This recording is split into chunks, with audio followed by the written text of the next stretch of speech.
What's up, fam? Smash the like button for the algorithm and let's get started with the story. Vire van Baskerville served as a puppet and hunting dog of the noble house of Baskerville, following all the cruelties in his life for his family and father. However, he was unjustly accused of conspiring with a demon and ruthlessly executed as a victim of betrayal. Taking his last breath, Vire decided that if he got a chance at a new life, he would no longer follow the path of a pathetic hunting dog. By some miracle, Vire opened his eyes again and saw babies lying in cribs around him. He couldn't understand where he was or what was going on around him. The constant crying of the children and the heaviness in his body led Vire to think that his possible location was hell, where his soul had gone after the execution. However, the boy soon realized that he was not in hell but in a place he knew well, the mansion of the Baskerville family, where his former life had been destroyed. Earlier, the head of the family, Hugo La Baskerville, came to the nursery and scornfully examined the infants, calling them insignificant creatures unworthy of attention. Passing by the row of cribs, the man noticed that among all these children, there was not a single worthy one who could really interest him. But suddenly he stopped at one of the cribs where there was a baby he thought was different from the others, and this baby attracted him because it was the calmest. Hugo La Baskerville then ordered his servants to carry all the infants to the cradle of blades, where each child must pass a test. Vire, who found himself in the body of an infant, quickly recognized young Hugo La Baskerville as the man who had been the main culprit of his death in his previous life. Vire was flooded with memories of the past and remembered being a Baskerville hunting dog, growing up in harsh conditions as an illegitimate child. He did the dirtiest jobs of spying on threats, also that the seventh generation of the Baskerville family would become the strongest and most powerful in history. The reason for Hugo La Baskerville's kindness was simple. He cared only for the recognition of his family and the fact that his power was unquestionable and stable. 10 years had passed since the opening of the gates of the underworld. The battle ended in victory for humanity, but Vire was betrayed and executed, putting his life on the line. Lying in his crib, the boy was seized with anger and a desire for revenge against those who had ruined him. However, as an infant, he realized that so far his chances were nil. But when he heard that the babies were going to be sent to the Cradle of Blades, he realized that this was his chance to become stronger and gain the power he lacked. The Cradle of Blades was one of the trials for the children of Baskerville, where they were thrown into a maze of sharp swords to prove their mettle. At the end of the labyrinth was the river Styx, which, according to legend, could turn a child's body into steel. However, not all babies could reach that river. To get to the river Styx the fastest, the children needed to pass directly through the dangerous barrier of spiral blades. Remembering how in his past life his own brothers had prevented him from reaching the river, Vire decided that now things would be different. Watching the ordeal, Hugo La Baskerville and the rest of the family watched in amazement as one of the children was able to pass through the swords and jump into the Styx. While in the water, Vire decided that he would stay there as long as possible to receive the blessing of the river Styx, for its waters changed his body down to the bones. As the air began to run out, Vire began to feel unbearable pain but decided to endure it to get all the power the river could give him. Mr. Hugo's servants became concerned, fearing that the boy might not survive if he stayed in the water too long, and offered to get him out. Hugo went to the manager, John Barrymore, and asked how long the child had been in the river, to which he replied that it had been about 7 minutes. The head of the Baskerville family assumed that Vire would not be able to get out, but when he came to the water and saw him, he ordered his son to swim to the surface.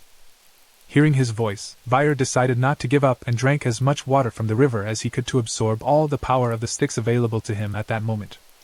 His breathing began to falter, but Vire continued to think only of how to stay underwater as long as possible, despite the hellish pain. When Hugo pulled his son out of the water, he was very surprised that the child had not just dipped into the water for strength, but had decided to absorb it to become stronger. Hugo then asked Supervisor Barrymore what the name of the child he was holding was, and the man replied that the child's name was Vire van Baskerville. Looking at the unconscious boy, the head of the clan noted that his son was born determined and greedy for power, which clearly set him apart from other children. The boy decided to follow a secret path to build up his strength and power so that at the decisive moment, he could eliminate Hugo and put an end to his long suffering. Vire van Baskerville vowed to wipe the house of Baskerville off the face of the earth with his own hands to avenge all that happened to him in his past life. In his past life, it was known to many that the illegitimate son of Hugo La Baskerville possessed outstanding talents and incredible abilities. Already at the age of 8, the boy was dubbed a genius for his high merits, although in his family he still continued to be considered a common and second-rate child. By the age of 20, Vire had begun to fulfill the tasks of spying and eliminating all undesirables, but this did not rid him of his feelings of inferiority. By opening the gates to the underworld in his 30s, Vire caused an invasion of demons that he fought, destroying those by the hundreds, which led to the conclusion of the great battle. However, at the age of 40, Vire was rewarded for his devotion as a hunting dog, but his reward was false accusations and execution by guillotine. Upon opening his eyes, Vire realized that he was back in the crib in the nursery. Hence, his ordeal in the river Styx had been quite successful. Rolling over onto his stomach, Vire realized that his new start in this life was better than the previous one, giving him an advantage he didn't have before. Suddenly, a strange woman entered the room with a beautiful box in her hands. The nanny asked the woman for what purpose she had brought the box to Vire's cradle. Without answering, the lady left the box and exited the room. Afterward, Vire thought that gifts were never given to illegitimate children and suspected something was wrong. Left alone with the box, the boy saw a bloody mamba crawling out of it, and this poisonous snake headed straight for him, preparing to strike. Looking at the snake, Vire remembered that only a few women of the Baskerville family were given the title of My Lady, and realized that this was an attempt on his life. Assuming that all the children in the cradle could be harmed, the boy decided to confront the snake before him to prevent tragedy in that room. Vire was the first to attack, grabbing 2 snakes by the heads to mercilessly disarm them, for he had sworn that he would destroy all who stood in his way. The next day, the servants of the Baskerville family came to Vire's cradle and were astonished to find the child sleeping under the bodies of torn, breathless snakes. Looking into the cradle, the servants saw the peacefully sleeping baby, who was in no way bothered by the remnants of the poisonous creatures. Rumors about him quickly spread. That same day, all the nannies working the night shift were subjected to brutal interrogations, but it was impossible to find out how the snakes ended up in the baby's cradle.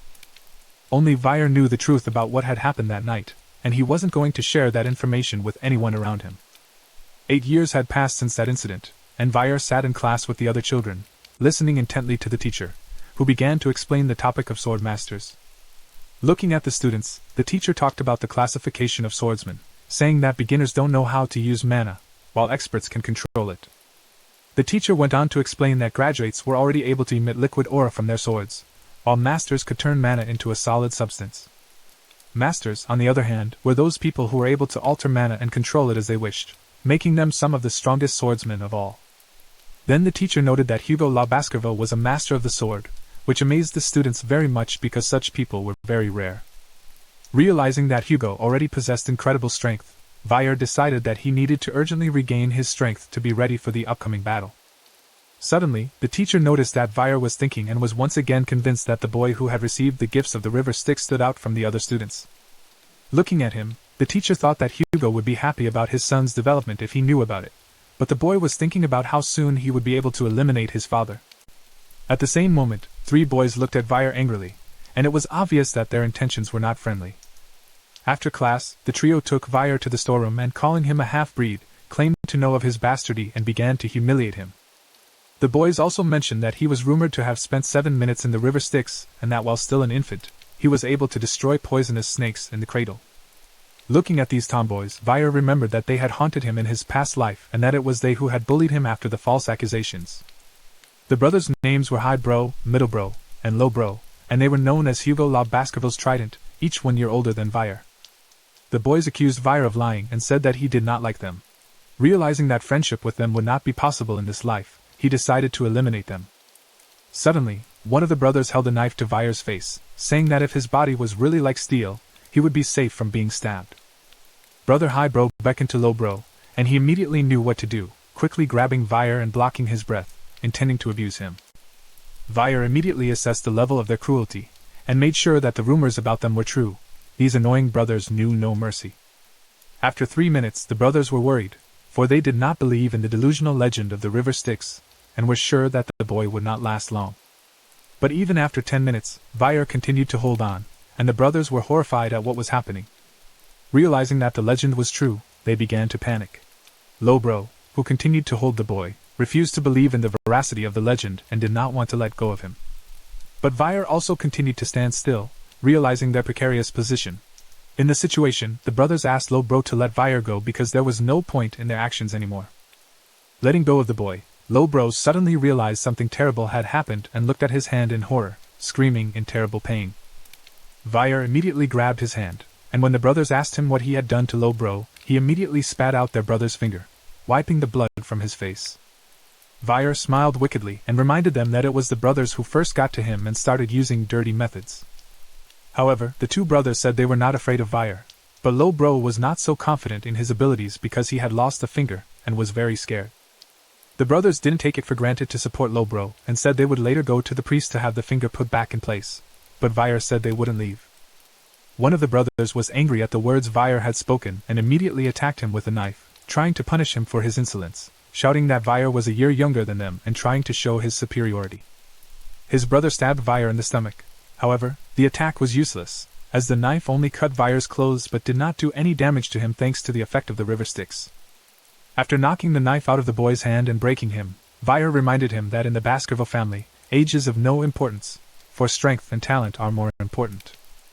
Looking angrily at his opponent, and not letting go of his hand, the boy offered to have fun, hinting at a continuation.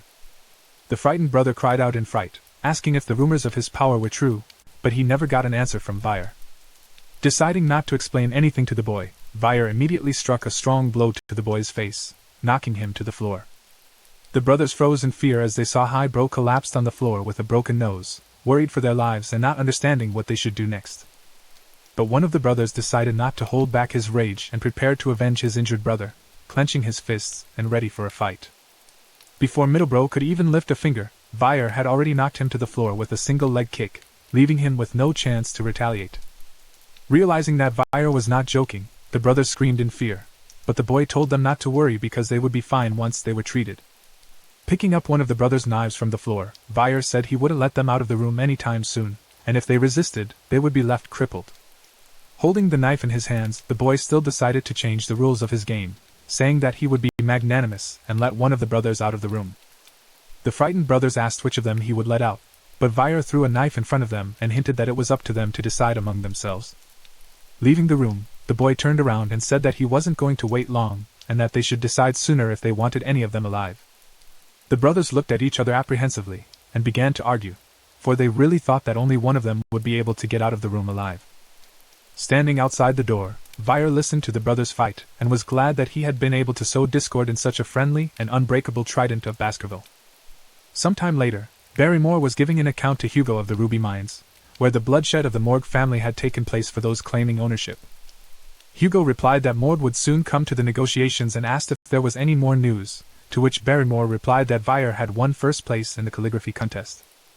The head of the family was pleasantly surprised by this news and his son's success, and asked the superintendent when the school children would have their practical test. Barrymore responded that the tests would take place in 5 days and that right now the young knights were on a mission trip preparing for those visibly nervous. The steward also informed Hugo of the recent big fight that had taken place among his descendants in the palace. Hearing this, Hugo was very surprised and asked the manager if there were any casualties in the situation. The man replied that there were no casualties, but that High Bro lost his teeth, Middle Bro had his jaw damaged, and Low Bro had lost the index finger on his left hand. The manager said that treatment was provided, but the brothers had psychological traumas. The head asked how it happened to those who were very friendly. Barrymore surprised Hugo by answering that it was because of the winner of the calligraphy contest, Vire, who brought the brothers to this state. The boy was then called into Hugo's office to discuss the fight, and he was very calm and ready to be questioned by his father. Upon seeing the boy, the head said that he had grown a lot, and Vire greeted his father, calling him Mr., which surprised him. Looking at Vire, Hugo said that he had heard that he had hurt the 3 brothers, to which the boy replied that he had heard that they had been treated. The head looked at his son and said that the problem lay in the boy's mental traumas because since that moment, the brothers no longer communicated. They were told that the 3 brothers did well in their exams, but they stopped eating together and talking, and the relationship between them soured after that incident. Hugo asked Vire if he thought his behavior was inappropriate because it was because of him that the quarrel had started, but the boy would not admit his guilt.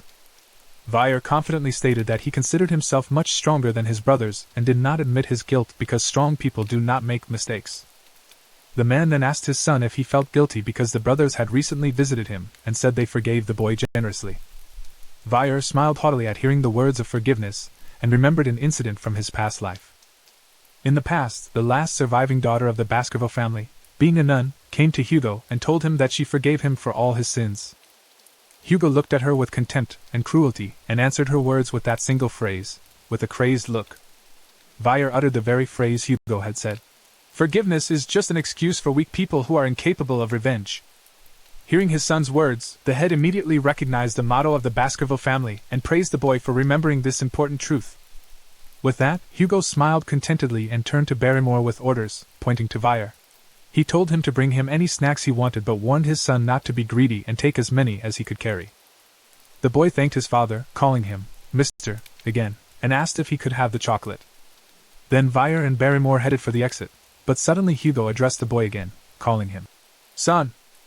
Looking after the boy, the man wished him good luck and told him to do well in the upcoming midterm exam. In conclusion, Hugo smiled and said that Vire had no right to lose to his relatives, but Vire did not consider the words of the head sincere because he understood that he was treated as a consumable. He clenched his teeth in anger and said that he would try. Soon, Barrymore and Vire arrived at the warehouse where the chocolate was stored, which was enjoyed by the female gourmet of the Morgue family. After looking at the shelves, the manager said that it was hard to get such a product, but Vire replied that he didn't want ready-made processed chocolate. Turning and looking at the cooks, the boy asked for the most flavorful cocoa beans to be brought to him. Manager Barrymore and the cooks looked at Vire in surprise, not understanding why he needed beans. Soon, the boy was brought a bag of red-flavored beans known as blood beans. While Vire tasted the beans, the cook told him that this kind of bean was very flavorful and that just one piece could make up to 100 liters of chocolate. Barrymore didn't notice the boy's bitterness and decided that he just liked chocolate so much that he ate the bitter beans raw. Looking at the boy, the manager thought that he was really an unusual and exceptional person for choosing only beans, although he could have taken something more valuable. The cook then asked if the beans needed to be processed for Vire, but the boy said he would take them as they were. Fixing his glasses, Barrymore thought that Vire had a rather strange preference for his age since children usually like sweet chocolate. However, the boy did not need the beans for consumption because he was going to use them for a practical test that would take place in 5 days. Vire already knew that on this particular day, something unprecedented and something no one expected would happen in the Baskerville family. The Baskerville family was known around the world as the Berserk family because of the harsh upbringing their children were subjected to from an early age to develop physical strength. Children had to run up steep hills and were not allowed to rest or sleep before a set time to adapt to the harsh conditions. The cave, he would be able to claim the treasure. Instead, he was haunted by the guilt of his actions and the loss of his brother. The letter ended with a warning to future generations about the dangers of greed and the consequences of betrayal. Vire, deeply affected by the story, realized the weight of the legacy he was inheriting. He understood that the allure of the treasure could lead to dire consequences, just as it had for Gain and Abel.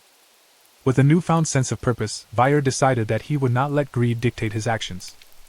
Instead, he would use the knowledge and power he gained to protect others and honor the memory of those who had come before him. As he stood in the glowing hall, Vire felt a surge of determination.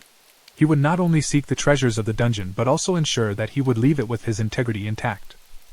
With that thought in mind, he approached the glowing ruby, ready to face whatever challenges lay ahead, knowing that he would do so with honor and courage. This cave, he still didn't get what he wanted. After much regret, the man decided to leave this dungeon and leave a message to his descendants to protect them from a similar fate that befell him. Gain strongly advised to get out of this dungeon at once because this bloody lair only mocks people who will get nothing here. Disappointed, Fakir realized that the man meant to say that he had come all the way here and was left with nothing, but he didn't have a twin brother. Then the boy thought that the essence of the assignment did not change from this, and most likely Gain and Abel did not decipher the assignment correctly.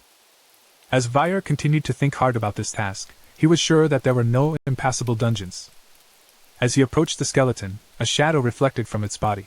Then he realized what the answer was and how stupid the brothers had been. Because they were two of them, they were stereotyped and couldn't come to a decision. The correct answer to the question was in the postmonial itself, with a light-colored stone cave contrasting with the dark corridor on the way to the cave. The man is swallowed up by the darkness in the corridor, but upon entering the cave, he encounters the light of the ruby and splits into two, casting his shadow. When darkness falls again, the last level of the stone cave is opened, and recognizing that the answer was a shadow, the boy broke the ruby with his hand. After Vire shattered the red stone, the shards of it floated up and began to emit a mysterious energy, and a bright red-pink light. Looking in front of him, Vire realized that it was the relic of the Devil's Lair that had caused the brothers to fight and risk each other's lives. From the shards arose a mysterious sword called Beelzebub, and on the pedestal, it was stated that only a man of the Baskerville family would be able to pull it out. When he saw the sword, Vire wondered if it was an artifact for remembering his past life. As a child, he had seen references to it in the pages of a mythical book. According to ancient myths, the voracious fly Beelzebub was an unprecedented demonic monster that invaded the continent. It was said that the world had been swallowed up by a terrible demonic constellation known to all as the Seven Great Disasters. Then the heads of the 7 clans opposed to prevent the 7 great calamities, and each of them dealt with a demonic constellation. The demonic constellation with which Fade, the head of the Baskerville family, was exactly the constellation of gluttony called Beelzebub. The remains of the defeated Beelzebub were kept in the estate of the Baskerville family, and based on legend, it was said that these remains could summon other demons. In the end, the legend was true, and the sword fell into the wrong hands, causing a great number of people to fall on the battlefield. Grasping the hilt of the sword, Vire said that this would not happen in this life, for this sword would now be his property.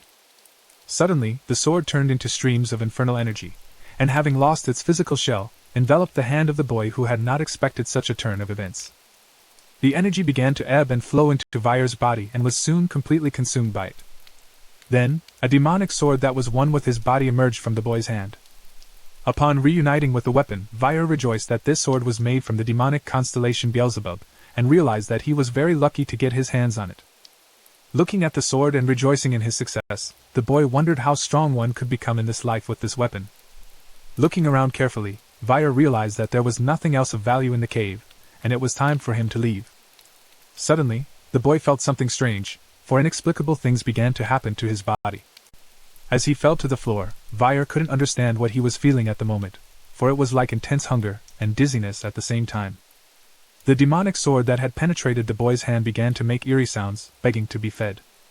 At last, the exhausted boy got out of the cave, but a terrible hunger continued to disturb him, and his sense of smell increased because of his appetite. Suddenly, the sword possessed Vire's hand and pointed it in the direction from where the smell of food was coming from. The boy, unable to fight Beelzebub and influenced by it, headed down the path he had been given. Soon, the demonic weapon led him to the lifeless body of a hellhound, whom the boy had eliminated a little earlier. Beelzebub immediately pointed his blade at the monster's body and began sucking the blood of the one, and at that moment, the boy's damaged organs began to recover.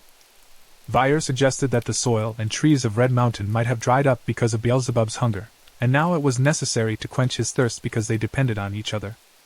Soon, Beelzebub was satiated, and one of the sword slots filled with Hellhound's blood, and the boy realized that he possessed a secret skill.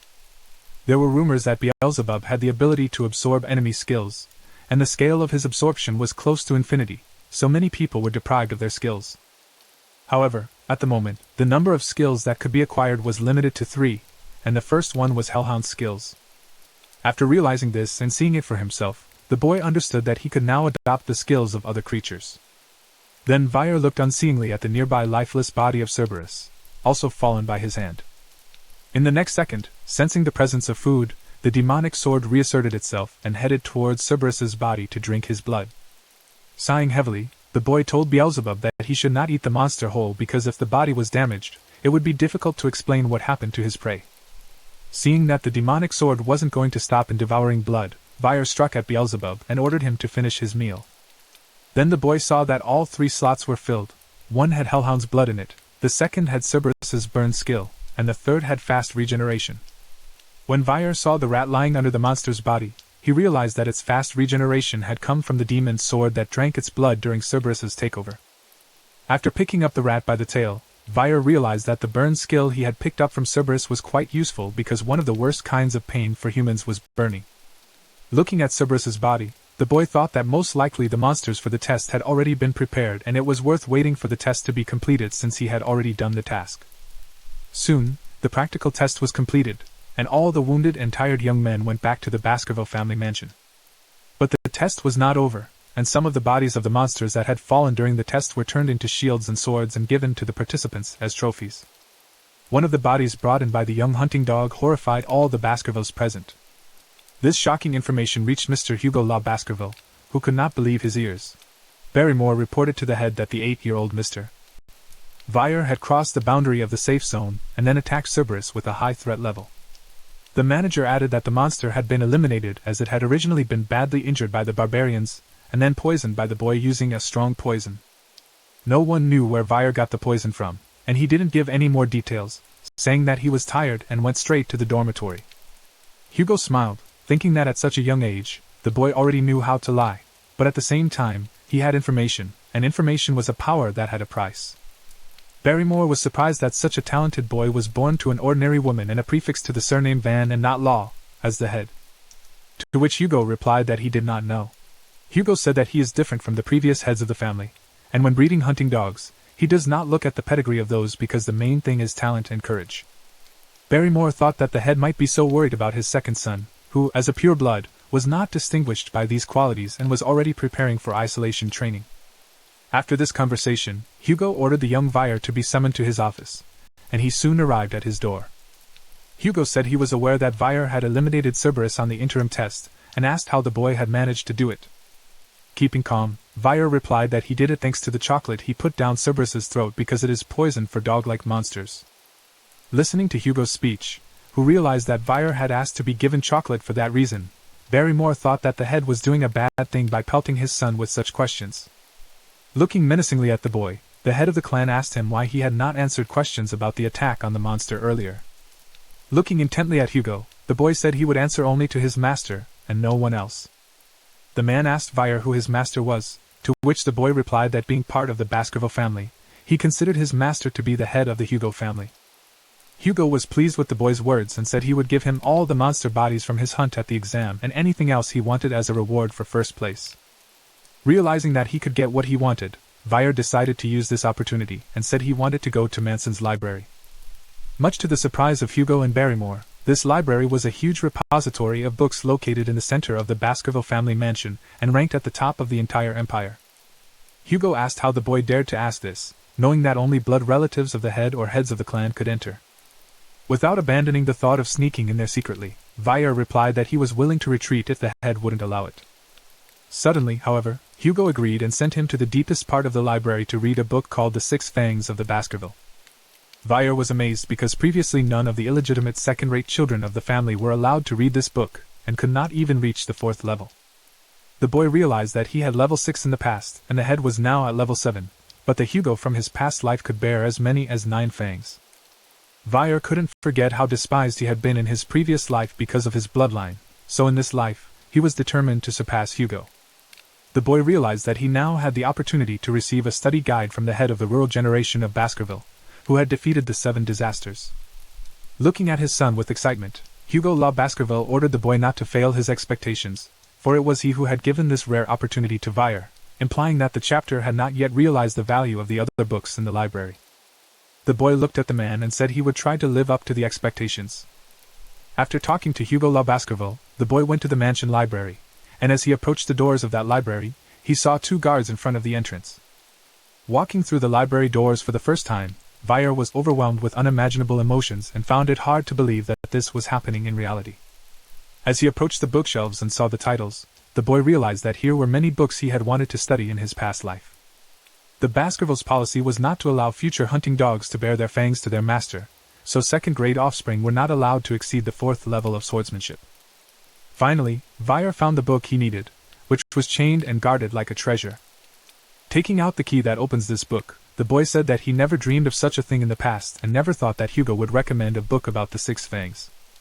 Turning the key in the keyhole, Vire assumed that Hugo might think that a child of 8 would not read the entire book in a day and so allowed it. Having studied levels 1 through 4 of swordsmanship in his past life, the boy had never been able to create a 5th fang without true knowledge of the 5th level. The sword arts of this kind were divided into levels. The first level was the first fang, and so on, and the appearance of fangs was accompanied by a black color. However, Vire was not interested in level 6. His real purpose for coming to the mansion library was something else entirely, for he longed for a higher level. Soon, the boy came to the entrance of the library where the guards were standing, and they looked at him in surprise, asking him if he was going to leave the place. Then they told him that the sword manuals were deep inside, and if the boy forgot something, they could bring him the right book. Vire replied that he wanted to read a few more books before he left, so the guards could ignore him and go about their business. Seeing the boy heading for the 2nd floor where there were only collections, the guards said that given the opportunity, it would be better for him to read books on sword wielding. The guards looked at him and said that the boy obviously didn't realize the value of the books yet, and Vire was glad to hear that the guards had succumbed to their delusion. In fact, among these many dusty collections was an incredible treasure that the guards didn't even know about. Going up to the 2nd floor and examining the books there, Vire finally noticed something interesting that caught his eye. Pulling out an old and tattered book with intricate letters on the cover, the boy realized he had found the book he was looking for, titled Hidden Ambush. This was a book of the basics of the first level of swordsmanship that even the native children of the family wouldn't see, but because of some torn out pages, it's not really important anymore. Flipping through the pages of the book and smiling wickedly, Vire looked contentedly at the one, for he knew its true value. In a past life, a squad of Vire's hounds found a strange artifact in a dungeon that was located on the border of Red Black Mountain. This artifact was a passage from a sword manual. One of the torn pages was written in Baskerville's handwriting. When Hugo sensed that this was no ordinary leaf, he turned over the entire mansion library to find the corresponding book, that is, the Hidden Ambush. Perhaps this book was created by one of Baskerville's ancestors and describes a way to reach the 10th level of swordsmanship. Eager to reach the 10th level, Hugo unleashed his hunting dogs and found the location of the remaining 6 pages torn from this book. These pages were in 6 families like the Baskerville family, and Hugo declared war on these families by releasing hunting dogs to fight against their enemies. The hound dogs managed to deliver the remaining pages to Hugo, but this was possible because they sacrificed a huge number of hounds. The reward for his work was a single phrase from Hugo, who said that the hunting dogs had handled it well without regretting their losses at all. Remembering this, Vire resented how miserable his past life had been, for Hugo had managed to move from the 7th to the 9th level at the cost of the lives of many dogs. The boy was determined not to let that happen in this life because he was the dog who had found all the pages and knew their contents, and now he had access to the book. Reading the lines about the first step to the 10th level coinciding with the solar eclipse, Vire thought that the person reading it would find the book pointless. However, if you put the information of the book together with what is written from the torn-out pages, the content of the book begins to add up to a puzzle, creating a marvelous masterpiece. The boy decided to reach his former strength before the age of 15 because in his past life he was a graduate of the elementary level, and now he wanted to have the highest level. Studying this important book diligently, Vire didn't notice how quickly the time flew by, and the darkness outside the windows was replaced by bright light, and morning came abruptly. Closing the textbook, the boy decided that he had read enough, so it was time to call it a day and leave the mansion library. Seeing that it was a new day, Vire realized that he had spent the whole day reading, but he was able to read the whole book and memorize all the necessary information. Rising from the floor, the boy did not feel the presence of guards and realized that no one would interfere with him, and he could test his new knowledge. Vire realized that he could not acquire all 10 fangs in such a young body, but at least there was a chance to reach the 5th level not available to him in his previous life. Born a bastard son in a previous life, Vire's relatives condemned him for his lack of swordsmanship without regard to his merit. Not wanting to live such a life again, the boy opened all his fangs and concentrated all his strength to open the 5th fang and attack the imaginary opponent. Of course, in the place of his opponent, he imagined the appearance of Hugo La Baskerville, wishing with all his soul to dissect him with his whipping and powerful blows. Resentment and anger fueled Vire, and thanks to this and the new knowledge he had gained, the boy was able to increase his power level, and he struck the most powerful blow. When the boy finished practicing his new attacks, streams of powerful aura still lingered behind him. Looking at his hands, the boy realized that despite his current weakness, he had still managed to bear his 5th fang as he had wanted. Vire was insanely happy and was even ready to cry with joy because he finally managed to reach the 5th level of the Baskerville family. Suddenly, the boy realized that his hunting dog's fangs were growing, heading towards Hugo at a speed unprecedented in the history of Baskerville. Now, after such success, Vire had to gain mana, and then he would be able to rise higher than in his previous life. Looking at his hand, the boy realized that his mana amount had also continued to increase after the training, and it was most likely due to the experience he had gained. The liquid aura enveloping his hand signified the level of graduate level obtaining. The boy had reached the entry-level graduate level at the age of 8, when in the past he had only reached it at the age of 30. The graduate level differed from his past expert level, with an aura changing from gaseous to liquid form and having a higher density. Realizing that his sword level had also become higher than in his previous life, Vire was determined not to stop and reach the limitless 10th level. Now, Vire's attack called Piercing Fang could become much stronger and much faster, but it still had limitations in development. Compared to it, the attack called Hidden Ambush had a perfect level of swordsmanship, combining defense and attack without any limitations. Putting the book on the windowsill, Vire thought that he could rise to a mid-level graduate with a high probability if he only decided to do so. However, there was one problem that only consisted of the need to hide the skills from the head of the Hugo Loss family for a long time. Taking something out of his pocket, Vire realized that he must not appear too weak or too strong to get rid of Hugo's scrutiny. This object in Vire's pocket turned out to be a magnifying glass with which the boy projected a ray of sunlight onto the book and set it on fire. The book flashed instantly, and the boy made sure that in this way neither Hugo nor his hunting dogs could reach the 10th level. At the moment of burning the book, the guards suddenly approached the boy, and hearing a strange odor, they asked him where the smell of burning came from. Vire did not hesitate and replied that he had accidentally left the magnifying glass on the book and it had burned, and if it was necessary to report it, he would tell the manager himself. A conflict arose when the guards expressed relief that there were only old collections and admitted it was their fault for not keeping an eye on them. Vire deliberately stated that this collection was not useful and suggested that Barrymore should not be disturbed by it, as he was dealing with the question of the morgue mines. The guards replied that if the boy turned a blind eye to it, they would do the same and pretend the book didn't exist in the library. Heading for the exit, Vire apologized for the inconvenience, and said it would be their little secret, to which the guards readily agreed. Once the boy left, the guards remarked that Mr. Vire was a very good man because he was in their position as servants, and did not want to stir up conflict. Vire was glad that the guards did not investigate the circumstances of the incident with the book and simply took his word for it, not wanting to be punished.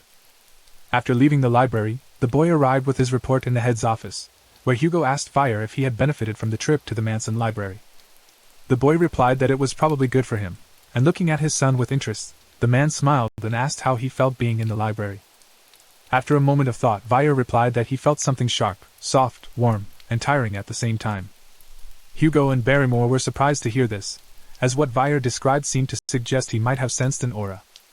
Aura was proving to be fully immersed in the world of blades. However, even the smartest students must constantly work to reach at least the entry level by age 15. Looking intently at Vire, Hugo did not understand what he expected from this 8-year-old and told the boy to demonstrate his skills. Smiling broadly, Vire replied that he would be happy to demonstrate his skills to the head of the Baskerville clan. After the conversation, all participants went to the training arena, where a large number of spectators were seated in the stands. Once in the arena, Vire looked confident and drew his sword, preparing for a showdown. Watching the boy, Barrymore asked Hugo how he decided to test Vire, and the man replied that he wanted him to kill a suitable monster. Hugo Law Baskerville had prepared the hungriest and most aggressive monster for the boy, and at that moment, the gate behind which the creature was held opened.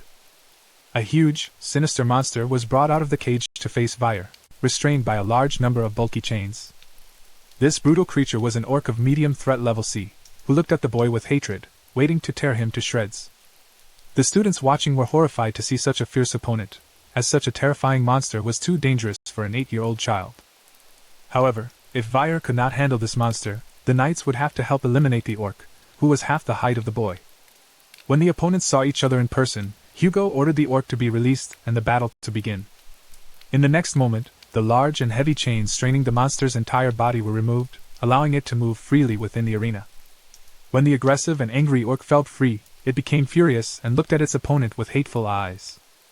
The next second, the dangerous monster rushed to attack Vire, who stood his ground without fear.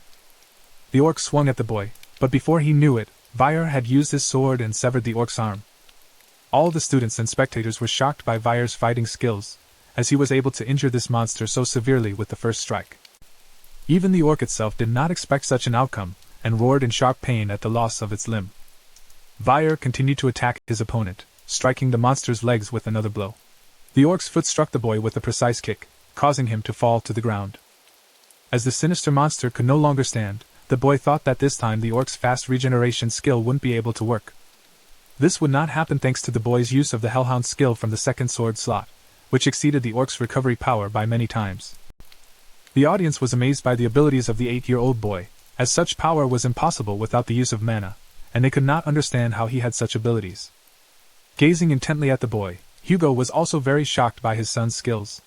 Vire looked at Hugo and decided to show the man what he had longed for, the skills he had learned in the Manson library. Vire's newly acquired skill, which he unexpectedly exposed to the spectators in the arena, turned out to be the Aura Blade. At that moment, a snarling and weakened orc, seeking revenge on its opponent, began to rise from the ground to attack the boy.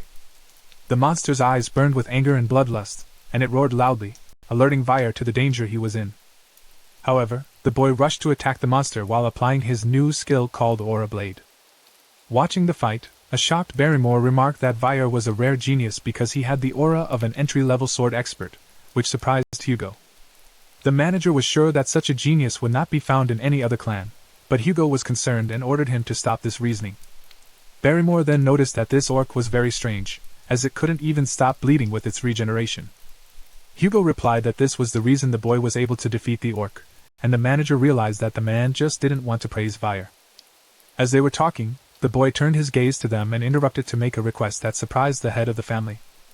With a bright smile on his face, the boy asked if Hugo had anyone stronger than this orc so he could show off all his skills and abilities in battle. Hearing Vire's words, the spectators in the stands were horrified, as they had not expected such results from the boy and were unprepared for him to ask for a stronger opponent. As he waited for the head's reply, Vire thought it was better to show the allowed part of his powers, as someone might notice his skills and he might have a chance to get away from Hugo. The boy realized that he had a chance of being sent to a distant district, or academy. Thinking over Vire's words, tension flickered across Hugo's face as he said that obviously orcs from faraway places were not up to his son's level, and at this age, the boy's skills needed to be developed. Hugo was pleased with his son's eagerness and asked Barrymore about the availability of creatures captured for the barbarian's subjugation experiment. The manager replied that there was only one individual left, warning that the monster had been hungry for a long time and had become even more aggressive because of it. Nevertheless, Hugo ordered the creature to be brought into the arena. Seeing this creepy creature, the boys in the stands were horrified, as they had never encountered such foul monsters in person before. Vire, on the contrary, raised his head with great interest and regarded the new monster without a drop of fear. Before the boy appeared a huge, dangerous, and cruel troll shrouded in chains and 10 times larger than Vire himself. Without taking his eyes off the monster, Vire asked Hugo if he could proceed to start the battle, and the leader coldly replied that he didn't care and allowed him to proceed. In the next second, the troll, freed from its shackles, rushed towards the boy.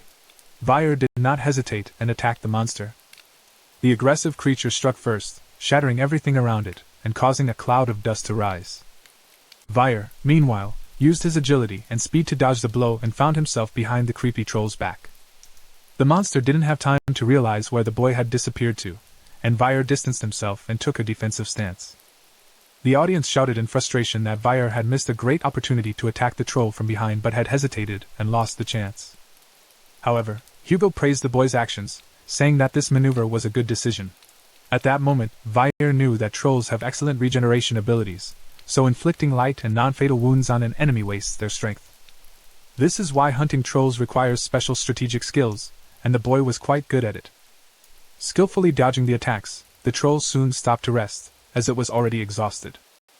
After seeing the boy's decisive actions, the audience thought he was truly a genius, as at such a young age he could think of tactics to fight such a monster. A bit exhausted, Vire realized that the troll was too slow and not a threat, but at the same time, he needed to put on a little show. Vire needed to eliminate the monster as naturally as possible because if he unleashed all his powers, he was bound to get into trouble. Thus, the best option was to use the troll's power against itself, and the boy did just that. The very next moment, Vire successfully executed this maneuver and remained unharmed while his opponent collapsed to the ground with a loud crack. During his attack, the boy also managed to deliver a powerful sword strike and wounded his opponent badly, causing the latter to howl loudly in hellish pain. Everyone watched the fight tensely, amazed that Vire was able to wound a troll with only a first-level skill when no other 8-year-old was capable of such a thing. When the boy heard this conversation, he thought it was due to Bab's ability, as it would have been impossible to do so with only the first level. At this point, the head said that Vire could stop fighting and not put himself in danger, but the boy replied that he would not stop because he was almost done. Resolutely looking at his opponent, Vire asked to wait a little longer, and soon the outcome of the battle would be clear. The boy also said that he would accept his defeat on the condition that he could not eliminate the troll during the next attack, which puzzled Hugo. After looking at the furious monster and appreciating the confidence and fortitude of his son, the head of the Baskerville family agreed to continue the fight. Raising his sword and centering his aura around it, the boy already knew how much power he could bear. Before the audience, Vire was fully prepared for the monster's attack and wanted to show everyone the scenario of gaining enlightenment during the duel and moving to the next level. In the next moment, the boy exposed the amount of power he needed in front of everyone, and he was especially interested in how Hugo would react to it. With his sword held firmly in his hand, Vire attacked the troll with all the power concentrated in his weapon and took its head off in a second.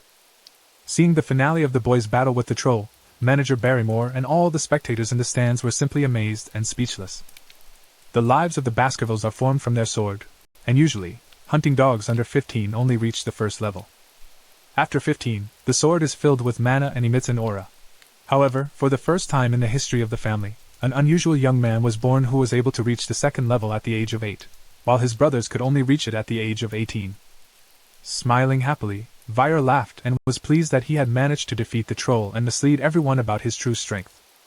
But even this percentage of strength shown to Hugo La Baskerville had left him shocked and horrified. Looking at his son and the monster he had defeated, the man couldn't believe that a boy with no good bloodline could achieve such success at such a young age. It had been a week since Vyre had shown himself in the arena in front of Hugo and the rest of the audience, and now he was sitting in the dining room eating lunch, reluctantly looking at his plate.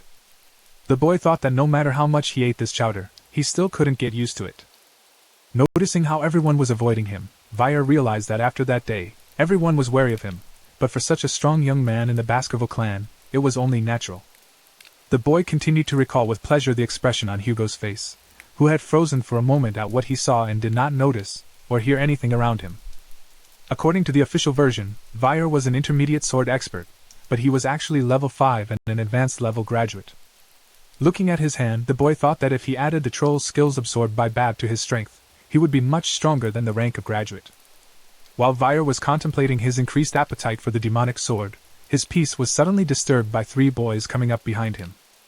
All 3 brothers, known as the Trident of the Baskerville family, looked at the boy anxiously and uncertainly, wanting to tell him something. Thinking that they had come to bother him again, the boy became wary and clearly showed that he was not happy to see the trio in front of him.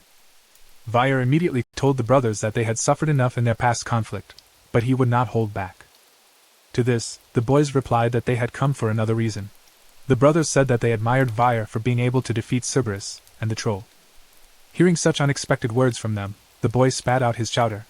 Frightened by this reaction, the brothers asked if the boy was all right, but at this point, Vyre thought they were trying to fool him using ambush tactics. Not trusting the boy's words, Vyre sensed something wrong and began to think about how to teach the trio a lesson again. But at that moment, Superintendent Barrymore came silently up to the boy and addressed him, which distracted him from his bad thoughts. Immersed in himself, Vyre didn't notice the manager approaching him and was startled by the man's sudden appearance. Adjusting his glasses, Barrymore looked at the boy again and said insistently that the master was urgently summoning Vyre to his office. At the same time, a fancy horse-drawn carriage arrived at the Baskerville family estate and stopped at the main staircase of the building. On the flag flying above the carriage were 2 hands with red rubies in them, indicating that the guests were people of the Morgue family. Soon, Hugo received the guests in his office, but it was obvious that this meeting was not a joyful and long-awaited one for him, as he was very serious and unwavering. His guest was the deputy head of the Morgue family, Adolphe Morgue, who turned to Hugo and said that he had not changed a bit since they last saw each other. Adolphe expressed hope that the annual event would go off without incident, as last year there was 1 wounded person on each side of the family. Hugo replied coldly that perhaps the young men of the Morgue family were skillful fakers. As to them, an ordinary scratch was a serious wound. Not happy with the head of the Baskervilles' response, Adolphe cautiously replied that their clan was very noble and had a sense of dignity. It was obvious that at this moment, there was a strong tension between the Devil Morgue bloodline and the Iron Blood Sword Baskerville bloodline that hovered in the air. Initially, the relationship between the clans was not so bad, as the previous emperor claimed that magic and sword were 2 complementary components. Based on these words, the Baskerville clan and the Morgue clan organized a joint annual training session for young men from 8 to 15 years of age. However, there was a problem in the form of ruby mines on the border of the territories of the 2 clans, which caused discord between the heads and started a conflict and bloodshed. Looking at Hugo, Adolphe said that he had already heard about the new star in the Baskerville family, and considered this event to be a great happiness for the whole empire. Hugo responded by saying that he was honored by Adolphe's words, but he didn't think there was anything special about the event. Hearing this, Adolphe was indignant at Hugo's strange reaction, as he did not understand the reaction of this unfeeling man to his own son's praise. Adolphe invited Simu into the room and told Hugo that they also had a joyful event in their family because a genius of this kind had appeared in the Morgue family. At this moment, a female figure appeared in the open doors of the room, and a girl with long red hair stepped inside.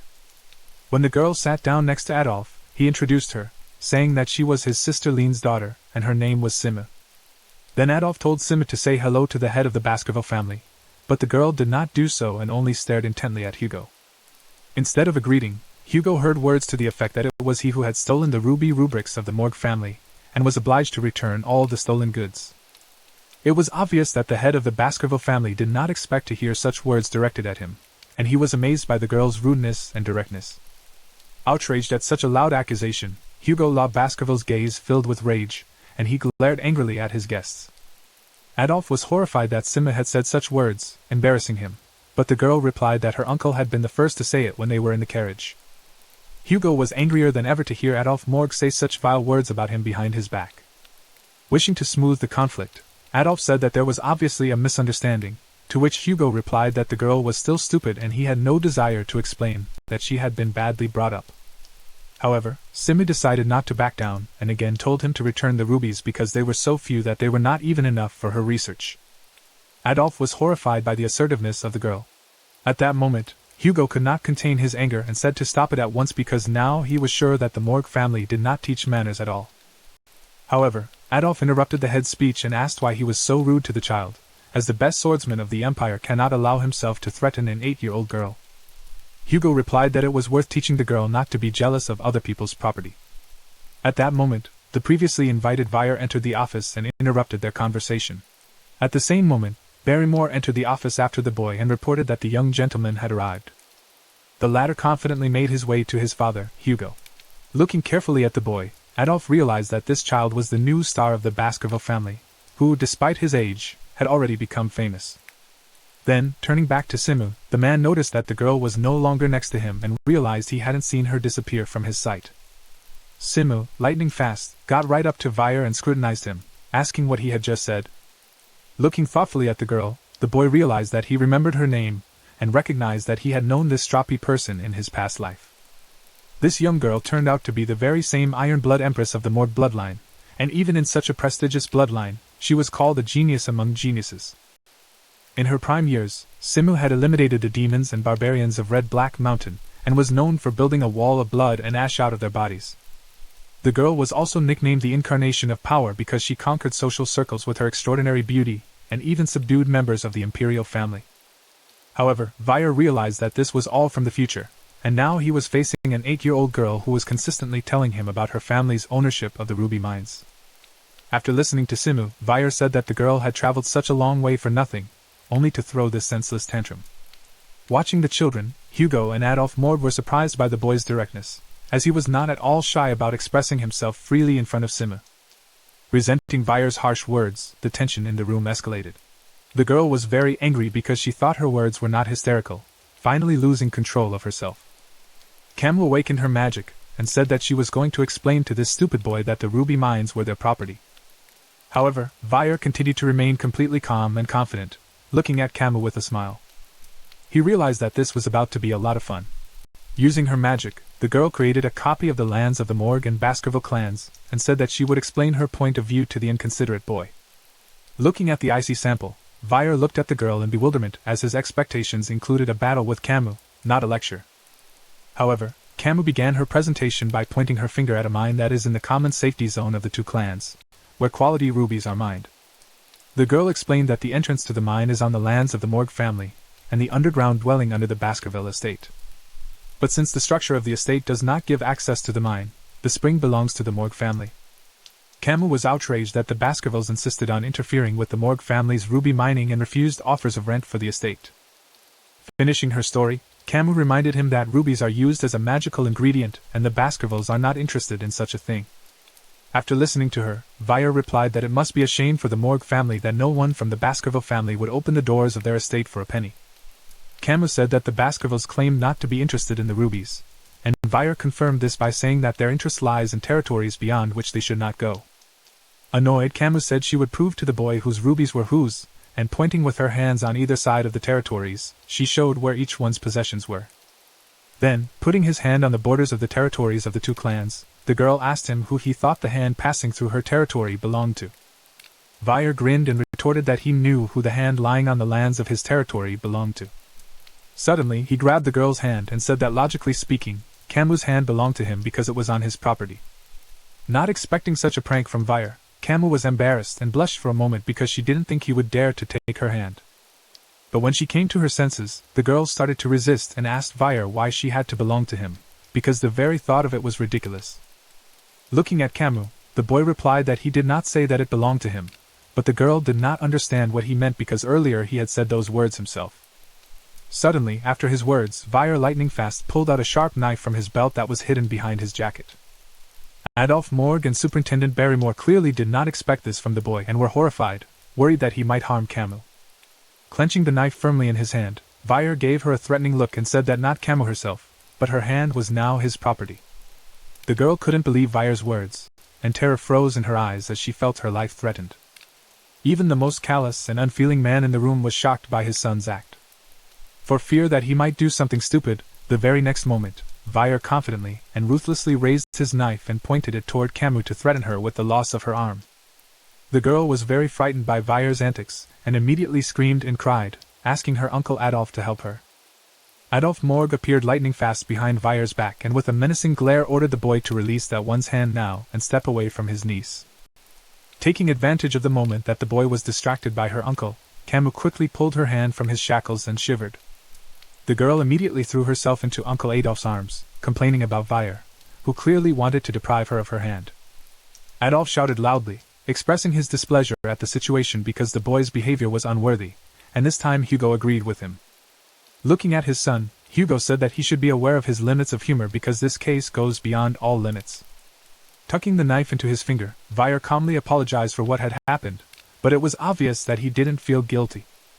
Without much effort, he bent the knife blade with his finger, and said that such jokes were quite usual and normal for him and his brothers.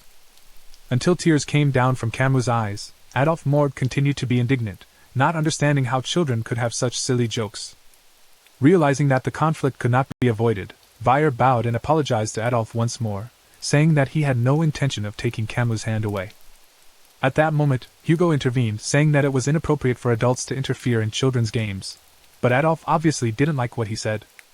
Then Hugo said that he had some thoughts about the ruby mines that might appeal to the Morgue family, and suggested they discuss it sooner rather than later. At the same moment, a distraught Camus turned to Vire, and said that she would not let him get away with it, and would definitely strike back.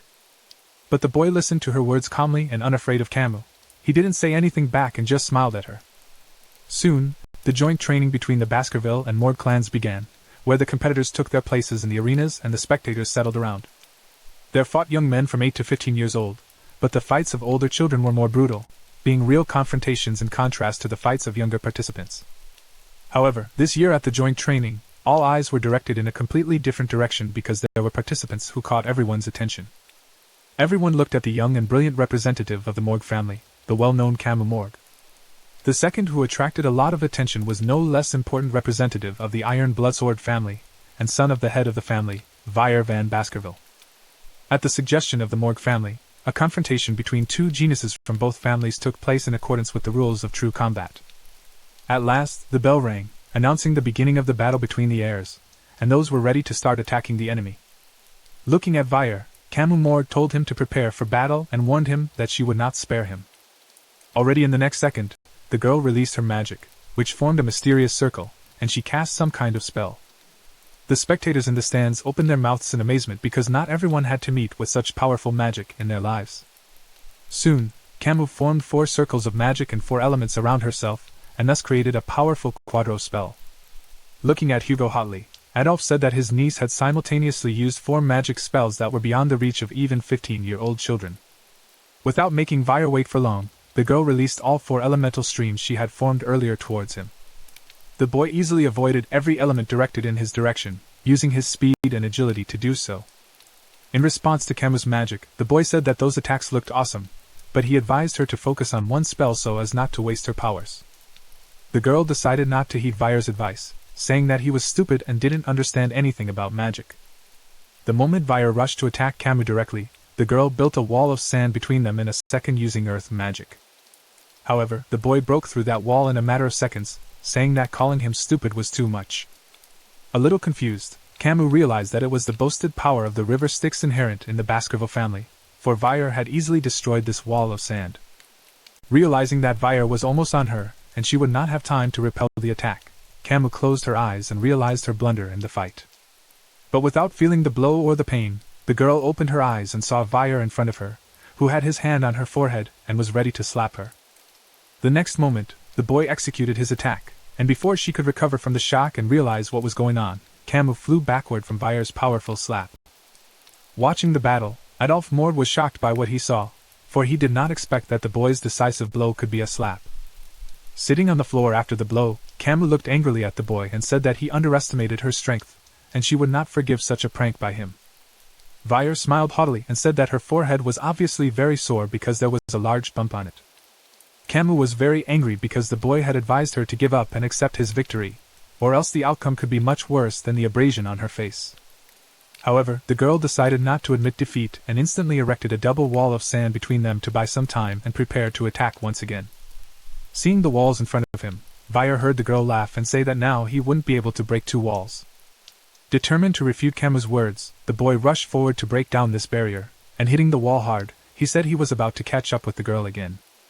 Before she could regain her senses, the girl saw Weyer's hand in front of her, which had broken through the wall, and was once again reaching for her face. Looking at Camus, the boy suddenly asked who the hand in front of her face belonged to, and the girl once again didn't understand what he was talking about. Without waiting for a response from the girl, Weyer prepared to flick Camus again, and brought his hand up to her forehead. Having hit her in the forehead, the boy replied that this hand belonged to the one who was stronger than her, and the bump on her forehead became even bigger and redder. Thus, Camus fell for Weyer's ploy again and fell to the ground with a clatter from a powerful flick. The girl was once again in sharp pain from the boy's attack, and tears welled up in her eyes as she looked angrily towards Weyer, screaming with anger. The girl directed a stream of fire at Weyer, but he deftly dodged, thinking that from such pain she would give up. He realized that he was mistaken because Camus was too stubborn. As Camus dodged the attacks, the boy thought about how to calm the girl down because if he had his way, he would eliminate her in a second, but then there would be an uproar. Noticing the other fighting students behind him, Weyer decided to quickly deal with Camus without getting his hands dirty. Behind the boy's back, a battle was taking place between a stupid fire mage wasting magic and an equally stupid swordsman trying to dissect fire magic with his sword. Suddenly, Weyer's musings were interrupted by an exasperated Camus, who asked why he wasn't attacking. Angry that the boy was distracted from the fight, Camus swiftly headed towards him, ordering him not to run away and to fight her properly. It was at this moment that the fire mage behind them prepared to attack his opponent, and concentrated power in his hands to create a fireball. Finally, the moment came when the apprentice directed his attack against the swordsman, and Weyer realized that this was the right moment to execute his plan. Saying the girl's name, Weyer quickly jumped up to dodge that mage's fire attack and advised her to prepare the girl's protective magic. Not expecting such a turn of events, Camus froze in horror because she did not even suppose that her opponent would win in such a way. Seeing what was happening in the arena, Adolphe Morgue stood up abruptly from his seat and shouted, not expecting that his niece might actually get hurt in the battle. The explosion that occurred in the arena was so sudden that flames and smoke filled the entire space, and all the students became invisible. The disciples of the Morgue clan who watched the battle were horrified, for their Lady Camus had disappeared into the wall of smoke and flame. Then Adolphe Morgue's cry penetrated all corners of the training arena, for the man thought that his precious Camus had been hurt, and he could not keep her safe.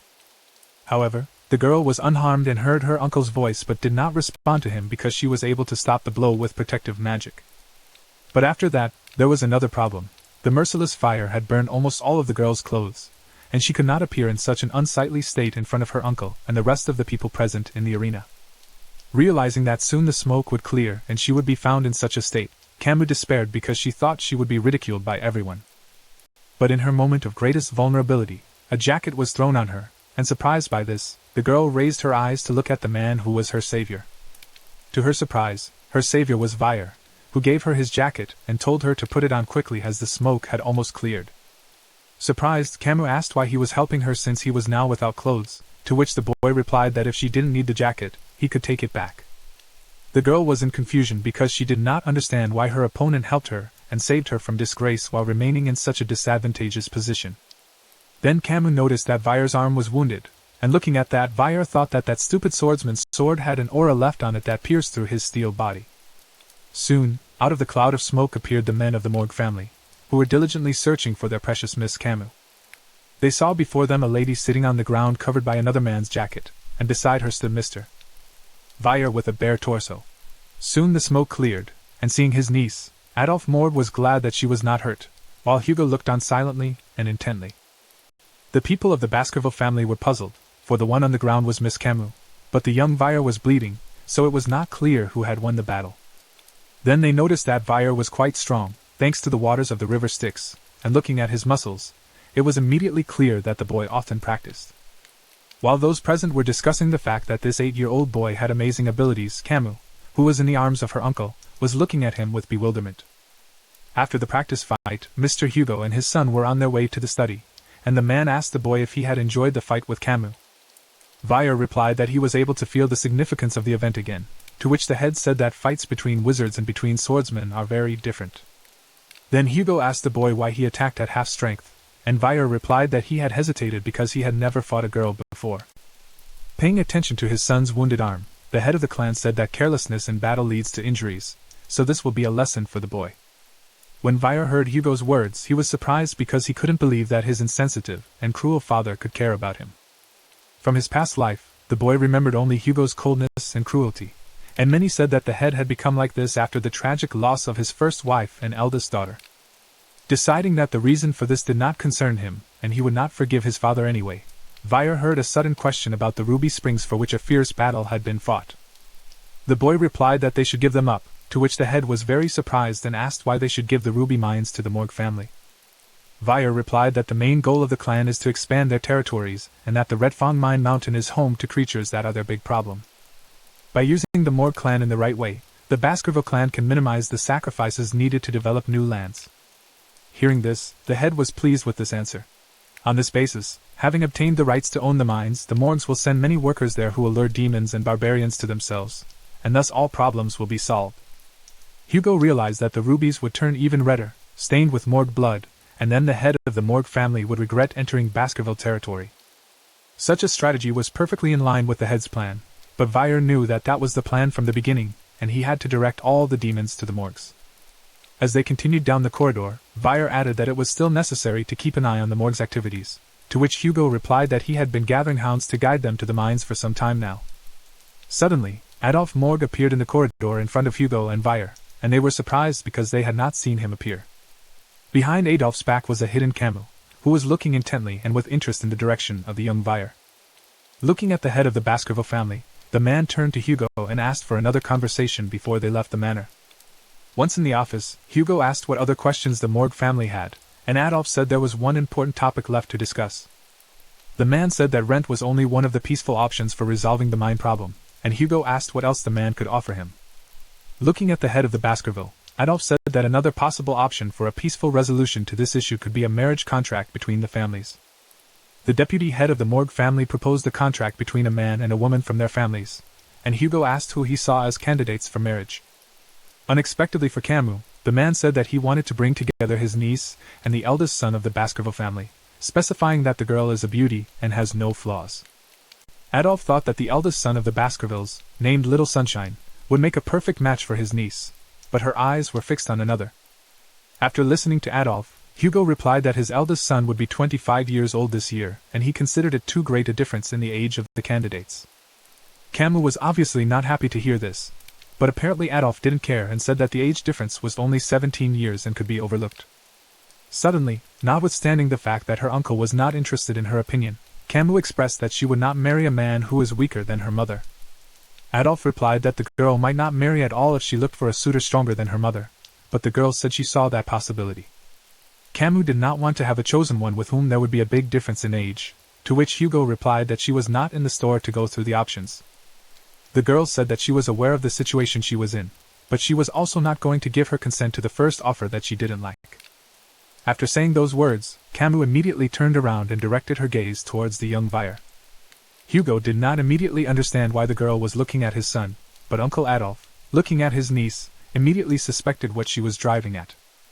Looking at the Morgs, in response, Vire didn't immediately understand what she meant either. After revealing his niece's thoughts, Adolphe whispered in Camus' ear that Vire was not a first-rate heir with the surname Van, so he should not be chosen to be her husband. Hearing Adolphe's whispers, Hugo was immediately angry, thinking that this was out of line and that he was humiliating his son because of his lineage right in front of their eyes. Asking the boy's opinion of the situation, Hugo firmly stated that unlike the Morgs, marriage was not the most important thing in Vire's life. Pondering his father's question, Vire looked at Camus carefully and thoughtfully, pondering what answer to give to the Morg family. Finally, the boy finished his musings and stopped keeping everyone waiting by answering that he agreed to marry Camus Morgue. The expression on Camus's face clearly indicated that she had not expected Vire to agree to this, and Adolphe Morgue could not hide his surprise.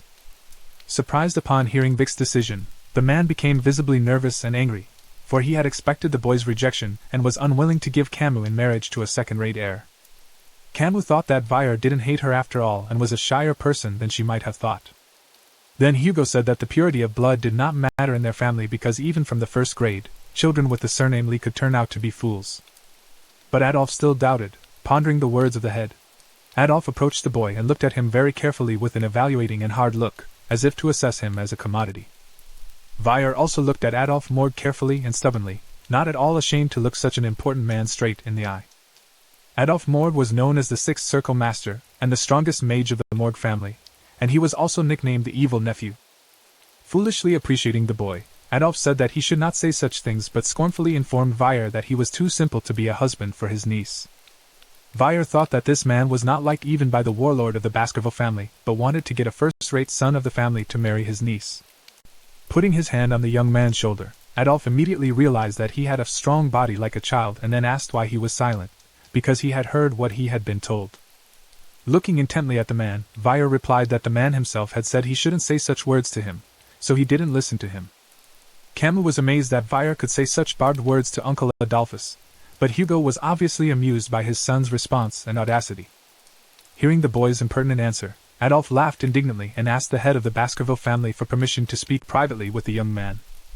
Hugo said that he didn't expect that being the best magician of the empire, he would dare to threaten a child of 8 years old, to which Adolphe replied that he was obliged to talk to the candidate for groom. The man said he was making this request not as a messenger of the Morgue family but as uncle. Camus objected and asked her uncle not to do so, holding back her anger. Adolphe laughed and ordered his niece to sit quietly, for he felt he should have spoken to this young man alone from the beginning. Then turning again to Hugo, the man asked what he thought about it, and the head replied that if it was so necessary, he would give his consent. After the conversation, all 4 of them were back in the training arena because Adolphe decided to personally put the young man in his place and check what he was capable of. Hugo and Camus stood outside the arena, anxiously awaiting the start of the battle between such a strong man and a boy whose forces were unequal. Looking at the boy, Adolphe Morgue turned to him, saying that he would evaluate the young man's outstanding skills, so he should show everything he is capable of. Replying in agreement, the boy thought that if the man really saw all the skills and what he was capable of, he would definitely faint. Unleashing his magic, Adolphe suggested a handicap as an advantage given to a weaker contestant to equalize his chances of success. Adolphe Morgue then used his magic to create a clay jug and filled it with crystal-clear water. Seeing this, Camus was amazed at how skillful her uncle was because he skillfully and harmoniously combined the magic of fire, earth, and water. Putting a jug of water on his head, the man said that he would fight holding it in this way, and if even a drop spilled, the young man would win. After hearing the terms of the fight, Vire thought that Adolphe was very strong. Even in his previous life, he was hard to compete with, so this fight would help him learn more about him.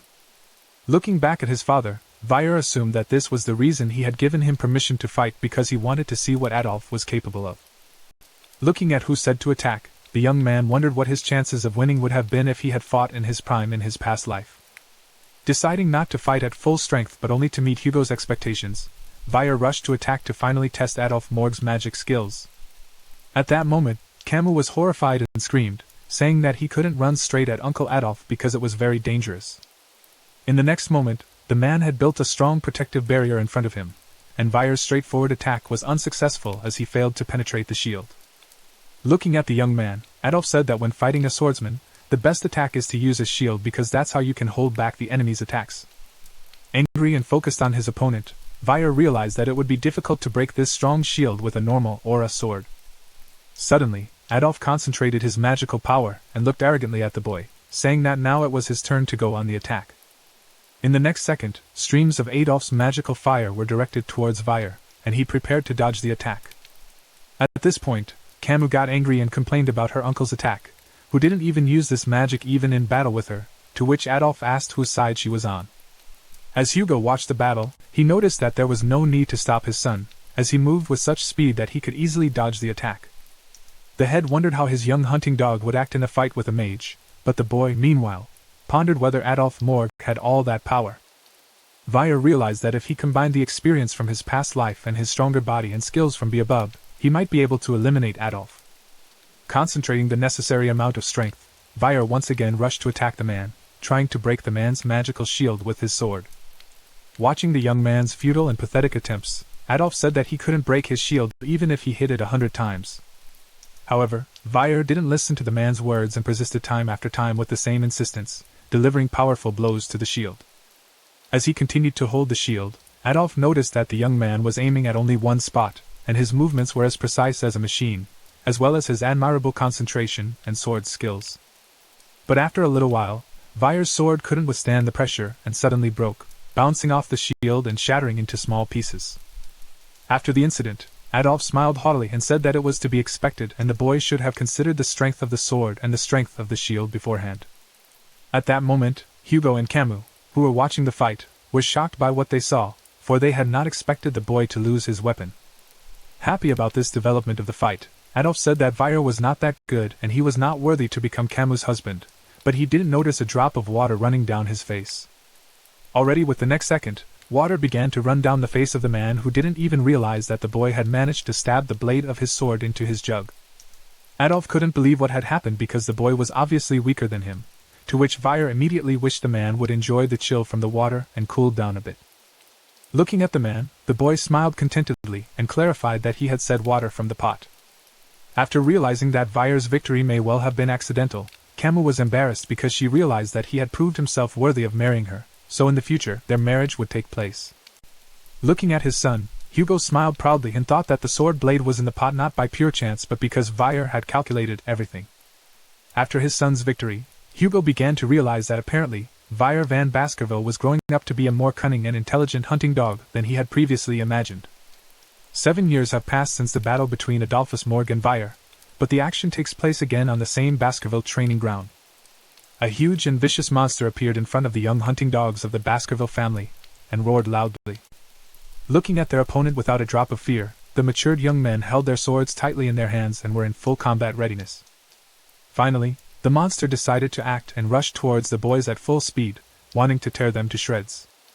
The young men decided not to yield to their opponent and grouped together to attack the monster, meaning to defeat it as a team. One of the students crept up to the monster's head and struck a strong blow on one of the horns to distract its attention.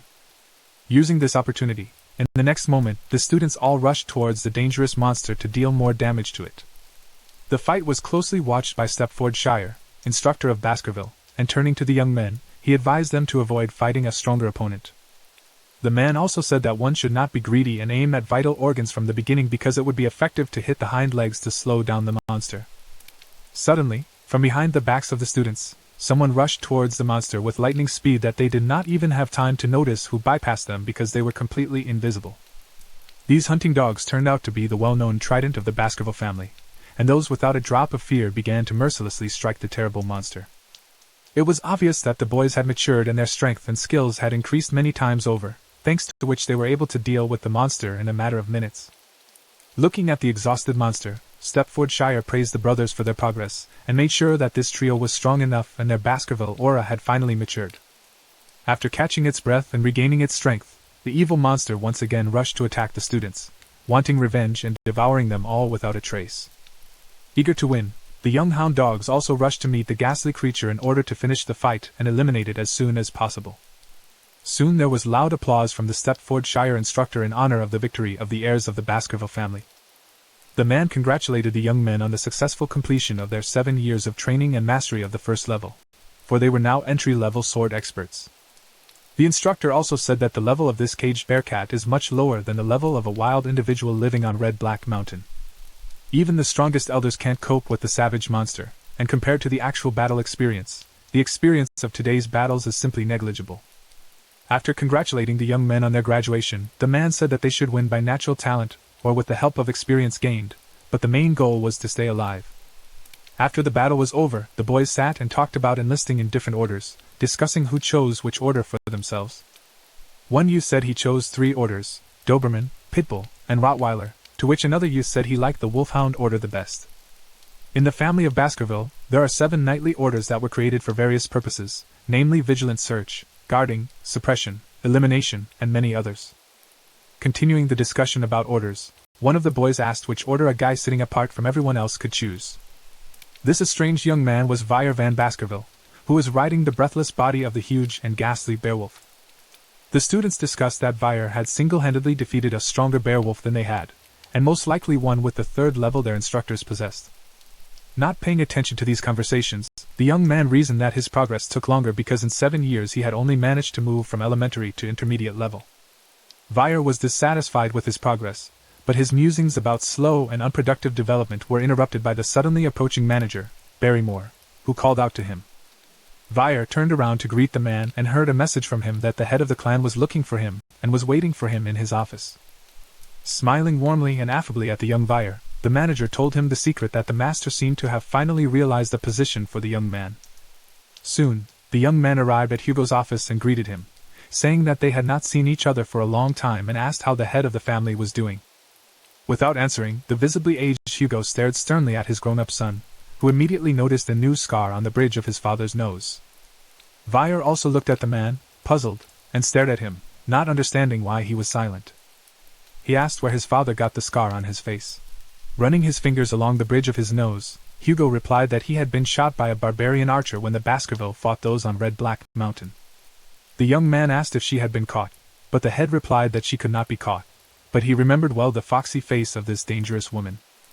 Hugo then congratulated Vire on his graduation and told him that now his life would become even more difficult, and then the young man made sure that he would soon find out about his new position.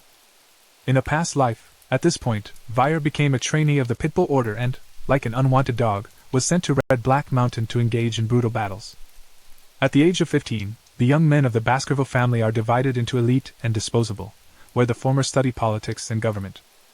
The disposable, meanwhile, take their own lives or help the elite in order for the elite to catch up with the disposable by the level of swordsmanship honed by those in battles. A fifth level was specially created, which was never reached by Vire. Looking at his father, the young man was sure that Hugo would never allow his illegitimate second-rate son to take an elite course, and would send him to fight his enemies again. However, the head of the family told his son that he was appointing him to the position of a member of the lower house, which greatly surprised Vire, who obviously did not expect to hear such words. Hugo explained that members of the lower house help to administer legislation to the court system and do outreach to local businesses. Being the illegitimate son of Vire, he couldn't believe that he had been selected for the elite course and would now be able to take charge of the Baskerville family's various affairs. Then Hugo said that the young man's achievements were at least 10 years ahead of the other students, so he was awarded the position of Deputy Sill of the city of Underdog. Looking at his son, the head asked if he agreed with the position, and the boy replied that he would follow his father's decree. But before that, he had some things to discuss. Vire said he wanted to talk about the ruby mines formerly owned by the Morg family, and the head immediately knew what it was about. The head replied that he remembered the promise of his son's reward and asked if that was what Vire was talking about, and he immediately replied that that was what he meant. Then the young man asked Hugo for a favor, which surprised Barrymore, who was standing next to him because his request was not modest. Determinedly looking the head of the clan straight in the eyes, Vire said that he would take a waiver from that if it was really hard for the father to do so. Outraged at his son's insolence, Hugo loudly and carelessly stamped the documents that lay before him and said firmly that he was refusing his son's request. But looking at the young man without a drop of anger or rage, the man said he believed Vire wouldn't do anything stupid. Vire said not to worry about it, thinking that he couldn't get used to Hugo calling him son and listening to his requests. Shortly after the conversation ended, Vire and Barrymore left Hugo's office and headed down the hallway toward the exit. At that moment, the manager turned to the boy, telling him that Master Hugo treasured his son very much, though it might seem otherwise. Barrymore said that apparently the head has big and grandiose plans for the boy because he was not sent directly to the battlefield, and even allocated a position of power. Not wanting to believe in his father's good intentions, Vire coldly replied that it could be discussed when he had excelled in his duties as subconsul. Despite this position, the young man realized that this job was not interesting but gave him the opportunity to safely develop his skills because he wanted to avenge the past. Leaving Barrymore alone, Vire headed away, determined to make Hugo Law Baskerville experience the same pain he had experienced in the past. Soon, the young vicer's appointment to his new position was confirmed, and he arrived at the Baskerville training ground in the town of Underdog. Knowing that an important man was on his way to the city, the supervisor turned to the workers and ordered them to clean the whole area to a shine because tomorrow the new subconsul should arrive. Looking at the boys, the man told them to pay special attention to the fact that this man was from the noble family of Baskerville, and they immediately took note of this information. When the man left them, one of the guys said he was interested in what the new subconsul would be like, and the other guy replied that he was rumored to be only 15 years old. Having come to the conclusion that they were doomed again because there was no telling what to expect from such a young subconsul, the guys noticed an unknown young man on the territory. Not understanding where the young man came from, the guy put his hand on his shoulder and addressed him, saying that outsiders should not enter this area. Turning to the employee, Vire glared menacingly at him and ordered him to remove his hand from his shoulder. Now, the young man took out the order of his appointment as subconsul and presented it to the employees, and they were shocked to realize who was standing right in front of them. Visibly nervous, the workers said they had not expected the subconsul to arrive so early, to which Vire immediately ordered them to prepare drinks and invite guests. Leaving the young man and heading into the building, the young man said it was time to throw a grand party to celebrate his arrival in town. The workers were bewildered, for they were very surprised at the first order of the new subconsul and were amazed at his folly. Soon, however, the order was obeyed, and all the tables were occupied with aromatic drinks and various delicious treats. The entire courtyard was filled with important, honored, and wealthy guests who were making small talk and enjoying the feast. At the same time, the underdog town clerk, Chihuahua Baskerville, was extremely puzzled by what was happening while he was watching through his office window.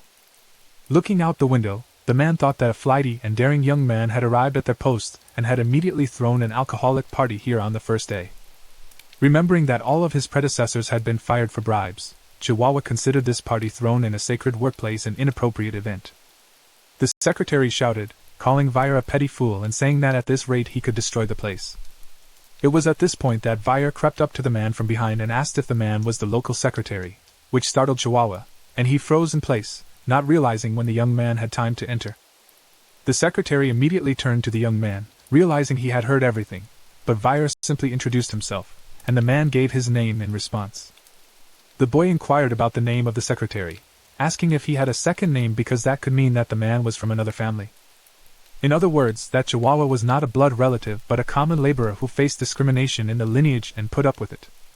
Realizing this, Vire put his hand on Chihuahua's shoulder and said that the situation was working out just fine. Leaving the man perplexed, Chihuahua replied that he had been born here and was therefore familiar with the situation. It was labeled as local people being hardworking, so he was not going to make changes to the existing structure by lending his support. Hearing the words of the boy, Chihuahua did not believe in the good intentions of the one who was still dissatisfied with the banquet and thought that this was a new way of intimidation. Looking at the focused young man who was familiarizing himself with the documents of the city of Underdog, the man could not understand why he had come here with the party. After reviewing the records, Fakir said that there are many flaws in the judicial system, which surprised the secretary because he, at his young age, understood such issues. Young said the problem with this city has been the growth of illegal businesses, which in turn leads to the black market's supremacy over the law. Looking at the secretary, the young man said that this problem would not be solved only by shutting down illegal enterprises and that it was necessary to eliminate the main persons of the black market. Vire said he knows what the subcouncil's responsibilities are and he respects the existing legislation but will still introduce new legislation. Shua asked what this was about. The young man said he would eradicate the black market in a week, but for the law to take effect, he needed a reason for it. The secretary asked why he needed a reason for it. Vire said that he is young and also a newcomer who will only start his duties tomorrow, so he needs an introduction to make it more convincing. Then, looking out the window at the wealthy guests, the boy said an interesting phrase about spreading dung everywhere to catch dung flies. Looking at the young man carefully, Secretary Chihuahua could not understand what the new subcouncil was thinking about, and what he would have to endure during his reign. Soon the next day came, and a huge number of people gathered in the main street of Dortsmile in the town of Underdog. The new subcouncil, in the person of Vire van Baskerville, was introduced to the people and took up his duties as of today. Secretary Chihuahua's subjects asked why the subcouncil had been standing there since dawn. The man stood silent, not knowing what to say. Looking at the citizens of Underdog, Vire turned to them and greeted them, saying that he was the new subcouncil of the city. Looking at Vire, all the residents discussed that he was a young and cute boy who was probably not capable of solving the city's problems. Then the young man said that despite the change of subcouncil, the existing rules within the Baskerville family remain as strict and everything remains the same. The residents laughed, saying that the people sitting at the top were doing it themselves and soon the new subcouncil himself would be in the lobby of influential officials. At that moment, the secretary shouted, saying that those disrespecting such an important man of the Baskerville family might lose their heads. Looking at the young man, the residents kept saying that he would not be able to enforce the law and it would be better if Secretary Chihuahua became the sub-council. After hearing the complaints of the townspeople, Vire immediately took out a long stick and raised it in public to draw attention to it. Looking at it with bewilderment, the inhabitants held their breath because they did not understand where the incomprehensible actions of the new sub-council were leading to. In the next moment, the young man had already heaved this stick into the ground with lightning speed and agility, causing everyone to be shocked. All the inhabitants were very much surprised at the unexpected act of the new sub-council and amazed at such speed and power. Watching what happened, Secretary Chihuahua and his charges also did not escape this fate of surprise and opened their mouths at what they saw. Releasing the stick left in the ground, Vire said that in accordance with his powers as sub-council, he would promulgate a new special law. With a serious look at everyone, Vire said that the first clause of the law states a reward of 100 million gold to whoever can pull the stick out of the ground. Hearing Vire's words, Secretary Chihuahua and his charges could not believe their ears, for they did not understand what he was up to. The people of the city were also shocked by the first paragraph of the law announced by the sub-council and did not understand what the young man wanted to achieve in this way.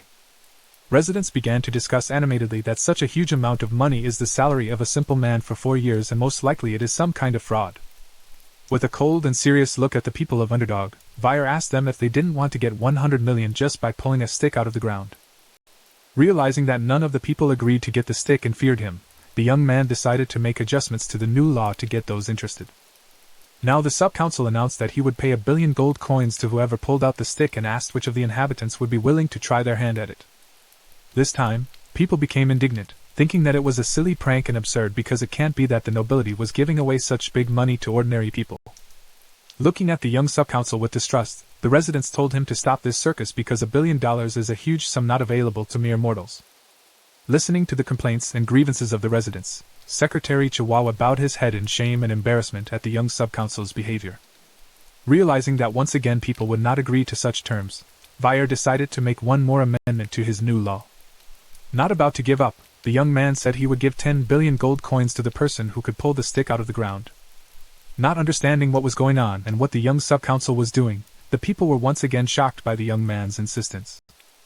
However, after the third insistence, people hesitated and were already beginning to consider trying to get that stick. But seeing the sword behind the sub-council's back, the people hesitated again because they thought that in case of failure, this small rich man could arrange an execution for them. Nevertheless, the villagers continued to discuss how deep the stick might be in the ground and how to pull it out, suspecting that the sub-council was obviously up to something bad. Vire again appealed to the residents, asking if there were any takers for such a sum, intending to raise it again, but Secretary Chihuahua said there was not much money in the treasury. Suddenly, for everyone, the voice of a little blonde girl with a basket of flowers came out of the crowd and agreed to try to get that stick out of the ground.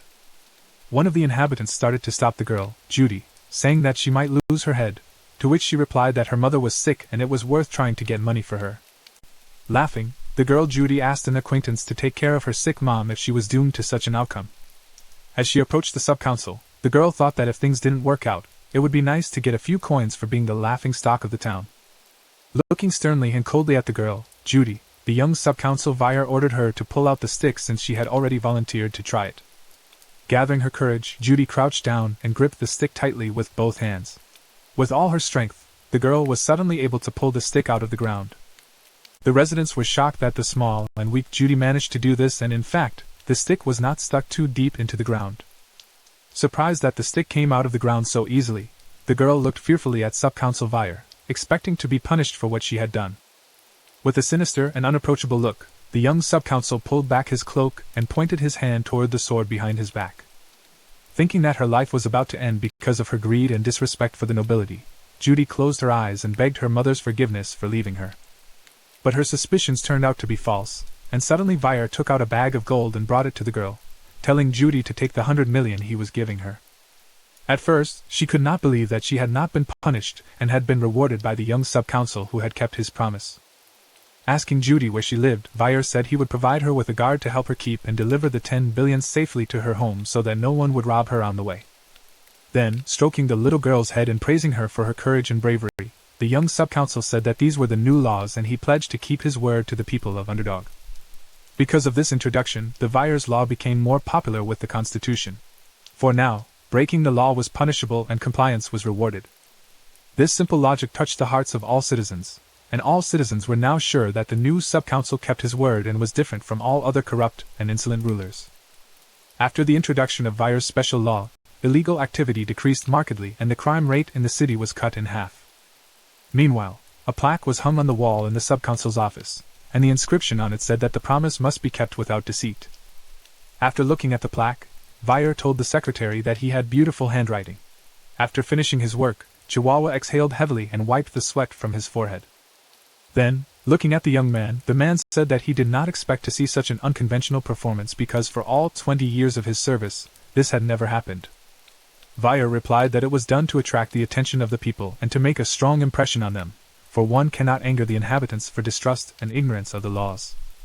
Letting out a tear, Secretary Chihuahua said that all his hard work prior to Weyer's arrival had not been in vain, and he was ready to serve the young sub-council for the rest of his days. The young man thought that he had picked up this method from Camus Morgue from the distant future when she took over as head of the family, reducing the level of offending to almost zero. Shrugging off the memories and unfolding the map, Weyer said that it was now urgent to make up for the loss of the prize money they had given to the winning girl. Marking some areas with a cross, the young man said that these places hide illegal organizations, with the help of which they will return money from the black market. Looking at the map, Secretary Chihuahua was very surprised and asked Weyer how he knew that the organizations were in the specified locations. Remembering that in his past life he had patrolled in that area all the time, the boy pointed to his nose and replied that he had smelled them. Looking at the boy with astonishment, Chihuahua thought that he was an amazing and unusual person and wondered how far he could sniff out. At that moment, one of the estate workers burst into the office and said that the sub-council had received a request for an interview from the Youth Self-Governance Committee from the mayor's office. The secretary was not happy about the news, but Weyer wanted to see what kind of pathetic local aristocrats would conduct this interview with him. The secretary replied that the self-proclaimed committee was, in fact, a sect and had been established by the second and third generations of 7 families of the Baskerville family. The boy realized that the committee wanted to comment on his new special law because it was obvious that they didn't like it. Looking at the secretary and the worker, the young sub-council said that the nasty dung flies had finally smelled the dung and surprised them, exuding an ominous aura. Weyer said that it was time to begin eradicating the lowly pests that were destroying this city. In the city of Underdog, there was a prominent club called Burning Suspense, located in a luxurious and expensive hotel. The VIP room, located at the very back of this club, was the venue for parties costing 10 million gold coins for 6 hours. There were 7 core committee members who had no shame in wasting a lot of money on building tall towers of liquor glasses just for fun and entertainment. These men were the second and third generations of 7 families from the Baskerville family, and these young rich men spent millions of gold for a single bottle of champagne and denied themselves nothing.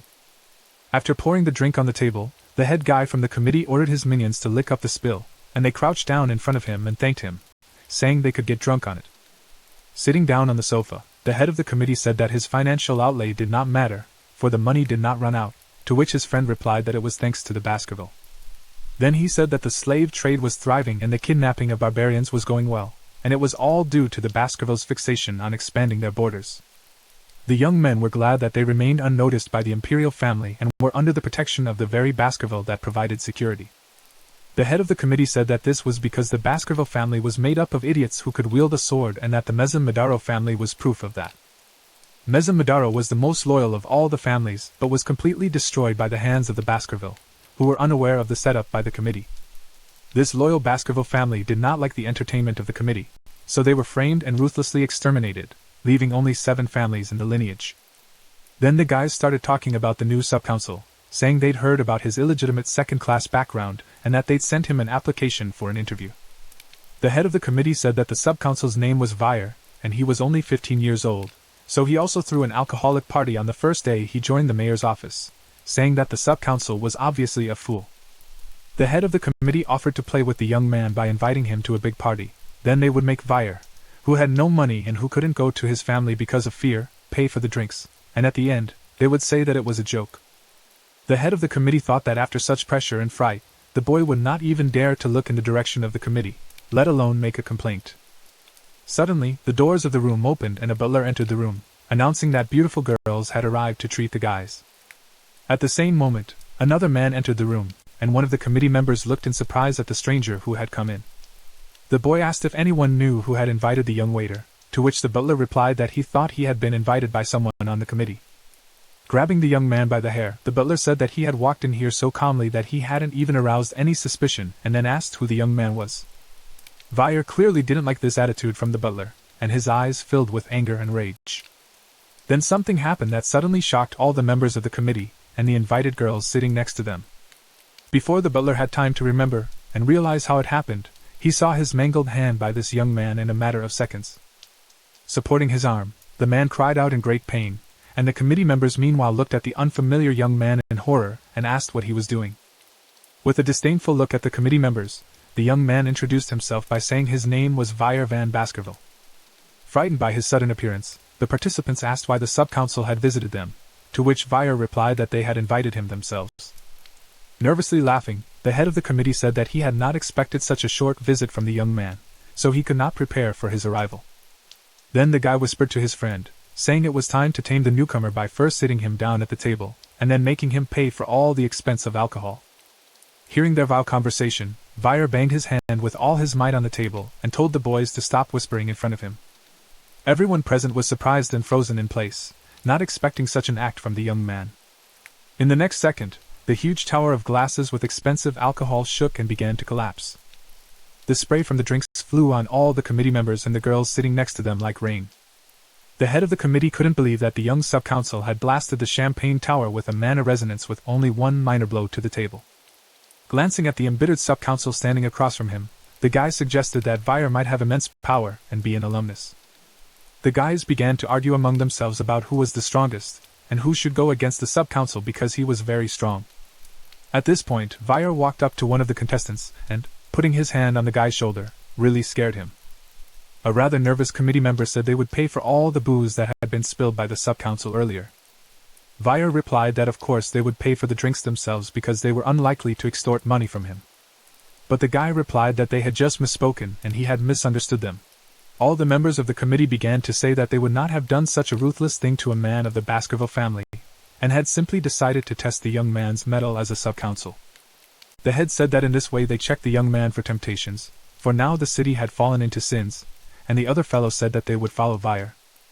However, after listening to the guy's words, Vire suddenly hit one of the guys, telling them one important truth. He held ruthlessly, holding the lad by his flesh. The young sub-council said that a master could test his dog all he wanted, but not the other way around. The boy immediately howled in sharp pain, and the young sub-council told him not to think he could fear nothing with only money in his pocket and a little power. Tossing the guy to the floor, Vire said that he had obviously never faced real fear. Putting his foot on the guy's face and looking back at the others, the young man asked if they understood why he had done this to their friend. Without hearing a reply, Vire said that the same thing would happen to the others. Being very frightened, the other guys started to say that they knew what was wrong. Realizing that the boys still didn't understand the true reason for his actions, the young sub-council ordered him to behave and crushed their friend's head with his foot. Seeing the sub-council eliminate their friend, all the guys stood up abruptly from their seats and shouted, calling him a fool and claiming that he couldn't get away with it. Sneaking up on one of the guys, the young man smiled evilly and said that they obviously never made the right conclusions from their nefarious deeds. The sub-council said that he realized that all this time the boys had been fearlessly engaged in kidnapping, illegal slave trade, and insulting Baskerville. After eliminating this guy as well, Vire said that there was obviously no way to tame these animals in the room without flogging them. A little later, the young sub-council found himself in a creepy dungeon where there were cells for the criminals of this city. Standing behind Vire's back, Secretary Chihuahua was very surprised at the sight before him, for he had never been here before. At that moment, a man shouted from the cell and said that Vire would not get away with it, and would be punished by his father. Man turned out to be the head of the committee who threatened the young sub-consul with violent reprisals as soon as he approached him. Seeing the ghastly condition of the boys, the secretary asked Vire why he had beaten and maimed the committee members so badly. The young man asked if he was overdoing it, to which Chihuahua replied that the boy was definitely overdoing it because you can't turn people into chops. After listening to the man, Vire told him not to worry about it because he hadn't even started yet, and the secretary asked what the boy meant. The sub-consul went to the cell and said that the mayor's office had always kept this sect under control, but now everything had changed because they were trying to take over the Baskerville. Looking at the head of the committee through the bars, Vire said that the lack of education was evident even in the insolent faces of these guys. Being serious, the young man said that one day everyone would be punished, and since he had taken up the case, he would eliminate everyone involved. Realizing the gravity of the situation, the committee members cried and began to beg for forgiveness, saying that they were wrong in their actions and asking for mercy. For the last time, looking at the heads of the committee members, Secretary Chihuahua said it's unlikely the boys' families will sit idly by after learning what happened to them. Insistently addressing the young man, Chihuahua was sure that in the future the boys would not support the projects of the subconsul, and would most likely take revenge on him at any cost. However, Vire said that everything would work out and advised the man not to worry about protesting families because they too are involved in crimes.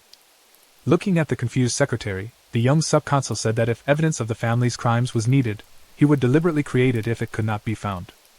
Vire knew that soon there would be a global upheaval in the world in which there was a high probability of his participation in the battle, and if that didn't happen, he would enter the academy and leave here. Turning to the guys, the young man remembered all their sins, namely kidnapping and trafficking in women, bribery, blackmail, tax extortion, and elimination of people. The head of the committee replied that they had not done it, and if the subconsul was provided with evidence of their offenses, they would definitely be punished. Smiling evilly, Vire said that the guy was deluded if he thought there was no evidence in the presence of such serious crimes. Desperate, the head of the committee wanted to say something but quickly stopped and did not utter a word because he realized that he had nothing to oppose.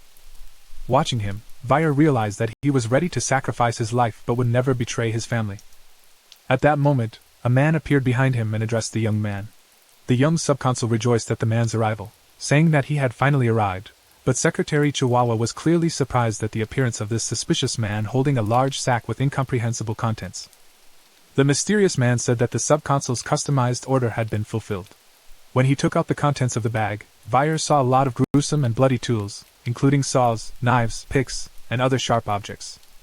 Turning to the subconsul, the executioner said that in all his 30 years of torture, this was the first time he had seen so many gruesome tools, and Vire replied that these things were not uncommon in the place where he lived. Then the executioner asked the young man if he had lived in hell, and Vire replied that this place was like hell and he could teach the executioner how to use these objects, but he politely refused. Looking at the assortment of tools, the young man thought that he had missed such tools in his past life in the age of destruction for torturing demons. Taking off his jacket, Vire said that the torture could begin, and then the head of the committee was finally convinced that the subconsul would not just let them go. Looking into the eyes of the guys full of fear, the boy asked where they lost all their confidence and stubbornness they showed earlier. Rolling up his shirt sleeves, Vire ordered the boys to be silent, for he wanted to savor the old sensations of torture and proceeded to the gruesome procedures. Soon, rumors of what happened in the committee room quickly spread through the city, and the gang of 7 corrupt and violent idiots were promptly arrested. Everyone was discussing this incident, and given the character of the new subconsul, the residents were sure that the rich offspring were unlikely to be released and would definitely bring shame to their families. Many residents argued that these guys should only get the death penalty after all the atrocities they had committed, but they weren't sure that's what would happen. Some argued that the subconsul would not forgive this and would execute everyone. Others feared that the consequences of executing the heirs could be far from humorous. However, all the townspeople agreed that this incident was a power play between the new politician and the local rich, and if they bowed their heads once, it would all be over. As the townspeople had anticipated, soon after, Mang Blang, Fari, Lobi, Chanel, Fagu, Eros, and Fra offered their sincere apologies to the new subconsul. Local officials also bowed to subconsul Vire, offering him compensation for the harm he had caused. Everyone was sure that thus the 7 heirs were released safely after listening to their fathers screaming at home. However, the townspeople thought so at first until they saw the 7 heads of the heirs of these families in the middle of the central square of Underdog City. All the heads were soaked in cinnamon and had contorted facial expressions showing the horrible hellish pain they felt until their last breath. A warning hanging over their heads detailed all the kinds of tortures performed on them, which shocked all the inhabitants with their sophistication. After finishing the case, Vire said that this law had always existed, so there was nothing surprising in such a massacre of disorderly people. However, the very fact of punishing known aristocrats would cause changes, and upon hearing the declaration of war, the remaining aristocrats would spring into action. The secretary was not prepared to hear that if a confrontation between politicians and aristocrats began, a bloody wind would blow on Underdog in the future. Vire turned and looked at Chihuahua and said that he should be worried because he would be taking part in his next covert operation soon. That very moment came, and putting a mask over his face, the secretary whispered, asking Vire if they were really on a covert operation now. Then the young subconsul, also undercover, asked Chihuahua if he didn't trust him, and the man said that wasn't the point. The man looked at the boy with a frightened look and doubted the rightness of such an action because their task was very dangerous, and he was worried about him. Secretary Chihuahua was worried about the young sub-consul being put in an iron cage like some wild animal. Soon, the boy was taken to a place run by fallen and vile aristocrats who brought slaves and kidnapped people to sell. The worst part was that Mr. Vire himself had set himself up to be sold as a slave to one of the aristocrats. Somewhere on the outskirts of the city of Underdog, there was a huge circle tent hidden from the eyes of ordinary people, near which luxurious carriages began to gather. Today was the opening day of the slave trade, which of course the Baskerville had not been told about, and the local commodity was kidnapped barbarian nobles and commoners. In the tent, the guests of honor were greeted by a man dressed in a clown costume who solemnly welcomed everyone to a place called the circus. When he approached the clown, Chihuahua gave him his ticket on which the purpose of the visit was indicated, and from his handwriting, the clown determined that the man was from the Mang Blang family. A slightly nervous Chihuahua confirmed what was written, saying that he had come to sell the slave who was behind his back. The clown was concerned because people from this family bought slaves in bulk, thinking that someone was not to their liking, to which Chihuahua replied that he was always satisfied with the goods bought here. Upon seeing the male slave, the clown said that such a rare and unusual specimen with black hair and red eyes he would be able to sell at a great price. Accepting this bid, the clown invited Mr. Chihuahua Mang Blang to come inside and wished him a fun time at the circus watching the auction. Soon, the whole hall was filled with aristocrats, and positioned in the center of the stage, the clown leading the event began his performance, addressing the audience.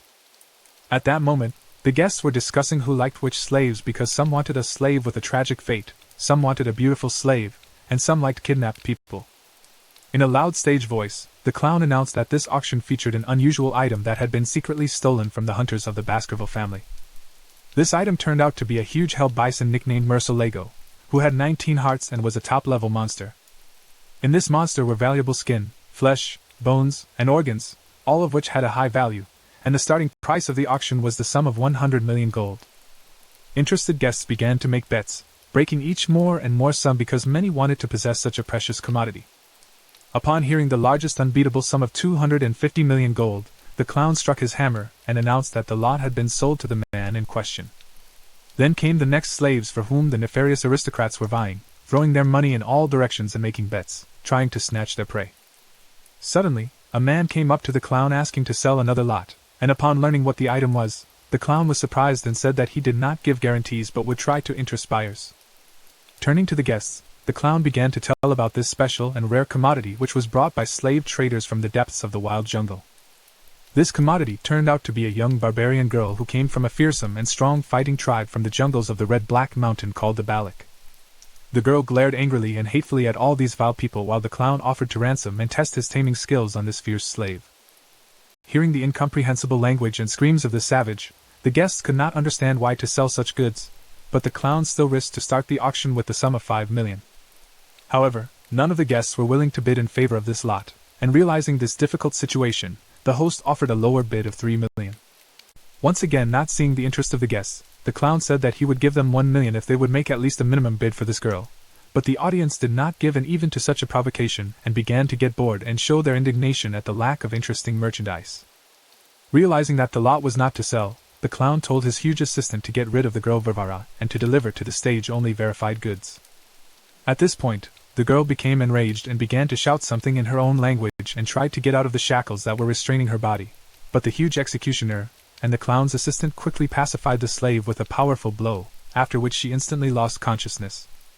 While the executioner was carrying the girl away on his back, the clown apologized for the misunderstanding to the audience and said it was time for the next item. Then the auction with the best items began, and to the guests brought out a young Vire, who passed by the executioner and the girl Varvara. One of the aristocratic ladies present immediately caught sight of the merchandise that had just been delivered to the stage and was struck by the fact that in front of the nefarious rich men appeared a young handsome young man with beautiful long black hair, an athletic build, and bright red eyes. The clown immediately approached the young man and began to tell him about the item, saying that it was very rare and initially docile, so it would not require much training. Without listening to the clown, the lady who liked Vire immediately made a bet of 600 million, which the clown was very happy about because not having had time to specify the starting amount had already heard the bet. Suddenly, another guest announced a bid of 800 million, and the angry lady yelled at the one because she did not understand why such a handsome young man needed a man, while the man replied that he needed the young man as a gladiator and clarified relations with the aristocrat. Another guest outbid him by offering 900 million. Suddenly, one of the guests picked up the plate with his number and said that he was offering 6 billion for this slave. The clown looked at him for a moment and froze because he did not expect to hear such a huge sum for this young slave. Catching a wave of excitement, the clown began to ask who could offer more, but all the guests were silent. Turning around and looking at the man who made the last bet, the aristocrats immediately recognized that this man was Baron Gambino of Zitanit, with his young assistant standing behind him. There were rumors among the nobles that the vile man had recently risen by absorbing underground funds. Looking at the Baron's aide, he asked if he had made too big a bet, to which Gambino replied that he would resell the young man in the capital at twice the price. Doubting the correctness of the Baron's actions, the girl said that it was too large a sum and that he would be suitable for sale as he matured. Gambino ordered Cindy to shut up, for he had taken the girl and when she had no place to go, so she must not look down on her master. In the end, no one offered a higher amount, and the clown said that the customer number 99, Baron Gambino, gets the right to own this unique product. When Vire was brought to the Baron, the man saw that the young man looked even better up close and said that he had prepared a couple of games for them to try out his goods. After these words, the young subconsul raised his hands to the man's face, and Gambino was surprised and asked the young man if he wanted the shackles removed. Replying to the Baron that there was no need, Vire broke the strong chains with his hands in a second and said he would gladly play with the man. Seeing this, Cindy, standing behind Baron Gambino, was frightened and surprised at such strength of such a young boy. Without hesitation, Vire struck Baron Gambino with a powerful blow, and he flew backward, blowing everything around him to smithereens. Landing on the floor, the man coughed and heard a question from a boy who asked if the Baron liked this game called Spear and Shield. Approaching Gambino and clutching tightly at his flesh, the young subconsul said that in this game he would be the spear and the man the shield, and if the latter held out, he would win.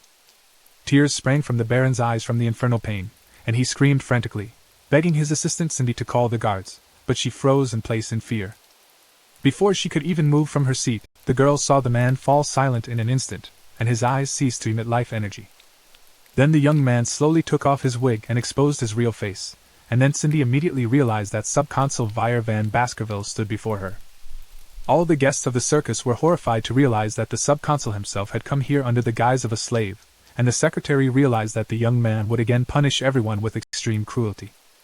After looking at these vile aristocrats, Vire said that this place was aptly named circus since it housed so many clowns. Anticipating a taste of further revenge, the young subconsul said that all present were unlikely to return home unharmed. Realizing that their secret society was caught off guard, the clown organizer decided to act quickly and decisively because he did not care that the young man turned out to be a subconsul. Pointing his finger at Vire, the clown said it didn't matter who the boy was and ordered his minions to eliminate him because he was completely unarmed. Immediately following the organizer's order, the armed fighters rushed to attack the young man to eliminate him as soon as possible. However, at that moment, Vire summoned and released the demonic sword bug from his hand, showing that he was not unarmed. Ahead of his opponents, the young subconsul eliminated all three men in a flash, stripping them of their heads with a single blow. Upon seeing what had happened, the clown noticed the red viscous aura exuding from the young subconsul and suspected something was wrong. Immediately after the fallen trio, the executioner entered the fray, spinning his metal sphere on a chain, but Vire didn't keep the man waiting long. Rushing towards him, sneaking up to the metal sphere, the young man immediately channeled his power to disarm this formidable big guy. In the next instant, Vire shattered the metal sphere and eliminated the creepy executioner, thus letting everyone know that he was a graduate level to be an alumnist at such an age. Even as Baskerville was quite unusual, for alumni are the best weapons representing the strength of a country. Realizing that with such an opponent, victory was not seen, the clown decided to act with more vile methods, using for this the next standing chihuahua, who supported the young man.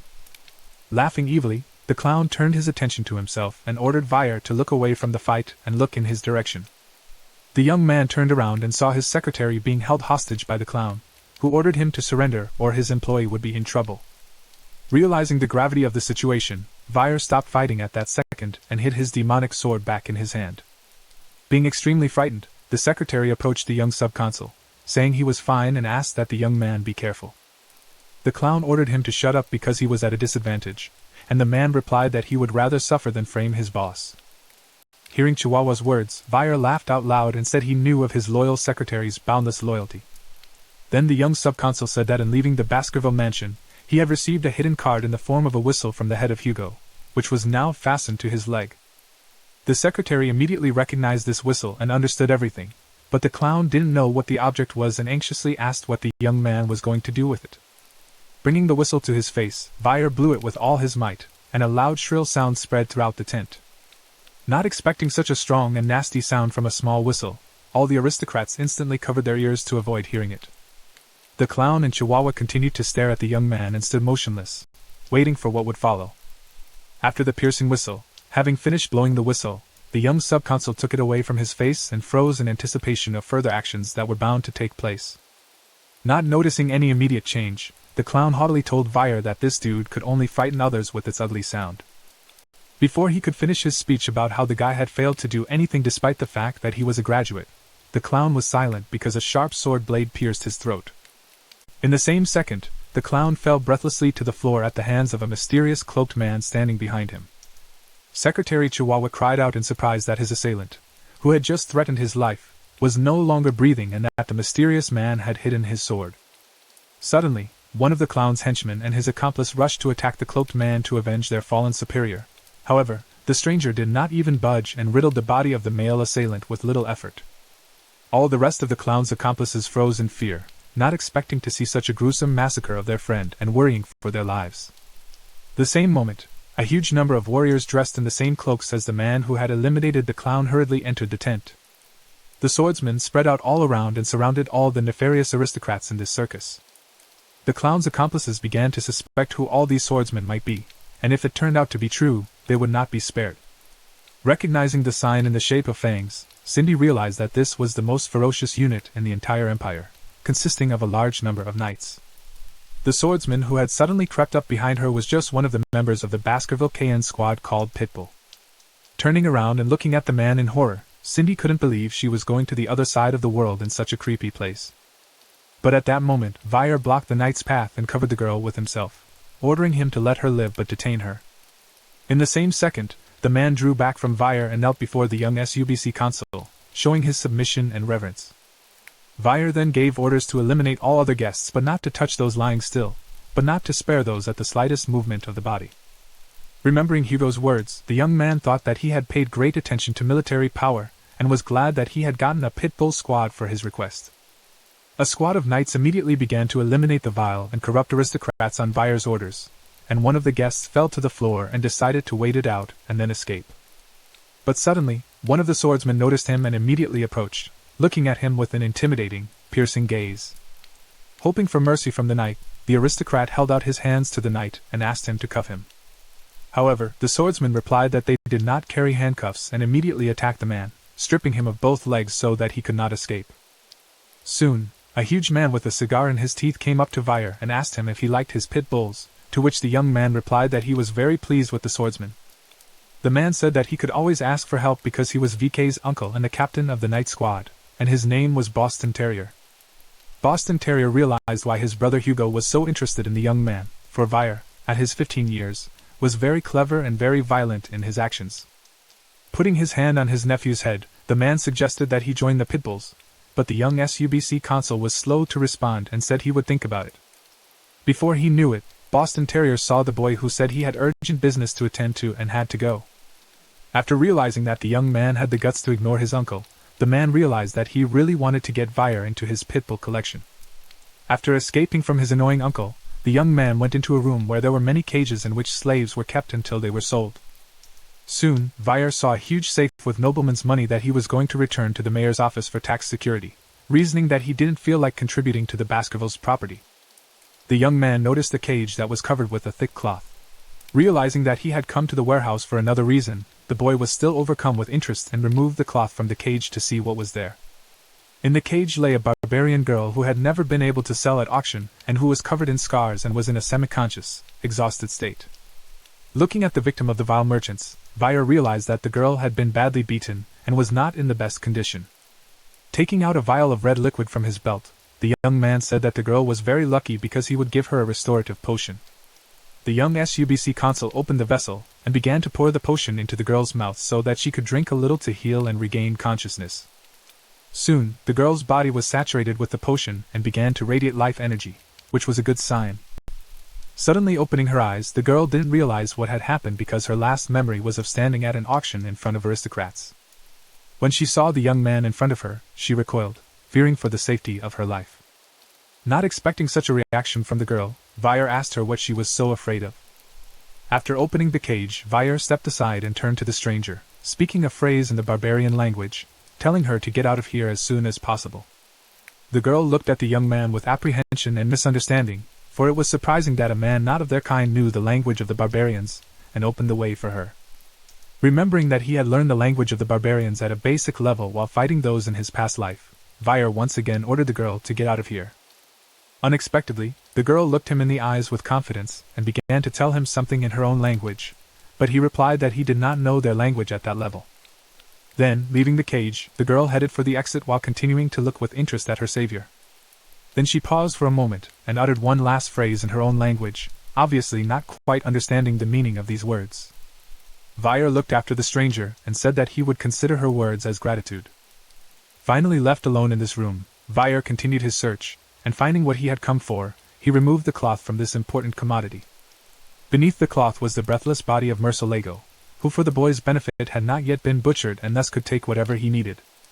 Releasing Beelzebub from his hand, the young man said that it had been a long time since they had had a top-level monster, and that it was time to start eating and savoring the monster's blood. Soon everyone was talking about the young SUBC consul who instantly crushed criminal organizations whose members were stripped of their limbs and taken to prisons. Also, on that day, the burning mansion that housed the huge devil's lair of the fallen aristocrats of Underdog City was burned to the ground. The heads of all the VIP visitors to this creepy lair were put on display in the town square, and people became more vigilant about criminal activity.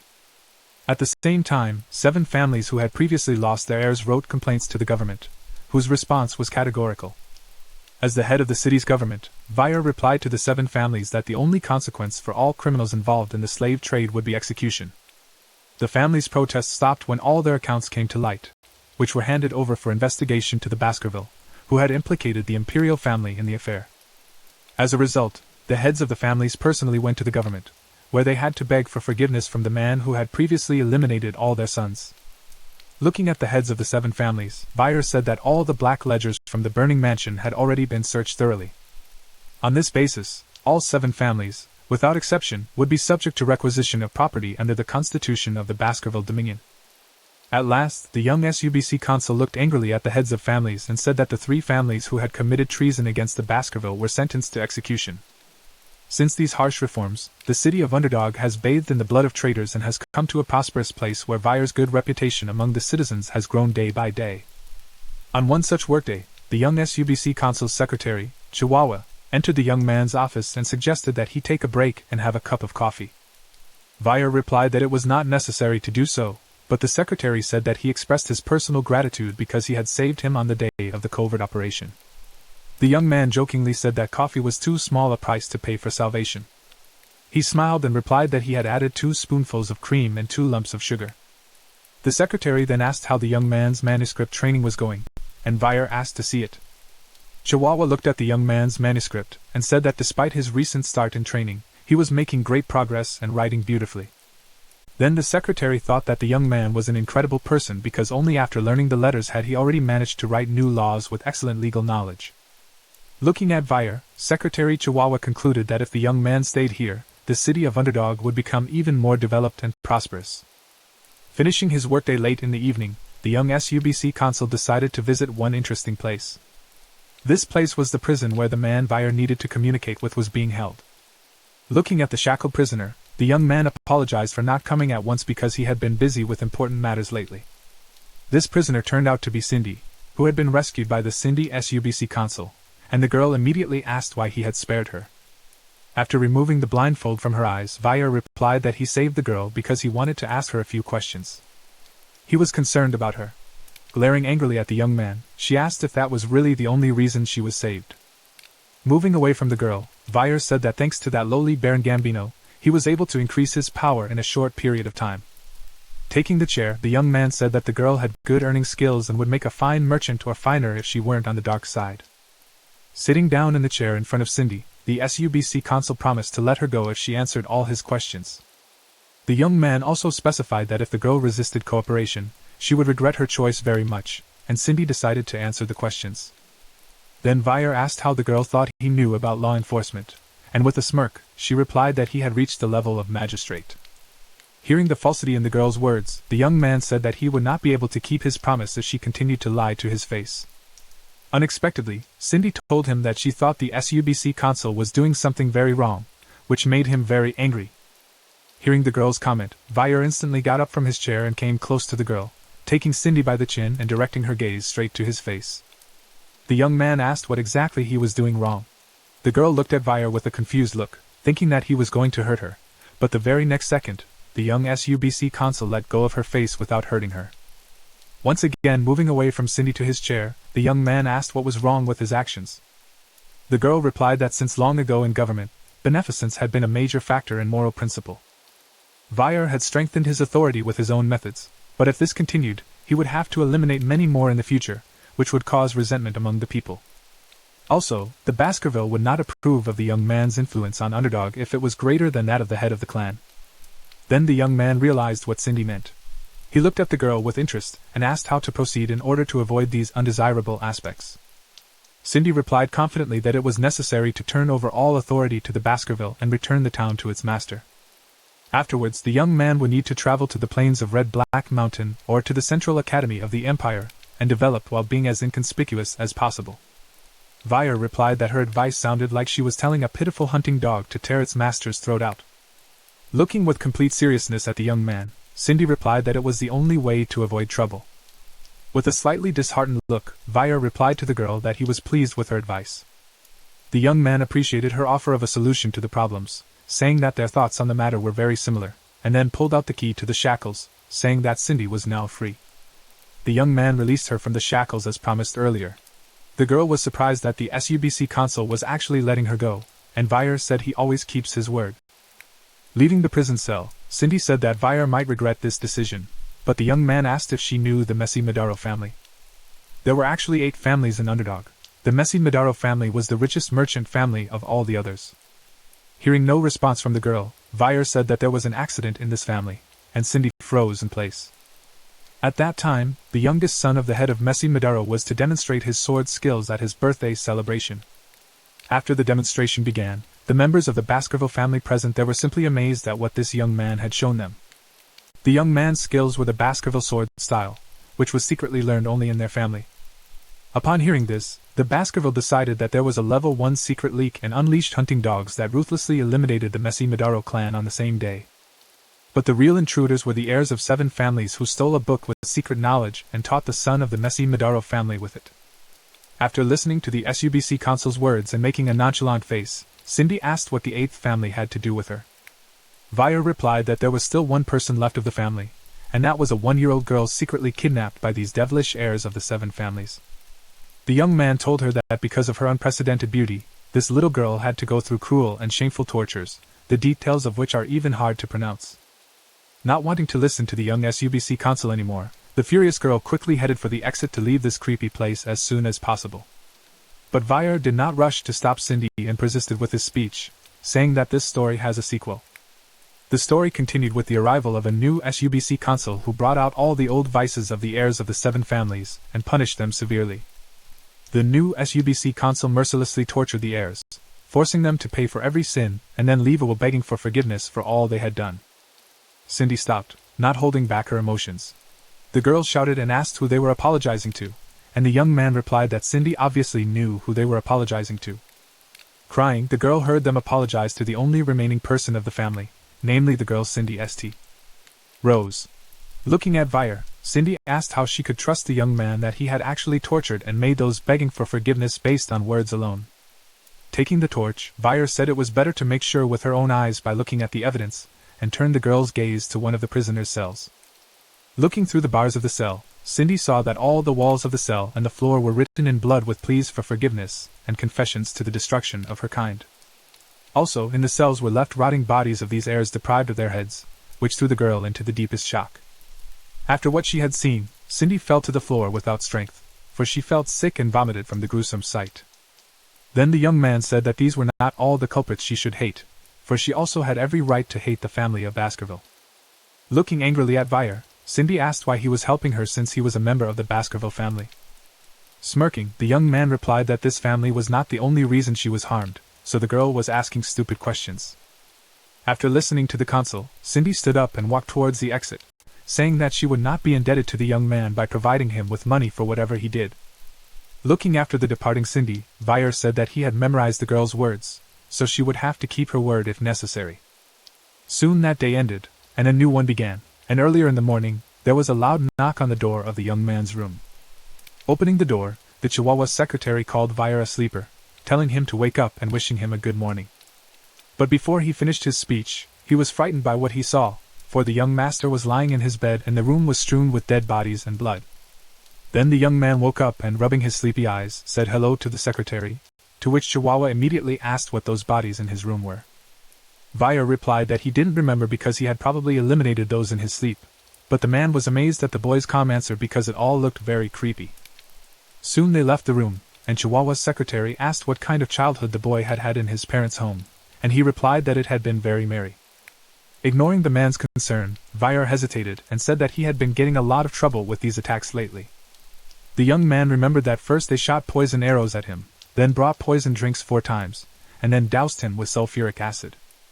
So there were attempted arson and shooting, and then followed by a carriage run over and many other threats to the SUBC consul's life. After a little thought, the young man said that he was obviously attracting a lot of attention, to which Chihuahua replied that he was rather crazy if he thought it was a sign of attention. At the auction, with the help of Beelzebub, Vire obtained a very useful indestructible life skill from a hell buffalo that proved to be quite effective. Now the young man's body was strengthened by the waters of the river Styx and had the skill of indestructible life, for which there was no trace left on him during yesterday's attack. Suddenly, a fancy carriage arrived in the courtyard of the estate, surprising the young SUBC consul and Chihuahua's secretary with its arrival. On the roof of the carriage, the flags of the Baskerville family were flying in the wind, which could not be confused with any other flags in this empire. Upon seeing these identifying marks, young Vire realized that someone from the main house of Baskerville had arrived. Soon the carriage doors opened, and before them appeared an arriving man who clearly shocked Secretary Chihuahua. This man turned out to be Superintendent Barrymore, who immediately bowed and said hello to young Mr. Vire. The young man then said hello in return and said that the manager had looked better in the time they had not seen each other. During the conversation between Barrymore and Vire, they were being closely watched by Chihuahua's secretary. He looked at the manager with interest and surprise. Barrymore was a top CEO and 4th-generation manager working for the bloodthirsty Baskerville family, where you could lose your head for one mistake. Chihuahua was insanely happy and excited to see the idol of all the Baskerville laborers with his own eyes.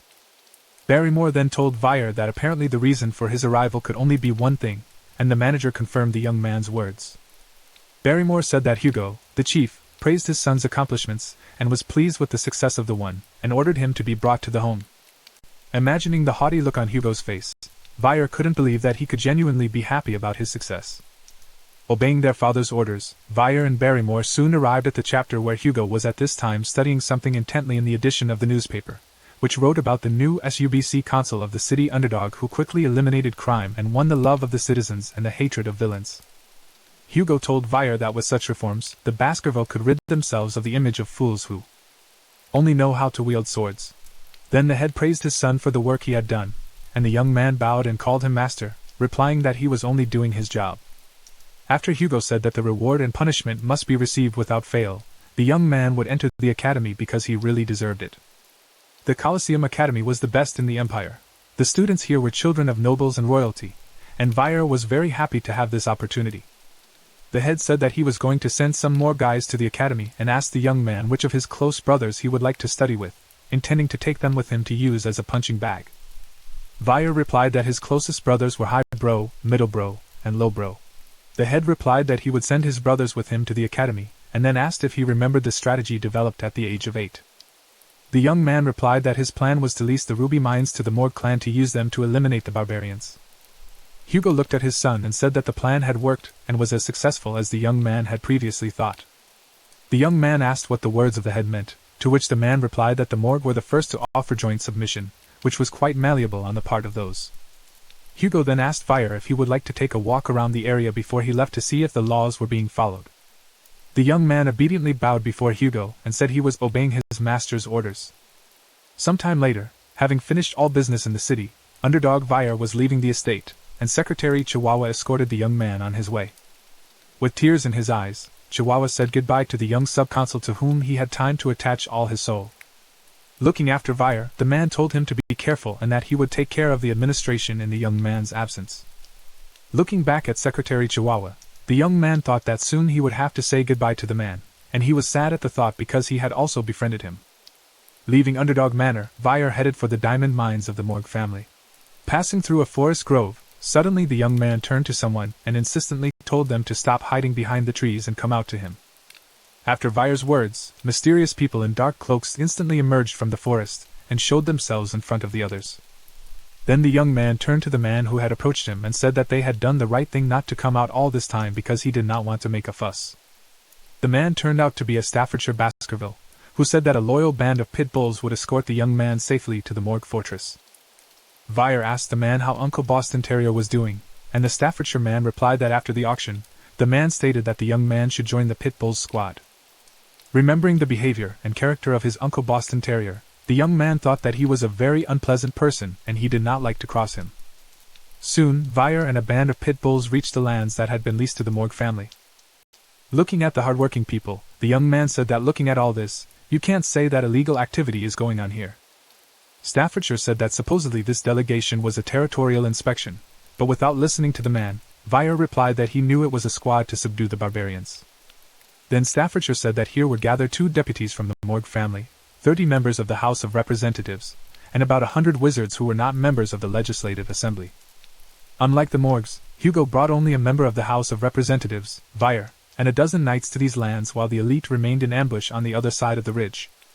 At this point, the young man thought it would be a good idea to investigate the way of life of the barbarians, as the head of the Baskervilles had advised him earlier. After a little while, they reached a castle surrounded by high walls and a deep moat, with human skeletons hanging from huge spikes. Looking at these breathless human remains, it was immediately clear that this was the work of ruthless Morgue mages. Looking at this sight, Staffordshire said it was a very cruel and forceful warning to the barbarians from the Morgue family. The whole sight reminded Vire of the ruthless and calculating Morgue, for such were the imprints of memories of that one from his past life. Suddenly, 3 female silhouettes appeared on the high wall, and one of the girls asked who the travelers in front of the castle walls were. As the 3 girls approached the edge of the wall, they said that no one could enter the castle without their permission. Looking closely at them, Vire thought they looked very familiar, but he couldn't figure out who the girls resembled. These girls were known as the 3 flowers of the Morgue family, and these sisters were named Hayes, Middlesex, and Lowe. Everyone knew that the sisters individually were insane, and when gathered together, their madness pierced the sky. Looking at them, the young man said that a delegation of the Baskerville family had arrived, informing them that they had arrived for a tour of the area and a friendly exchange. Vire heard back that it was necessary to wait for the person in charge to allow entry. Hearing these words, the young man said that the landlord himself came here and they had no right to stop him, to which one of the girls asked if he ignored them as a landlord. Continuing to unnerve Vire, one of the sisters told the young man that he obviously didn't know the tenant protection law, despite it being the law of the Baskerville family. The young man replied that he had already made some changes to the law to evict the current tenants, and Staffordshire noticed an ominous aura emanating from the irritated Vire. Not wishing to wait any longer and have meaningless conversations, the young man said that he was warning the sisters for the last time and ordered them to open the gate. When the 3 sisters noticed Vire's aura, they realized that the young Baskerville was obviously not joking and might attack them. But not holding back her temper, one of the sisters unleashed her magic and replied that she had heard that the city of Underdog was run by some juvenile idiot. In the next instant, the girl released a warning stream of water right under Vire's feet in an attempt to scare him, but it only scared the horse he was sitting on. Then, calling the young man an ill-mannered swordsman, the sisters ordered him to wait as they had been told before, for one must not enter the lands of the Morgue family without asking. Suddenly, from behind Vire's back came voices that turned to the sisters and asked how dare they behave like that in front of this important man. When Vire heard this and turned back around, he was very surprised to realize that he had heard very familiar voices. Enraged, the sisters called the strangers henchmen and asked how these reckless idiots dared to stand up to them. At this moment, the 3 knights boldly stepped forward, preparing for the approaching battle with the Morgue family sisters. After taking off their hoods, the boys revealed their identities to everyone as Trident kin, and one of the brothers pointed at the young man and said that they, like Vire, were members of the Baskerville family. Turning around and looking at Vire, the three brothers said to trust them because they wanted to be helpful and had the power to deal with the sisters. The young man was obviously not happy about the help of his brothers because they irritated him madly since his previous life, and these emotions were read on his face. Looking at the brothers, Vire couldn't understand what the three were doing here and what was wrong with them, because before they wouldn't have thought of helping him even for a reward. Then one of the brothers came to the young man and asked him to trust them because they wanted to thank him for the recommendation to enter the academy.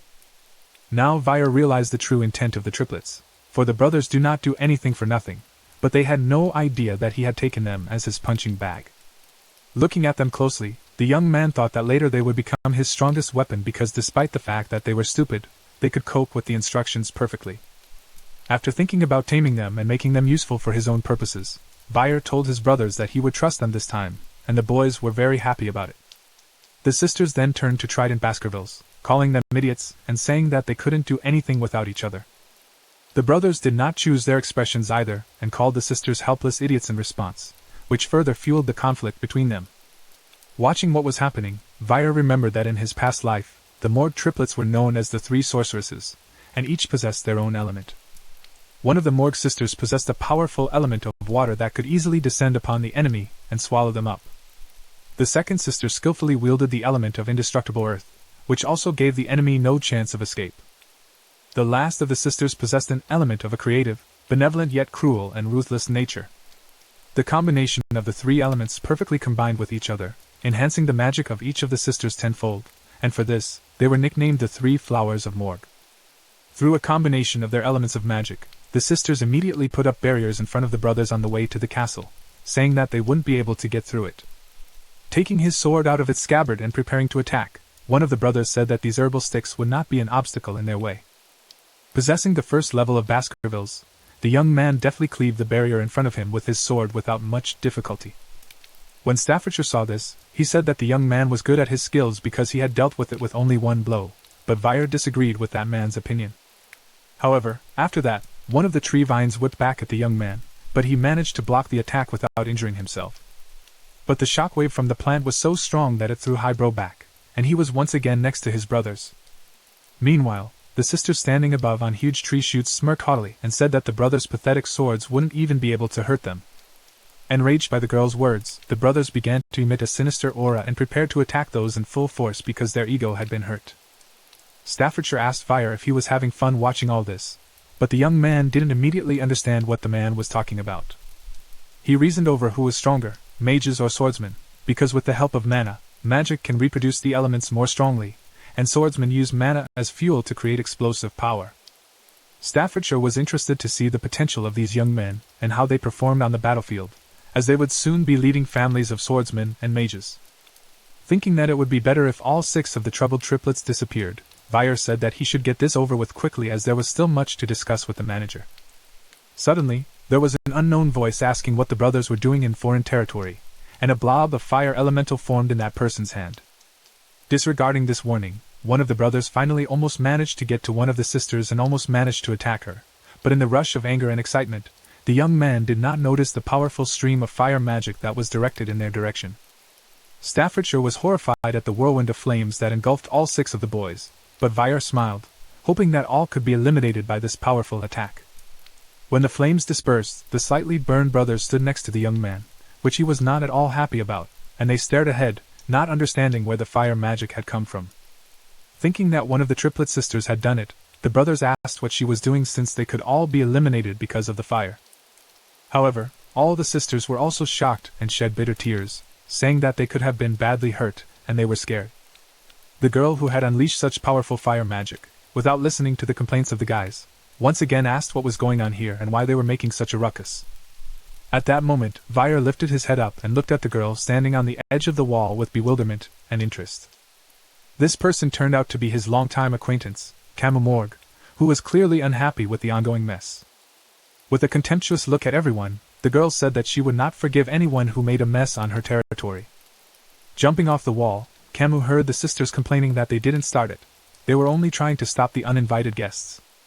Hearing that, one of the sisters addressed her by name, and Camu ordered her not to address her that way. Being frightened, the sister immediately corrected herself by calling her sub-superior, threatening her sisters to end up on one of the spikes surrounding the castle. The girl told them to be careful with their words, and they immediately apologized for their transgression.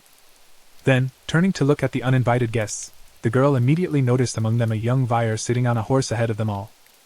A little embarrassed and smiling sweetly at the young man, Camus said that they had not seen each other for a long time because it had been about 7 years since their last meeting. Recognizing that little harmful and sassy girl in this girl, Vyre smiled and said hello to Camus Morgue. Having looked at the grown-up Camus, the young man realized that it was a girl famous in his past life for having stolen the hearts of all men of society, getting into scandals. But for some reason, in this life, there were no such rumors about her.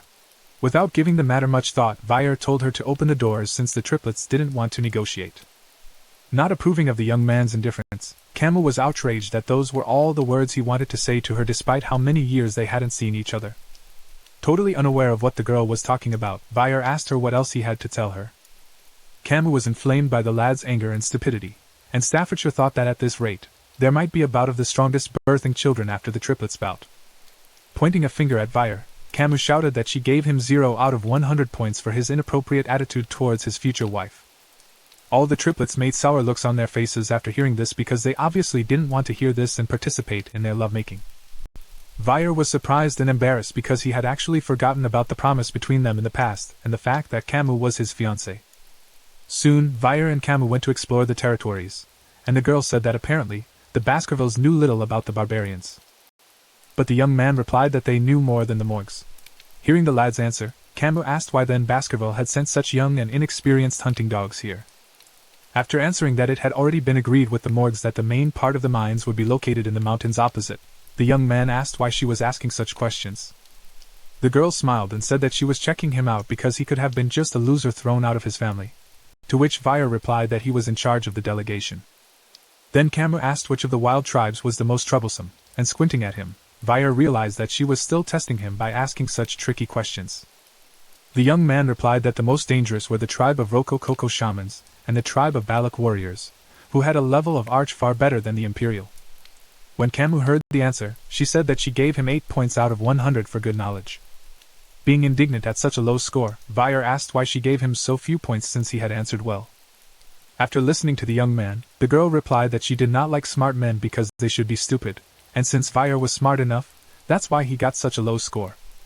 Then, having evaluated Vyre from head to toe, Camus gave another 6 points for writing, 4 points for style because his clothes were boring, and deducted 1 point for the guy's tackiness.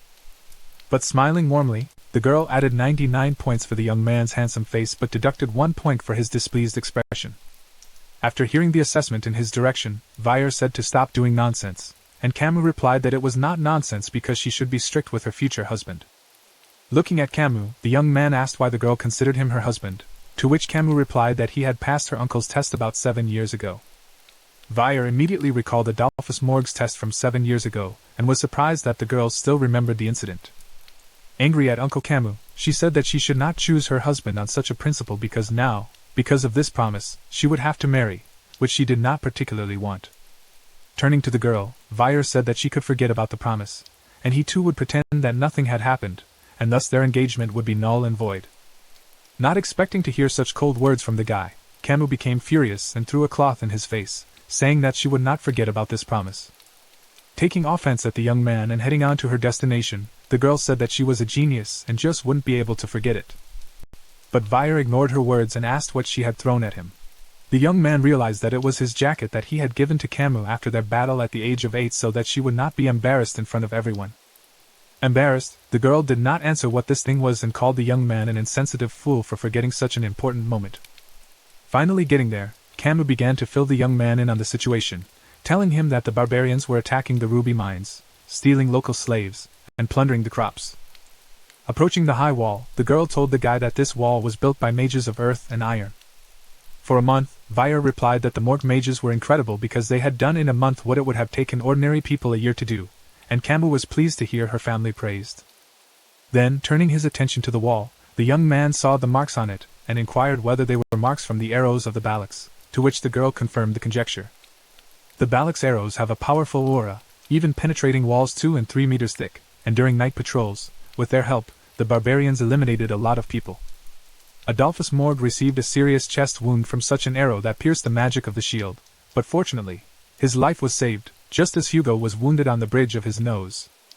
Vire wondered who was such a genius among the barbarians, and Camus replied that it was most likely a girl, but it was hard to recognize because of the painted faces of those. At this moment, a man from the Morgue clan quickly approached the girl, addressing her as a sub-captain. Coming closer, Camus was told that the search party had caught Varvar, the scout, and that she needed to go there to interrogate him. When they arrived, they saw a viciously bound barbarian covered with necklaces and beads, his body covered with tattoos. Vire realized that he was from the Roko shamanic family, and Camus asked if she had already managed to get some information, but she was told that the barbarian did not want to say anything. Then Camus asked if her magic had been used, and she heard that it didn't work because of the powerful spells that made it impossible to reach minds. Afterwards, Camus came closer to Varvar and asked if he remembered the recent attack on the Morgue estate where several people had been kidnapped, but the prisoner did not answer. The girl, looking into the eyes of Varvar, said that among the kidnapped was her third cousin, Rose, and asked what had been done to her. To which the man replied in his own language without understanding a word. Camus asked her employee where the barbarian defectors were, but the girl replied that all had been eliminated or stolen during the barbarian attack. Camus realized that no one would be able to translate Varvar's speech now, and at that moment, Vire joined the conversation, saying that he knew a little of the Roko language. The girl was very surprised that the young man had such a skill as well, but Vire replied that he wasn't very good at it, and only knew basic vocabulary. Camus then asked the young man to find out from the barbarian where her sister was, a red-haired girl of 12 with red eyes, and he asked the man in Roko with a distraught look and a sinister appearance. The Roko barbarian replied something to the young man in his own language. Vire immediately understood what the man had told him and realized that these words would cause Camus terrible pain, for this information would not be comforting.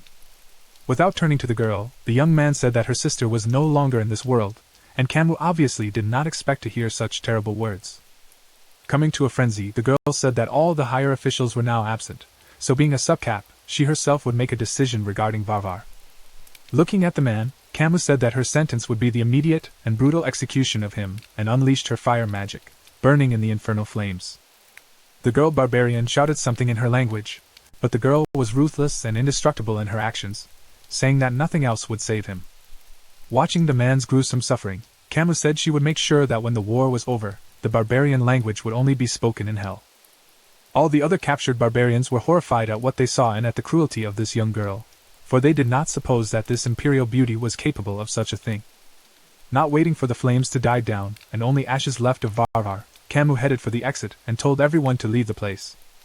Looking at the girl, Vire immediately realized that she wasn't well and was going through a great emotional turmoil because of the loss of her sister.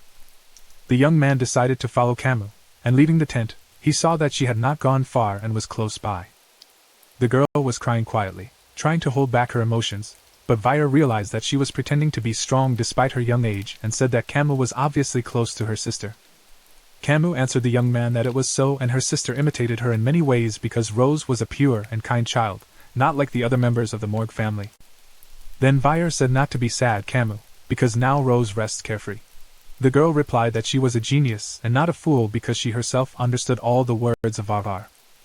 Hearing these words, the young man thought that the girl could really guess what the Roko tribe man was talking about. Then that mad and savage barbarian answered the young man that he would gladly eat Camus Morgue's sister. Unable to contain her emotions any longer, Camus cried with all her might at the realization of what a terrible fate had befallen her poor little sister.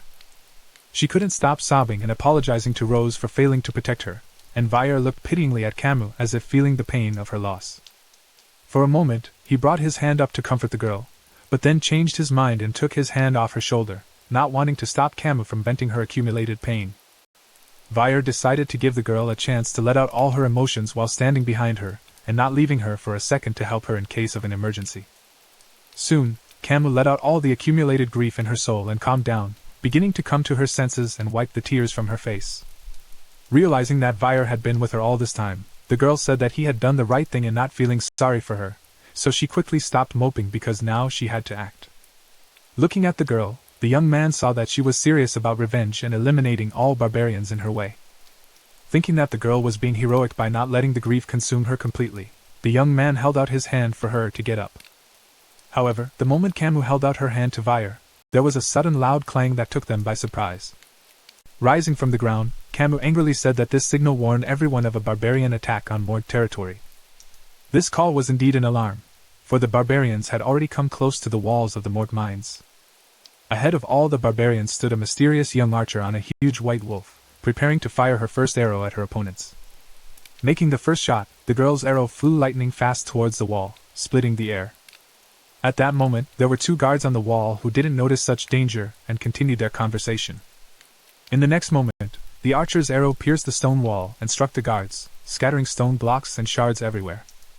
Then the girl shouted to the other barbarians some words in their language, and they instantly rushed to attack their opponents. The wild barbarians quickly infiltrated the terror and attacked the guards and mages there, eliminating them without a shred of pity. At that moment, Vyre arrived on the scene and saw the horror and mayhem going on around him. Observing the actions of the barbarians, the young man thought that they had penetrated the territory very quickly, which spoke of the considerable strength and agility of those. Suddenly, Vyre's musings were disturbed by a lasso heading in his direction.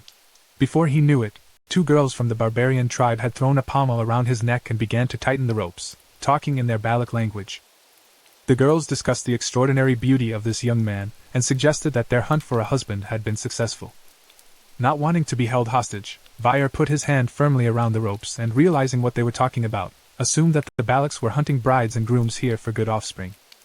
Abruptly pulling the ropes with his hand, the young man threw the girls off the wolves on which they were sitting and said that he would not become their husband because it was not part of his plans. The huntresses fell to the ground with a thunderous crash, surprising their kin, for they could not stand against one young boy. The archers of the barbarian tribe who were watching this realized that the guy was not so simple and, mistaking him for an enemy, aimed their arrows at him. Vyre immediately grasped the hilt of his sword and remembered Hugo's admonition that the young man not engage the barbarians until the main army had joined. Deciding not to wait for reinforcements, and having exposed his sword, the young man quickly and deftly reflected all the arrows fired in his direction.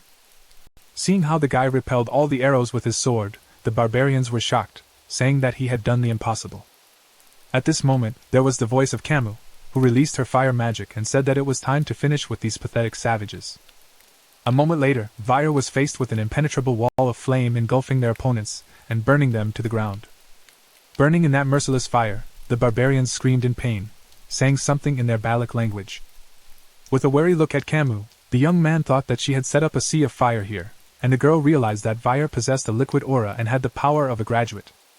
Camus then said that Vyre was the only man she could accept as a husband, and the young man said that the leader had ordered that they not engage until the army arrived. After listening to the boy, Camus replied that it was an order from the Baskerville, which she didn't obey, and so she would deal with it herself. Without Vyre releasing the Quadro spell, the girl directed her hellfire forward, which consumed everything in its path and burned out even the Zla itself. Looking at it, Bakir thought that the girl had become noticeably stronger because her Quadro spell was so powerful that it absorbed everything in its path. Telling the barbarians that they would be held accountable for what they had done to her sister, Camus concentrated her powers again and created a blob of flame in her hand.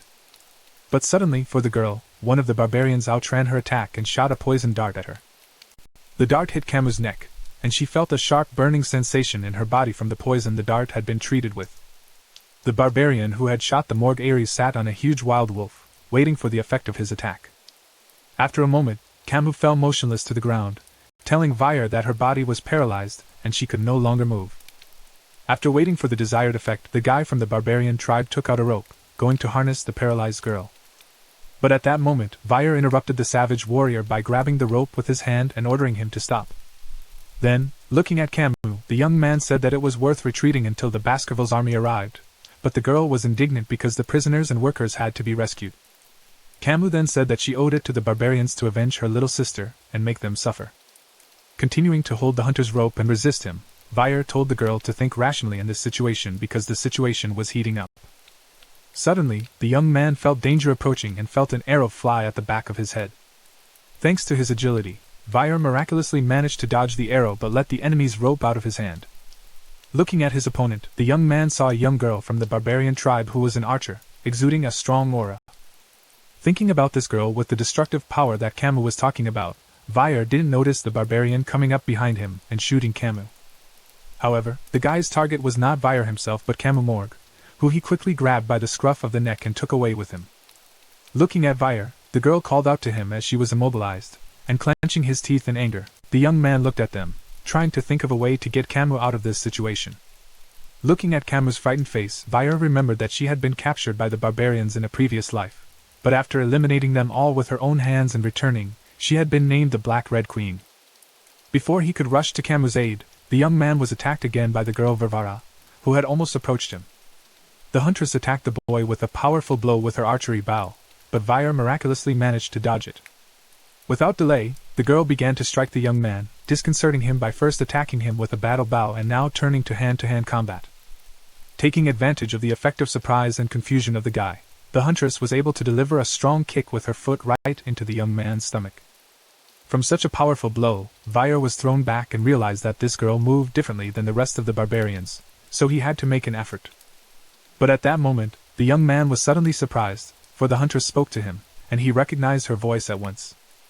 Looking at Vire, the girl said that she had already known from their last meeting that they would meet again, and eventually they did. Behind the painted face and dangerous gaze was that poor and beaten barbarian girl whom the young man had released from the cage at the slave auction. Recognizing the girl, Vire was very surprised, for she looked different now, having a healthy and strong appearance.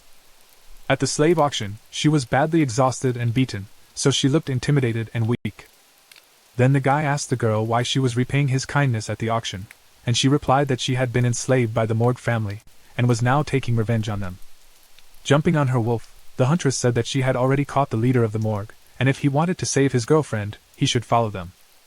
Vire hesitated as he thought of how to resist the barbarians without exposing all his strength, but at that moment, Adolphe Morgue and his mages were approaching them, and the young man could not reveal himself. Hearing the news of the attack on Camus, Adolphe immediately ran to save his niece and rushed to attack the opponents, ordering the barbarians to release his niece. The man unleashed his earth magic, and the entire cover under the feet of his opponents began to crumble. Thanks to her fast and wild wolf, the barbarian archer bypassed all the obstacles in her way and escaped from the scene. The rest of the Balacs also managed to escape Adolphe Morgue's attack and got out of sight, for their wolves were very strong and fast animals. Looking after them, the enraged man shouted and cursed those who could not save his favorite niece from being kidnapped.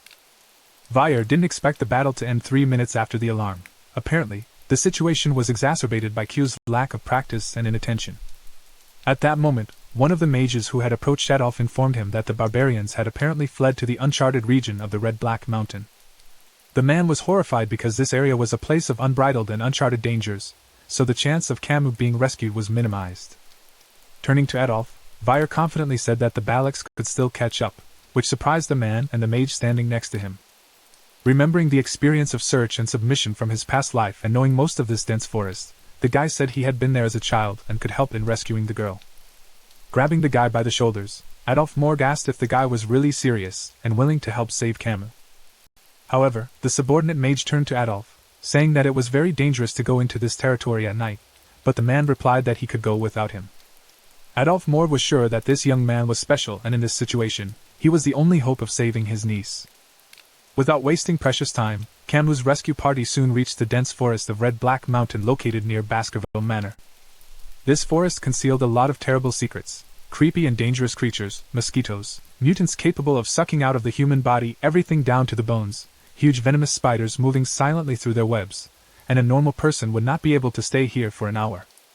Also dangerous to humans are poisonous thorny vines, and this place has been nicknamed as the forest that consumes life. But despite all these dangers, Vire rushed ahead of the whole squad without a drop of fear, paving the way to safety. Following the young man, Adolphe asked Stepfordshire if all the sons of Baskerville were so special, to which the man replied that it was not possible for all to be so. Suddenly, 2 giant wild wasps appeared on the guy's path, which were not friendly and wanted to attack the young man. In the blink of an eye, Vire chopped those without stopping in his tracks, making it clear to all of Reflection that he was an exception to all the rules and a special young man. Following brother Trident, Baskerville marveled at Vire's skills, and all the brothers said that he was a very cool person. Suddenly, the young man stopped and lurked behind a powerful tree, signaling to the group not to move on. Pointing the way forward, Vire said he'd heard information that the Balacs sprinkled dry leaves on the ground to hear their pursuers. Realizing that he had to move carefully, Adolphe Morgue cast a silence spell on the young man so that he would not be noticed by his opponents. The man looked at the boy and explained that this magic would help him move silently. Adolphe then said he would go on alone and would never forget the kindness of his son-in-law, but Vire didn't expect to hear the man call him that.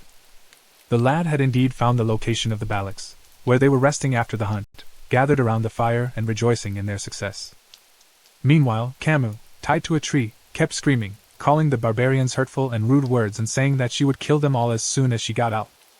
Without listening to the screams of the captive, the tribal girls continued to talk about Vire, for they liked him very much, but the hunt for her husband was not successful. Tired of shouting and recognizing some of the girls' words, Camus realized that they were talking about some kind of hunt for her husband. Reflecting on this, Camus assumed that she and the others were captives captured for the sake of producing good offspring, as those wanted to dilute their blood. At that moment, the hunter who immobilized her scrutinized the girl and said in his language that the males of his tribe would like her very much. The girl suspected something was wrong and shouted that he did not come to her, but the guy did not understand what she said but looked at her with interest. After answering her that he didn't understand a word, the hunter grabbed Camus' face and said that the girl's eyes showed that she was a rebel. Taking out a sharp arrow and ominously looking at the girl, the guy said that this insolent slave girl should be taught a lesson. At that moment, the head archer approached them and calling the guy by the name of Aun, ordered him to get away from her slave girl. Addressing the girl as Chief Ion, the hunter said that it was he who had caught the slave girl, to which Ion replied that he should not lie to her, for she had seen everything for herself. Aun became indignant because it was he who shot the girl with a dart and put a noose on her, but the chief replied that he had done it thanks to her because she had saved her from a dangerous young swordsman. Camus was watching the barbarians, not realizing that they were arguing about her and figuring out whose property their slave was. Aun said that Ion is a girl, so this slave girl should not be of interest to her as breeding, but the chief replied that it did not matter. Aun realized that this girl was a leader, and that she was so strong that she could resist even a Vire with a graduate level. Not wanting to give Camus to the chief, Aun said that her stubbornness was unforgivable, and hearing this, Ion became furious at his stubbornness and threatened to kill him. The girl replied that since the guy is so insistent, she will not hold back and will wipe him into powder. Right at that moment, realizing that Chief Ion was angry and he might actually get hurt, the hunter immediately backed off, saying he no longer insisted on getting this slave girl. When the disgruntled Aun left, the girl Camus, who had been watching their conflict, realized that the girl Ion had won their argument. Then looking at the prisoner, the chief said that the future leader of the Morgue family had a good physique and a good pedigree, but Camus didn't understand what she was saying. Not expecting danger from the archer, Camus was kicked in the shoulder, and then Aun continued her speech, saying that the Morgue family had captured her and sold her into slavery. However, at that moment, the girl was very lucky because she was rescued and released from the cage into the wild by a young swordsman unknown to her. Without removing her foot from Camus' shoulder, the chief said that she would not have such luck because she would slowly and leisurely take the soul out of the slave's body. Not understanding all the words of the girl Varvara, Camus realized that the girl was very hostile towards her and that she was in great danger. Suddenly, at that moment, an unexpected explosion sounded behind her back. The explosion sent everything behind her into a state of shock. The confused leader quickly turned around to see what had caused the explosion, and Camus looked closely to determine what was wrong. The barbarian who had been hit by the explosion and engulfed in flames screamed in terrible pain, while the surviving hunters from the tribe warned everyone of the attack, preparing to defend themselves. Then, a silhouette of a man appeared from behind a wall of flame, saying that he had come to repay his debt to the barbarians and take revenge on them. When Camus heard this voice, she immediately rejoiced because she recognized that this man was her uncle, Adolphe Morgue, who had come to rescue her. Creating a blob of flame in his hand, Adolphe intimidatingly ordered the barbarians to let his niece go, or they would see no mercy. Not expecting such visitors and an attack at such a late hour, the barbarians were shocked and confused. The mages who followed Adolphe began to attack and eliminate their wildling opponents without pity. At this time, Vire climbed up a tall tree to start stealthy action, watching the fight. The young man wondered why the hunters who periodically attacked the fearless Baika were so frightened at this moment, for they had been quite assertive earlier. The girls from the tribe who had jumped on their wolves to escape were outraged that their enemies had caused such a commotion at night in the dense forest. Seeing that the barbarians were trying to escape, Adolphe ordered the mages and swordsmen to catch up and mercilessly eliminate every last one of them. Rejoicing at the unexpected appearance of backup and their clear advantage in strength, Camus said that the vile barbarians were sure to get what they deserved. Immediately after her words, there was a crunch of twigs from behind the tree that frightened the girl, and the smile disappeared from her face. It was Vire, who looked out from behind a tree and gestured for Camus to be quieter, but she shouted his name. In the next instant, the guy cut the ropes restraining the girl's body and freed her. Overjoyed at Vire's appearance, Camus asked if he had come for her, But ignoring the question, the young man said that the girl had to keep quiet so as not to attract the attention of their opponents. At that moment, Ian noticed the young man's appearance, and snuck up on them, telling Vire that she was sure the skilled swordsman would come to rescue the morgue. Ares, the archer, said that a young man with such physical prowess and willpower to traverse the darkness of the dense forest was clearly willing to sacrifice his life for his beloved. With a smile looking at Vire, Ian said that they would leave the past events in the past because now the guy had definitely passed. Cautiously looking at the archer, the young man did not understand what she meant by saying that he had passed. Then the chief looked at Camus Morgue with dislike, and she looked back at Ian with anger, as if a spark of hatred had passed between them. Supporting the weakened Camus, the guy didn't understand why he didn't have any memories from his past life of Chief Ian and wouldn't be able to unleash his skills now. Looking at the girl, Vire speculated that she might be the same Balak archer called Night Fox, who had injured the bridge of Hugo's nose and left a scar on his face. As he continued to speculate, the young man thought that she might still be a relative of Night Fox because she was too young. At that moment, he didn't notice the danger creeping up from outside. A released poison dart flew at Camus again, but Vire reacted in time and fought it off with the demonic sword in his hand. The Shaktakun, who shot at the girl, was astonished by the actions and agility of the young man, not understanding how he managed to repel such a precise and silent attack. Without waiting for the next blow, Vire said that the situation was already getting complicated and lifted Camus in his arms, preparing to run away. The young man asked the girl to be patient for a little while because he would take her to her uncle. Embarrassed by his unexpected actions, Camus blushed and obediently agreed. The next moment, Vire, with Camus in his arms, disappeared from the gaze of the Ian chieftain, but the archer did not stop him or block his path. Sighing heavily and lowering her head, Ian got a little upset and said that she really wanted to take this guy for herself. Leaving the scene, Vire asked Camus if she was poisoned, and the girl said that the poisoning was really strong. Suddenly, their conversation and escape were interrupted by the Balak girls shooting their arrows at them to prevent their escape. Vire reacted instantly, supporting Camus with one hand while fending off all the arrows with his other hand using his sword. Then Ian regretted letting the Morgs go so easily and pulled the bowstring, releasing an arrow determined to get rid of her. Continuing to run away with the girl in his arms, Vire clearly sensed danger and an approaching arrow behind them. Turning around sharply to prevent the attack, the young man realized that the arrow was flying purposefully towards Camus and not at him. The girl also turned to look and realized that the arrow was about to catch up with her, and they wouldn't be able to dodge it. However, suddenly the arrow froze right in front of Camus' face because it was stopped by an ice wall in which it froze and hovered just centimeters away from the girl's face. Adolf Mord was the one who stopped the arrow in time to save his niece from it at the last moment. Fearing for Camus' life, the man shouted and asked if she was okay, and the girl responded, letting him know that she was fine. After Vire delivered Camus, Adolf used healing magic and told her that the paralyzing poison in her body was very powerful and getting it out of her system would be difficult. Continuing to heal his niece, the man said that when they returned home, they would visit the sacred Quoist family to heal her completely. Suddenly, Camus took away her uncle's hand and stopped the healing process, telling him to wait a bit. Feeling better, the girl instantly stood up and made her way to Vire's neck, thanking him for saving her again. Adolf was taken aback by his niece's action. Trying to draw the girl's attention to himself, the man said that he too had done his best, but not hearing him, Camus began to complain about the young man for coming so late.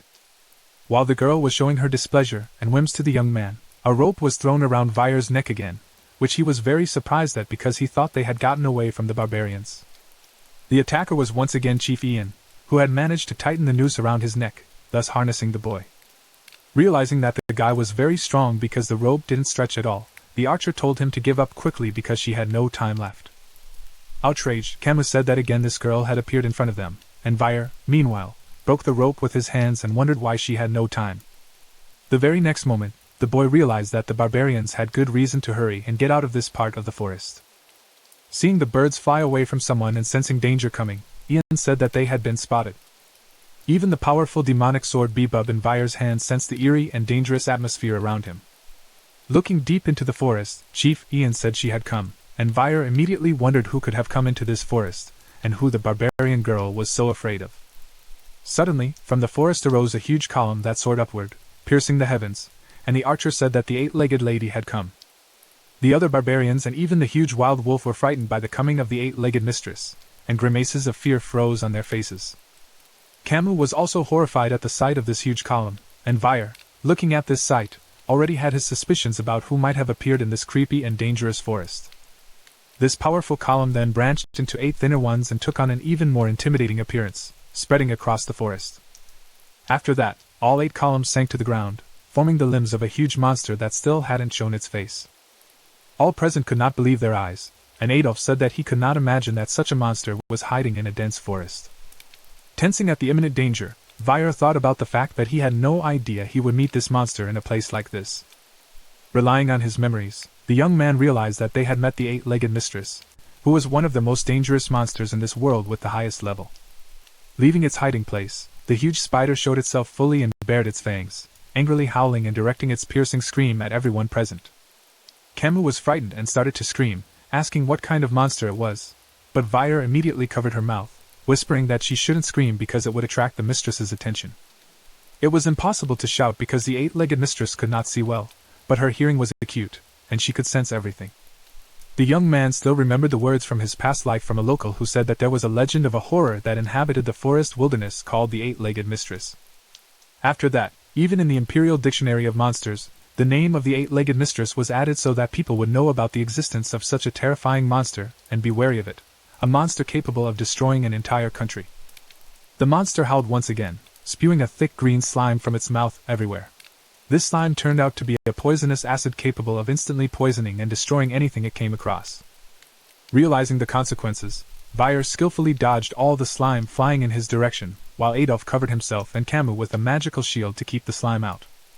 At the same time, the poisonous slime got on Ian's hair, and he screamed at the top of his voice in fright.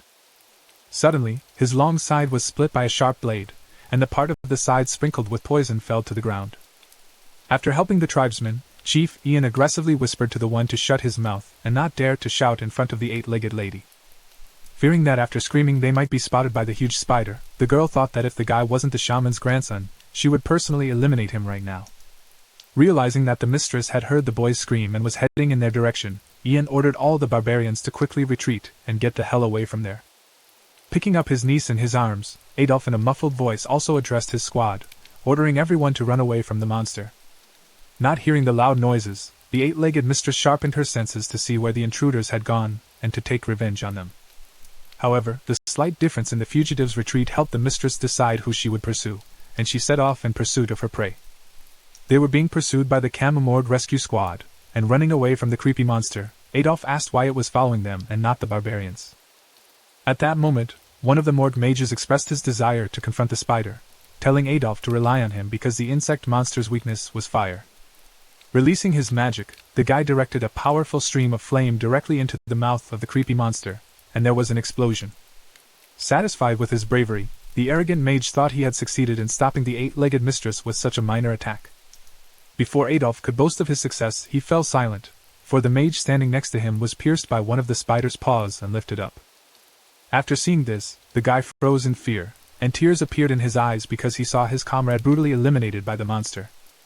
Not stopping and continuing to run away from the mistress, Adolf Morg never stopped wondering how such a creature could even exist in this world. Vire, who had been following the man, thought for a moment, and realized that he had to finish this or the monster would not leave them. The young man stopped abruptly and turned towards the 8-legged mistress, shocking everyone with his action. Stopping, Stepfordshire asked what the guy was doing, and Vire replied that if they kept running away like this, they would all be eliminated, so someone should tie the monster's legs together. The man replied that he would stay, but the young man said that with his powers, it was unlikely he would be able to bind this powerful monster. Disappointed by his decision, Vire said that they could not bring the mistress to their territory, and that the best solution now would be to bind her feet. Taking his sword out of its scabbard, the guy said he would stop this dangerous monster, and, pointing to Adolf Morg, for lack of time, ordered the squad to flee once again. Hearing Vire's order for them to flee, Adolf, with Camus and the squad, rushed away, and the man said he would not let his son-in-law's sacrifice be in vain. When Vire stopped hearing Camus' cries for him to return to her and run away, the young man let go of the hilt of his sword and sighed heavily. After thinking that the lady was clearly not interested in destroying the Basil lands and that a united army could stop the underdeveloped monster, the young man realized that this was his chance. Vire thought that under the pretense of being eliminated by the 8-legged mistress, he would be able to disappear from Hugo's supervision and have time to learn the 10th level of the Baskerville. The young man decided that when he got this power, which even the head of the family did not possess, he would learn to control and hide it, and then return to his family. Realizing that if he didn't use his full power, he might actually be eliminated by the lady, Vire released Bebub and all the skills absorbed by him. Soon, the eight-legged mistress caught up with the young man and was ready to tear him apart. But Vire was already prepared to bravely take the fight. At this point, Vire possessed a strengthened body from the waters of the river Styx, wielded the more powerful swordsmanship style of Baskerville, and had the demonic sword Bebub. Combining all these powerful attributes, the young man was going to put everything he had into his punch so that he would not come out of this fight a loser. Having developed lightning speed, the guy began to push off from tree to tree in order to gain altitude and attack the monster from the air. Pushing off the last tree and soaring upwards, Vire concentrated, ready to deliver a crushing blow to his dangerous opponent. Seeing the huge and intimidating eight-legged mistress in front of him, the guy rushed towards her creepy mouth with huge fangs, putting all his strength and power into this strike and applying the 5th level of Baskerville. Vire swung and attacked the monster. A powerful stream of aura and energy pierced the mistress, and from it came a huge shockwave that spread throughout the entire area of the dense forest. After the guy's attack, there was a bright and piercing beam of light that illuminated the entire forest and pointed to the place where a powerful explosion had just occurred. A wall of purple acrid light reminiscent of blood engulfed the forest grove, signaling to Camus and Adolphe Morgue that it was all over for either of the two fighters. Looking into the distance at the ashes and the glow that had just appeared, the girl cried and shouted Vire's name, realizing that she would never be able to see her fiancé again. The next thing that arose in Vire's mind was the moment of his execution when the sharp blade of the guillotine hovered over his neck, and mere seconds separated him from death. Before his eyes stood the ruthless Hugo Leeserville and his retinue, who stared coldly at him and awaited the execution of judgment. Then the man raised his hand and made the sign that meant he could proceed with the execution of his hound dog, Vire. When the execution was complete and Vire's soul had not yet left his body, the last memory was of Hugo turning around and walking away. Soon, Vire opened his eyes and regained consciousness, not realizing what had happened. After looking around him, the young man realized that he didn't know the place and didn't know where it was. As he began to remember a little, the guy reasoned about how long ago his fight with the mistress had happened and how amazing it was that the monster had not been able to eliminate him. Vire realized that if the mistress hadn't slowed down at the most crucial moment because of the striking light, he would most likely have already gone to the other world. As he stood up, the guy realized that he had surprisingly gotten away with shock and some minor muscle and vascular damage, but the bones were fortunately intact. Noticing the rope around his neck, the young man realized why he got sick during the battle with the creepy spider, but thanks to that, he managed to survive. Remembering the members of the rescue squad and Camus, Vire thought that he had managed to hide from Hugo's eyes and that his plan had worked because there were many witnesses. After thinking over everything that had happened, the young man went outside the dwelling, and the bright sun blinded him for a moment.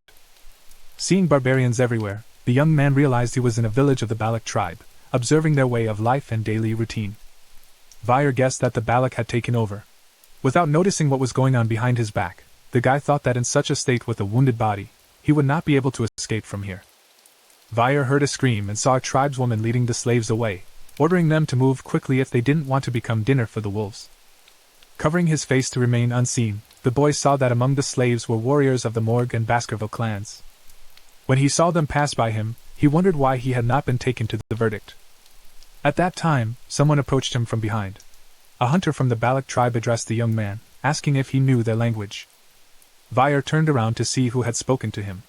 When he saw Balak, he recognized him immediately, for he had fired a poison dart at Camus Morgue several times. Noticing that Vire was watching the captives closely, Akun told the boy to be thankful that he wasn't treated the same way. Then, leaning over to the boy, Balak suggested that he watch the execution of his comrades, for with such a wounded body, it would be impossible to save them. Akun grinned wickedly and said that if the guy wasn't the commander's favorite dog, he would have been boiled in a cauldron long ago. Hearing that he was called a dog, Vire remembered his old nickname from his past life when he had to be a hunting dog. The worst of his past life was remembering Hugo Leeserville, who had shrouded his life in chains and ultimately betrayed him.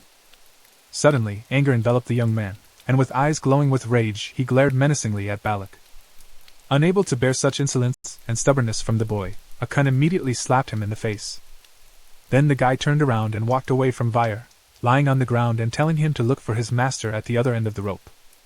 Rising from the ground, the young man said he had memorized Akun's face and would get even with him when his health was fully restored. Vire then went in search of the man at the other end of the rope, wondering why the rope was so long. As he continued on his way, the young man kept wondering who his master was among the Balak and how long it would take to get there. Soon, the noose around his neck tightened, and the boy saw the man in front of him holding the other end of the rope. It was the now familiar Ian, sitting in a small pond submerged almost completely headfirst in it. In the next instant, the girl dived slightly out of the water and approached Fire, who was at a loss for what was happening. Ian told the guy to bend over, but he was surprised at the girl's request and didn't budge. Seeing no submission from the young man, the girl pulled the rope sharply, and Fire had to bend over against his will. Suddenly, there was a noise, and an arrow slammed into a tree near the lake, disrupting their conversation. It was the Balak children, who had been ordered by the girl to train elsewhere. Fire, falling to the ground again, was clearly not happy about the circumstances. Ion then turned around and looked at the young man, thanking him for saving her at the slave market, reminding him that for kindness, they repay twice as much, and for evil, they take revenge 10 times as much. The girl said she was saving him for the second time. Ion thanked her for her persistence because if she hadn't gone back for him, he might not have been there. Fire asked the girl if she was the one who tied him up. Looking at the smiling girl, the boy wondered why she had saved him.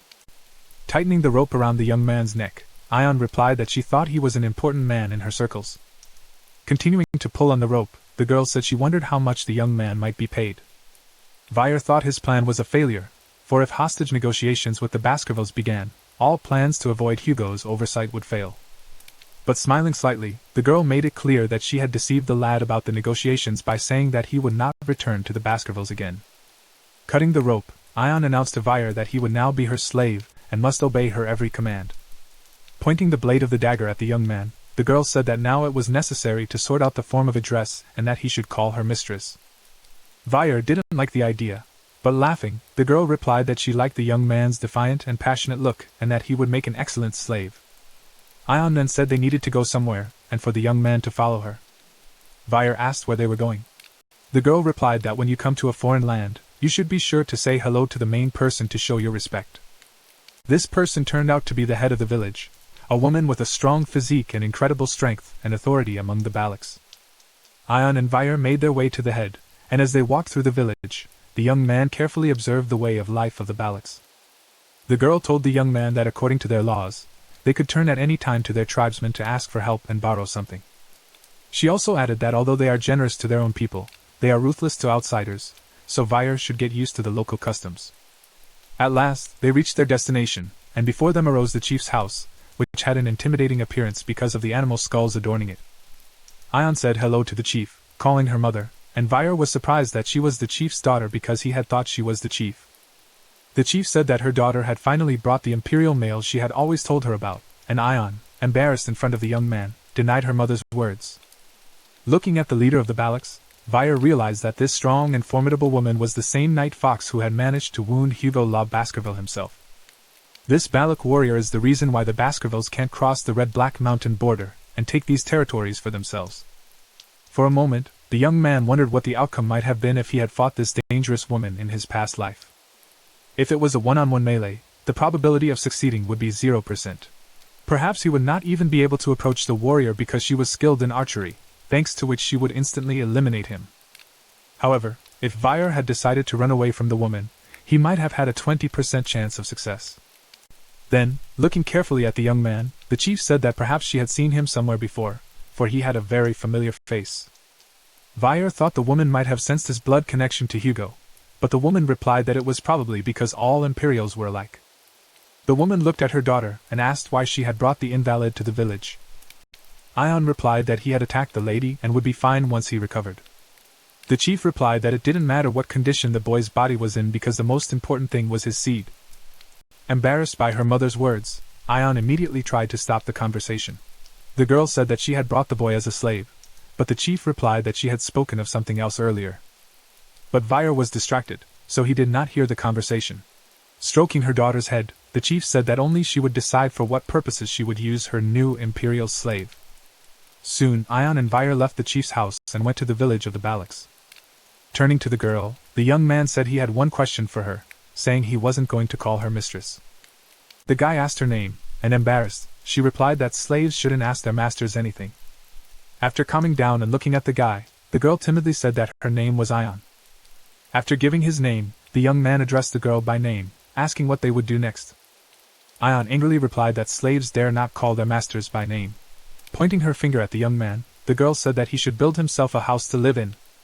Thinking that Vire was a very brazen slave, the girl decided that this imperial youth would be unable to build himself a dwelling. Looking at the young man, Ion realized that a slave determines the power of his master, so she decided to give him hard work to determine his rank. After a little while, Vire called Ion to show her the work he had done and the house he had built. The girl was surprised, saying that Ion's first order had been carried out. The young man invited the girl to look around his dwelling. Looking at Vire's tent, Ion couldn't believe that he had managed to make such a good shelter despite his poor physical condition. Looking at all the materials for the tent that she had brought, the girl realized that there was no need for that since the guy had already handled everything himself. Looking at the work he had done, Vire smiled as he was pleased with the result, and remembered that he had done similar things in his past life. In the age of destruction, swordsmen were not enough just swordsmanship skills, so they had to learn different skills to survive in extreme conditions. Interrupting the young man's recollection, Ion said that even the guttering he had done was perfect. Looking at the girl, Vire said that when he was in the chief's house, he noticed that he was in a dangerous state. Ion was surprised at the guy's observation, having specified that in the rainy season, the situation would be especially dangerous. The young man said that he could make bricks to strengthen the house, and the confused Ion agreed to this proposal. Vire then set to work, and the first step was to mix limestone, water, and stone powder. The girl, meanwhile, watched the work of the young man closely and intently. Next, the young man poured the mortar into a brick mold and burned them so that they would take their shape and harden. At the end of this stage, Ion and Vire arrived at the house with the finished material, and explained to the chief the dangers of the situation with the house. Soon, Vire had done his work and provided the chief with an estimate of the one inviting the woman into the house. After looking at the result, the woman said that no matter how many times she repaired the ceiling, water was still constantly leaking in. But now this problem had been solved thanks to Vire. Looking at the young man, the chief praised him and said that her daughter had brought a really good and worthwhile male into their tribe. The woman then ordered the young man to go through the village and fix other tents with similar defects. Ion looked worriedly at Vire, concerned about the condition of the young man. After their conversation, the young man took up the remaining uncompleted work and was doing laundry by the river. At that moment, Ion came up and called out to him. She asked him if he was tired of doing only slave labor and wanted to become an official employee of their tribe. Thinking that life here was much more peaceful than at the Baskervilles, the young man replied that this slave work was not so bad and he could continue to do it. Noting that the boy had good manners, Ion said that he couldn't complain and chose to be her slave, but Vire replied that he was fine with it. Not leaving her idea, the girl said not to be stubborn and to follow her, then she would help him adapt to the tribe and survive here. To make the young man interested, Ion said that she might even take the rope off his neck. After the girl's words, Vire replied that it already sounded tempting. Having agreed to the girl's proposal, the guy asked what to do, and Ion answered that he had to go hunting and catch big game. Recently, the tribe had been having problems because the hunters couldn't catch enough game to feed all the inhabitants, and even the children couldn't eat enough meat. Looking at Vire, the girl said that he would gain a reputation as a local deity if he brought a large piece of meat to the village of Balak. Unexpectedly pushing the guy, Ion decided to tease him by saying that he could carry a light load without any problems, and would only need to help her in the hunt. Seeing the unhappy grimace on Vire's face, the girl said that he should be grateful to be able to help the leader of the Balak hunters. With a heavy sigh and a look at Ion, the young man reluctantly replied that he agreed to go hunting with her. The girl smiled and said that they would go hunting tomorrow. As they continued their conversation, Vire and Ion moved on without noticing that someone was lurking and watching them. At that moment, this man turned out to be a Kun, who clearly disliked the young man from the very first meeting and considered him a vile fool and an enemy of all the Balaks. Soon, the day of the hunt arrived, and a Balak shaman named Amun invited all hunters to come to him for a blessing for the hunt, saying that without his blessing, the hunters would be beaten and hurt. The shaman lined up a line of Balaks in front of him. Ion explained to Vire that the Balaks feel guilty about eliminating their prey, so they hide their faces with charcoal before doing so. The young man realized that even the warlike Balaks had their own shaman, but the hunters were discussing the grumbling shaman who was trying to strengthen his position in the tribe. Then they said that the predictions of the shaman were too wrong because if there are earrings in the ears or nose of a person, he guesses on them, thinking that in places where people live, everything is the same. Vire realized that the position of a shaman is quite useless but at the same time very prestigious. Soon after Ion returned from the shaman's blessing, the young man saw her and said that the patterns on her face didn't look very pretty. Wiping her face, the girl ordered the young man to shut up and explained that she was painted like that because she was on bad terms with the shaman Amen. Then, handing the boy a collar with large spikes, Ion ordered him to put it on. Vire asked why it was worn, to which the girl replied that the collar was worn to prevent the prey from biting the hunter's neck. Taking a close look at the collar, Vire decided that while he was here, he should blend in with the crowd by adopting the customs of the tribe. After completing their preparations, Ion and Vire climbed up on the huge white wolf, and the girl ordered him to hold on tight to her. The young man agreed, and in the next second, they started up sharply. Vire, who had said he would stick to Ion, did the opposite and fell to the ground. With a smirk, Ion stopped, and said that was exactly why one had to hold on to her well. The girl said that if he just touched her, he would fall again, and the boy thought that in his current state, one fall was enough. Lying on the ground, Vire noticed Akun, who had suddenly appeared and was looking at him prissily. Akun then turned to Ion, saying that she was obviously flirting with her slave, and the latter seemed quite free with such a disadvantageous slave status. After the guy said that he would bring good prey next time, becoming the leader of the hunting group and restoring the honor of his grandfather, Akun replied that his grandfather was not good at anything but shamanism. Angry at the girl's words, Akun suddenly kicked Vire on the head, and screaming, Ion called him a fool, asking what he was doing. From the guy's strong blow, Vire flew off and fell to the ground again, and the evil smiling Akun replied that it was not allowed for a slave to wear a collar. Ion said that if she was going to use the spoiled male as a helper, he would only hinder her in the hunt. The girl said she thought otherwise and advised Akun to look at her waist, from which Vire was able to remove the arrow sheath during the strike. Then Vire turned to the hunter, telling him to treat his weapon with care and trepidation, like a girl. Hearing the slave's words, Ion and Akun were angry at such insolence, but the girl, watching quietly, laughed at her tribesman's foolishness, calling Vire an insolent and disobedient slave. Akun once again rushed to teach him a lesson, but at the very last moment, the guy was stopped by Ion, who ordered him to stop this outrage, blocking Akun's path with her bow. The girl asked how dare he attack her slave. The boy replied that he was just a slave who dared to insult a Balak warrior, but Ion said that Akun was the first to show his pathetic side and hurt Vire. Akun asked Ion if she was having an affair with her slave, but the girl looked at Balak with a sarcastic look, agreeing with Akun that Vire was a slave. The girl said that he should be held accountable for his mistakes. Ion looked at the young man and said that Akun had no right to punish her slave, and Vire looked at the girl in bewilderment, not knowing what to expect.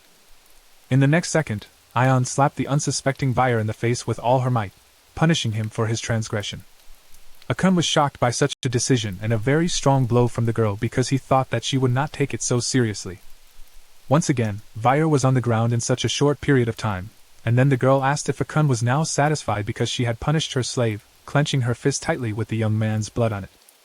Akun said that she knew that Balak hated the slave because he could not get the red-haired girl as a slave, but despite this fact, the girl warned Akun that if he dared to touch her slave again, she would personally destroy the tribesman. The guy realized that this time he was out of line and Ion would not tolerate his antics anymore, so he accepted the girl's words. After that, Ion and Vire finally went hunting, and the girl looked at her companion with frustration and pity. The young man was not in the best condition, for before he could recover from the injuries inflicted by his mistress, he had received injuries from Akun, and then from Amen. The girl asked Vire if he was angry and hurt, but the guy was silent in response. Without hearing a word from the boy, Ion said that she had no choice because Akun was very stubborn and this was the only way to stop his hatred. Hearing the girl's words, Vire replied that he kept silent because he was really in pain, which surprised her. Suddenly, Ion got up from the wolf and turned around, putting her hands on the animal and turning to face the young man. Seeing this, Vire had not expected such skill from her. Wrapping her hands around the young man's face, the girl anxiously asked him if he was in great pain and if there was a threat to his life. Frustrated and hurt, looking at Ion, the guy replied that it hurt him to even talk. Before he could finish saying that he had many such injuries, Vire was surprised that the girl came closer and began to lick his facial wounds. Realizing what she had done, Ion quickly turned away from the guy, assuming her original position and embarrassed by her impulsive actions. Wiping his face, Vire thought that if the barbarians were always licking each other's wounds like this, it was possible to get infected. Then, turning to the guy and feeling her guilt, the girl asked him if he needed anything because she would do her best for him. The young man asked if he could really ask for anything, and Ion replied that he was free to ask for anything he wanted. Hearing such an attractive answer, the young man thought seriously and was silent, thinking about what to ask of the girl. Akun was alarmed and wary of the boy's prolonged silence, for she was worried that he might ask something unreasonable. Having driven the girl to despair with his silence, Vire said that he wanted her to teach him archery. Not expecting such a strange request, Ion agreed, going further into the forest. She said that tomorrow they would begin archery training, to which the boy readily agreed. The next day, Vire began training by shooting arrows into the trunk of a tree. Watching him, Ion said that her slave did not know how to handle a bow at all. The girl ordered the boy to pierce the arrow, but nothing came out, and Vire was even a little angry at Ion because he had just started training. Then Ion leaned against Vire to adjust his stance, and he asked if she had to do it being so close to him. With a sly smile, the girl replied that he had asked to be trained and said that the young archers of Balak were also trained that way. Strongly arching Vire's back, Ion told him to study hard to get game and raise his status, to which the young man replied that his joints were not rubber. Hearing noise from the bushes, the girl accidentally twisted the young man's back, and he was horrified by the piercing pain. From the bushes, the wild she-wolf companion of Ion looked at them. Turning to the she-wolf, Bakira, the girl asked if she had found what she had asked for, and Bakira signaled that she had. The young man, meanwhile, curled up from the pain in his back. Then, tired and exhausted from the sudden pain in his back that Ion had given him, the young man heard her order him to get up and follow her. Smiling, the girl said that they had a lot of important things to accomplish as soon as possible. Soon, the boy and girl reached a place where there was a small waterfall whose water flowed over many sharp and dangerous rocks. Ion explained to Vire that this is the place where the river and the sea meet, so seawater flows here and sea creatures live here. Ion's grandmother used to say that if a salmon could climb a waterfall, it could turn into a big beast. However, most of the salmon cannot climb and fall down and are pierced by sharp rocks as punishment. Then those fish that were pierced by sharp stones and suffered an unenviable fate become the prey of the bears. Upon seeing the beast, Vire said that this one was different from the ones he had seen before and was obviously of a different species, and the girl confirmed that speculation. The unusual individual before them was of the highest rank, being the result of surviving in the disordered chaos. The young man asked if the girl wanted to catch that monster, and Ion said she didn't want to because she had asked Bakira to find a strong female, not to hunt that one. Then, when the female was approached by several other male snakes, Ion said that the hunt would be for the male that would come to the female. After the girl's words, the female bear snake began to attack the males and chase them away, which surprised Bakira. The female mercilessly delivered strong blows to each of the males without giving them a chance to resist her. Watching the battle, Vire said that she was refusing to mate with her partners, looking for the strongest male, but Ion replied that the young man had misunderstood, for it was the other way around. The girl said that the goal of the female is not the strongest male, but on the contrary, the weakest among all comers. Vire was very surprised that the female had chosen the weakest male as her partner, and Ion replied that she needed a partner she could control. In the circles of bears, strong males are not popular because, in a state of excitement, they can harm the female, so they prefer weaker and smaller individuals. Then, Ian said that the males have about the same criteria in choosing partners, and young men with good semen are considered the most popular among the girls of the tribe. Glancing at Vire, the girl added that those weakened by wounds were the most valuable, and the young man assumed that in the end, they only needed their partner's seed to reproduce. Watching the bear slayer move away from them, Ian said that all they had to do now was wait for the female to drain the male of his strength. After a while of observing the beasts, Vire grew tired of hearing their growls and other sounds of their mating season. At the end of 3 days of the mating period of the bears, the young man and the girl stopped hearing the moans of those in the cave. Looking at the fish and fruit brought to the beasts, Vire thought that it was pointless because the situation did not change. Then Ian came up and asked the young man if he had left the loot for the bear snatchers, and Vire replied that he had done as the girl had instructed. For the past 3 days, the guy and girl had been constantly providing the hungry beasts with food so that they could continue to mate and deprive themselves of their strength. Taking one berry in her hands, Ian said that these fruits have a short-term stimulating effect but have a bad effect on health.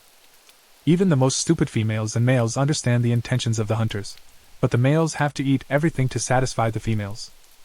Now the young man also understood the girl's tactics. When they sat down to breakfast, Ian told the young man to eat better to heal faster. In thought, Vire said that beasts mate like crazy. The girl asked if it was not a common thing, and from these unexpected words, the young man almost choked and spit out his food. Continuing to embarrass the guy, Ian said that all the males mate at the same pace, and obviously, Vire, being from a weak imperial country, is unlikely to be able to do the same. Then, becoming clearly flirtatious with the guy, the girl said that maybe he could still be able to keep up this pace. Suddenly, the girl stopped teasing Vire when she heard some suspicious sounds. Ian grabbed her bow and ordered the boy to get ready for the bears. The males had obviously finished all their business, and now it was time for them to take decisive action. Finally, the moment came when the female bear was sure of conception and got everything she needed from her partner. The female growled threateningly, and informed the male that it was time for him to leave her cave because she did not intend to tolerate his presence any longer. Not daring to disobey this formidable lady, the male quickly left to avoid getting himself into trouble. Vire asked why the female had chased the male away, and Ian replied that after mating, he was just an imposter invading her territory.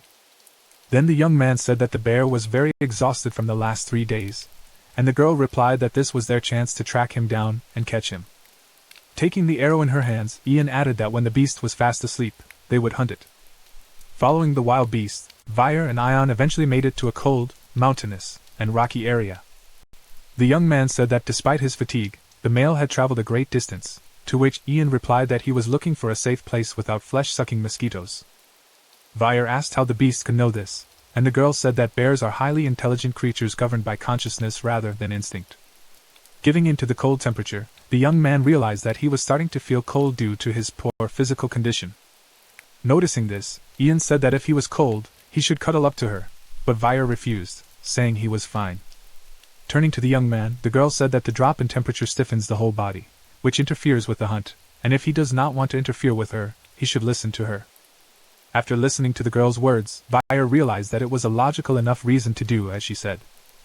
In the next moment, without a word of warning, the boy hugged Ian tightly and pressed himself against her, embarrassing her with his surprise. Blushing with embarrassment, Ian thought in her head that it was just a matter of taking care of her slave because that's what a good master should do. Suddenly, the she-wolf Bakira stopped, for she sensed the danger that could overtake them. Then Bakira growled menacingly, signaling that something strange was going on and caution was needed in this place. Ian realized the reason for her companion's alarm, for the tracks of the bear had broken off abruptly on their way.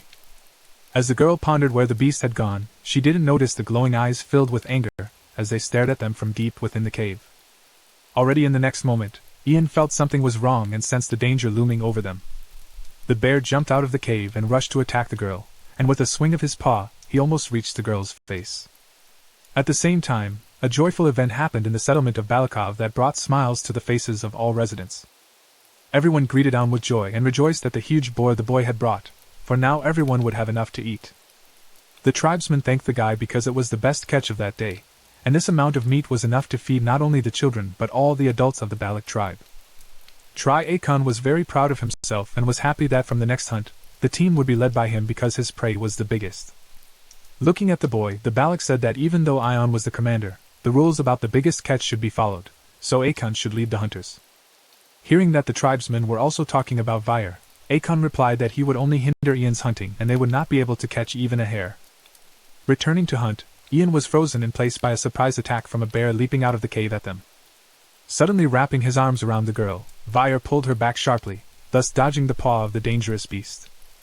However, because of such unexpected actions of the young man, they did not keep their balance and fell to the ground but were still saved from the attack of the beast. The angry Bakira immediately rushed to defend her mistress and attacked the bear. Meanwhile, Vire asked the girl if she was okay, and Ian said she was fine and thanked the young man for saving her. Then, looking at the beast, they realized that it had led them astray and trapped them. Realizing that they were chasing it, Vire said that there was no way to avoid a fight without casualties, but Ian did not answer him, musing that her greatness as mistress was shaken because she had been saved by a slave. With her pride hurt, Ian prepared her bow and arrow and ordered Vire to rest for now, for she would show him her greatness. The young man doubted the girl's words because, in his opinion, it was inappropriate to show her pride during a battle with such a dangerous beast. Saying that the slave should rest and the mistress work hard, Ian soared up the cliffs with her companion Bakira in pursuit of the beast. Observing the girl's actions and not guessing her sympathy, Vire came to the conclusion that the Balaks had a rather unusual attitude towards slaves. Stalking and attacking the beast, Ian shouted that he had made her look indecent in front of the slave, for which he would have to pay dearly with his life. Not having time to get another arrow in his back from the girl, the bear's slayer ran into a cave in the rock and hid there. Finally angry, the girl said that he would not be able to hide in the shelter because she would get him anyway. Preparing another arrow, Ian said that if a good arrow wants to pierce something, it will pierce even steel. If it doesn't, it won't touch a leaf. When the girl released her arrow, it reached a huge rock and bounced off, but the impact force from it penetrated through the rock. The bear cub hiding behind this rock was also stunned by the girl's attack and roared loudly in hellish pain. Following the girl and watching the battle, Vire was amazed that Ian was able to hit the beast through the huge block of stone. The waves of aura that Ion transmitted to her arrow clearly passed through the clump and hit the target just as she had planned. Ian's archery can be called a true art because the technique of hitting the target is very accurate, and without any errors. Looking at the girl, Vire thought that perhaps she could surpass even Camus Morgue in terms of talent. Suddenly, the wounded bear jumped out of the cave and went to attack the girl, unwilling to admit defeat in front of the pathetic human.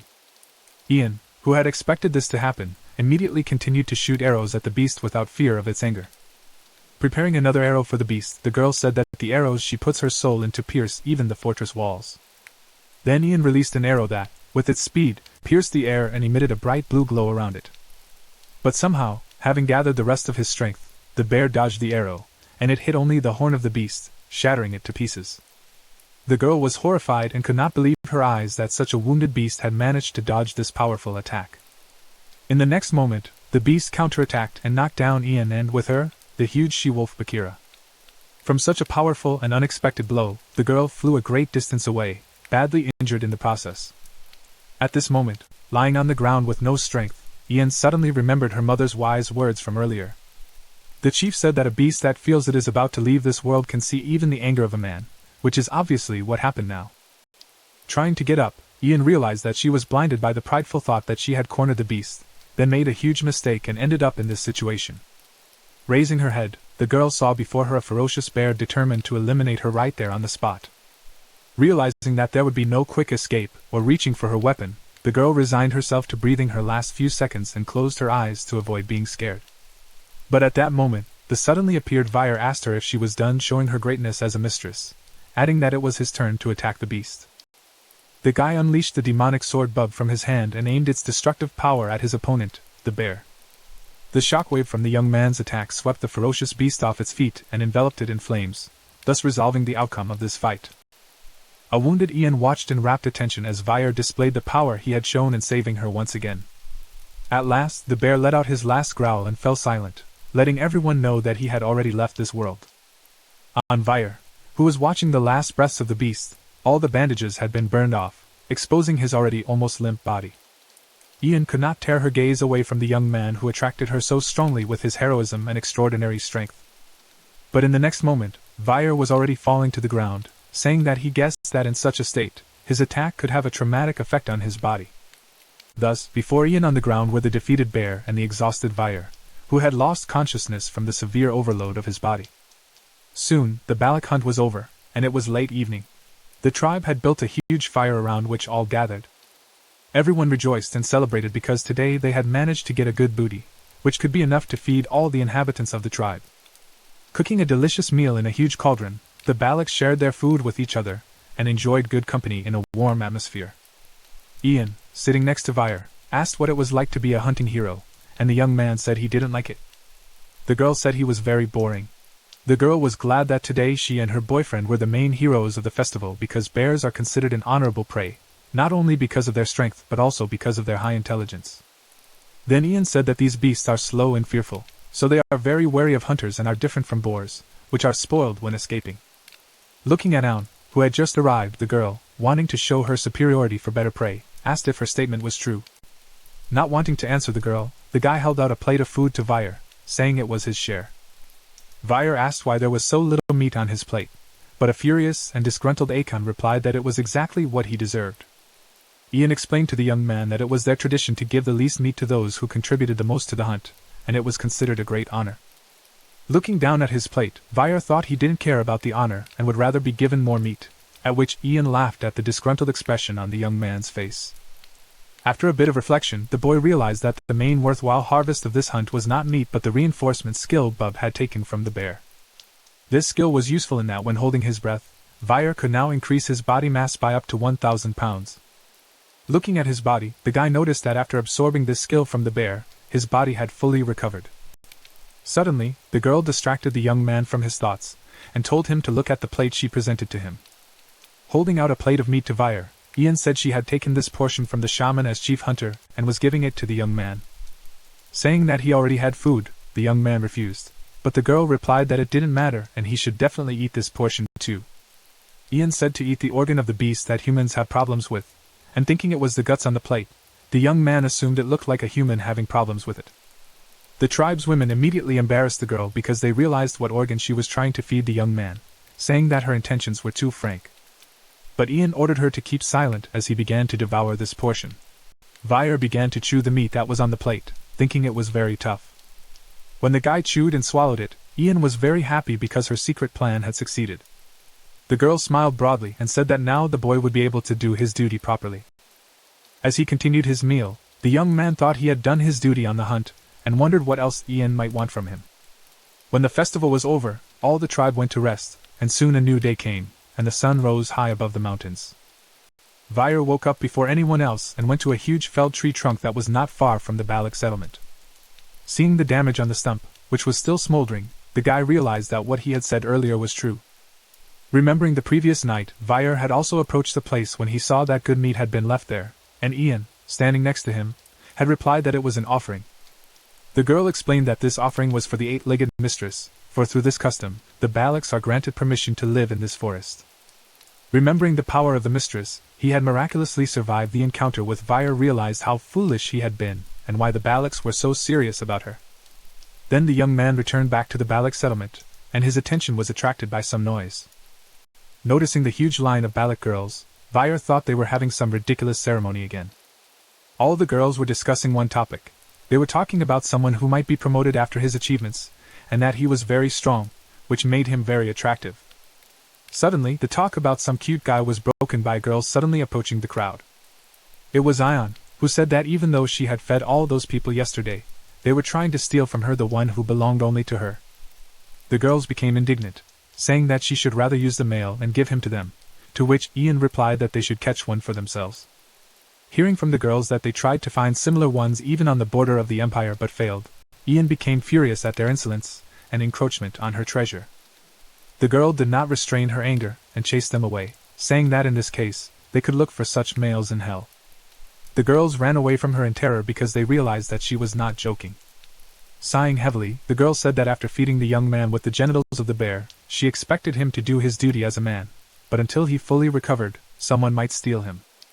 Sensing the presence of someone behind her, Ian quickly turned around and noticed the disgruntled Vire standing behind her. Realizing that the young man could hear the conversation, the girl asked what he had heard, but Vire looked at the girl with horror and disgust as he realized what she had fed him yesterday. Trying to avoid the topic, Ian immediately said that after holding the meeting, her mother decided to fulfill one request of the young man as an honorary hunter. A glance at Vire convinced Ian that she had already thought of everything and advised the guy to ask her mother to fulfill this particular request of his. Soon, that moment came, and Chief Balak invited the young man to her home to fulfill one wish. All the honorable and respected elders and the shaman of the Balak tribe were present at this meeting. There was also the daughter of the chief, Ion, the grandson of the shaman, and some other tribesmen. When Vire went inside, he walked up to the leader and kneeled before her, showing her his respect. The young man greeted the woman sitting valiantly on her throne, who was watching him intently. Akila said that thanks to the young man's efforts, the whole tribe was able to fill up on delicious meat, and Vire replied that he was only doing his job. The woman ordered Vire not to be modest, for he had done very well and had been of great benefit to their tribe. Looking intently at the young man, the chief said that he had recovered quickly, and he replied that it was due to the good care he had taken of him. Looking at Akila, who made the whole empire afraid of the Balak tribe that barely numbered 300 people, Vire realized that she was as majestic as Hugo, but she was a very gentle person.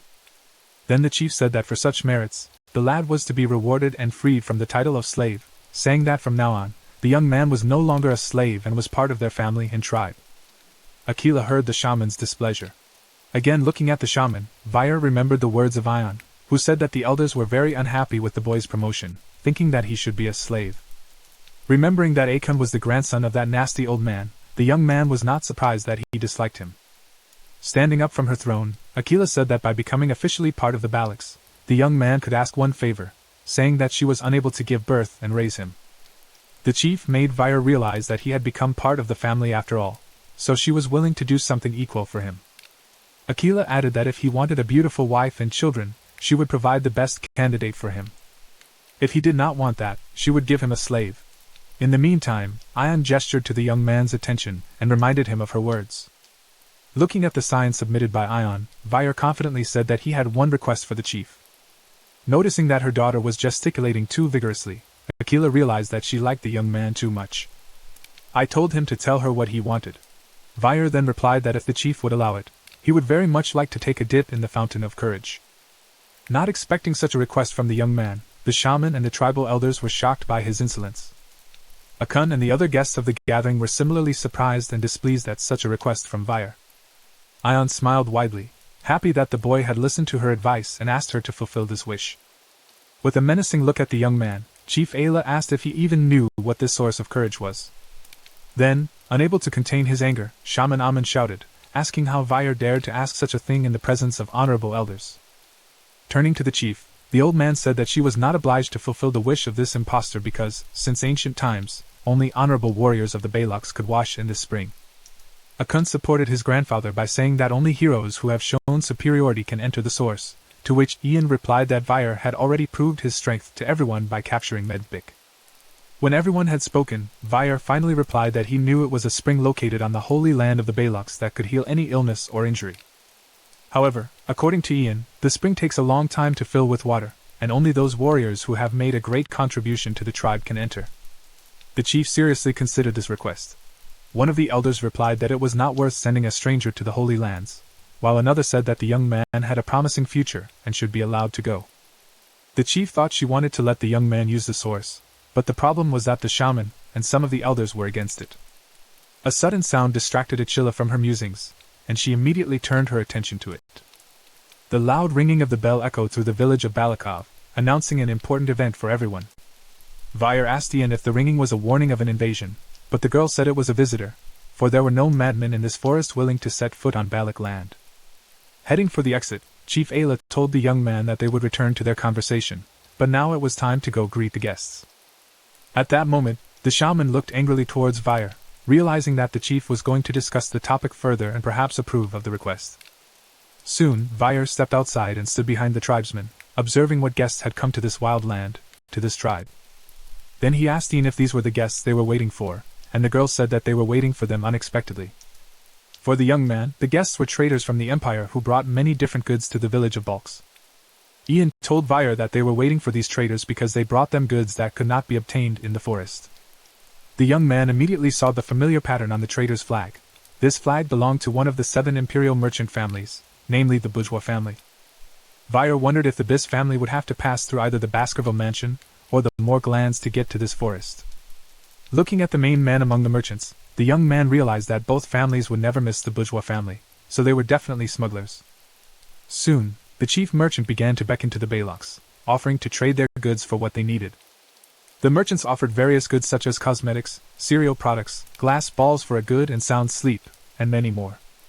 Vire wearily watched the trade, realizing that those brought essential goods from the Empire that were exchanged for very rare items from the forest, offering a disproportionate price to the Baloks. The young man realized that the merchants knew the exact value of the items from the forest, and were simply deceiving and taking advantage of the barbarians. Not wanting to be exposed and draw special attention to himself, Vire decided not to act rashly and interfere with the trade between the Baloks and the merchants. But soon, the young man heard the loud cry of Anne, who rebuked the merchant for deceiving her by holding a single cob of corn in her hand. The girl was indignant because she didn't want to trade her diamond for just one measly corn. Watching this, Vire thought that at least she realized that the trade was unfair. However, the young man was wrong because, continuing to argue with the merchant, the girl shouted that she should get at least 2 coins for the diamond.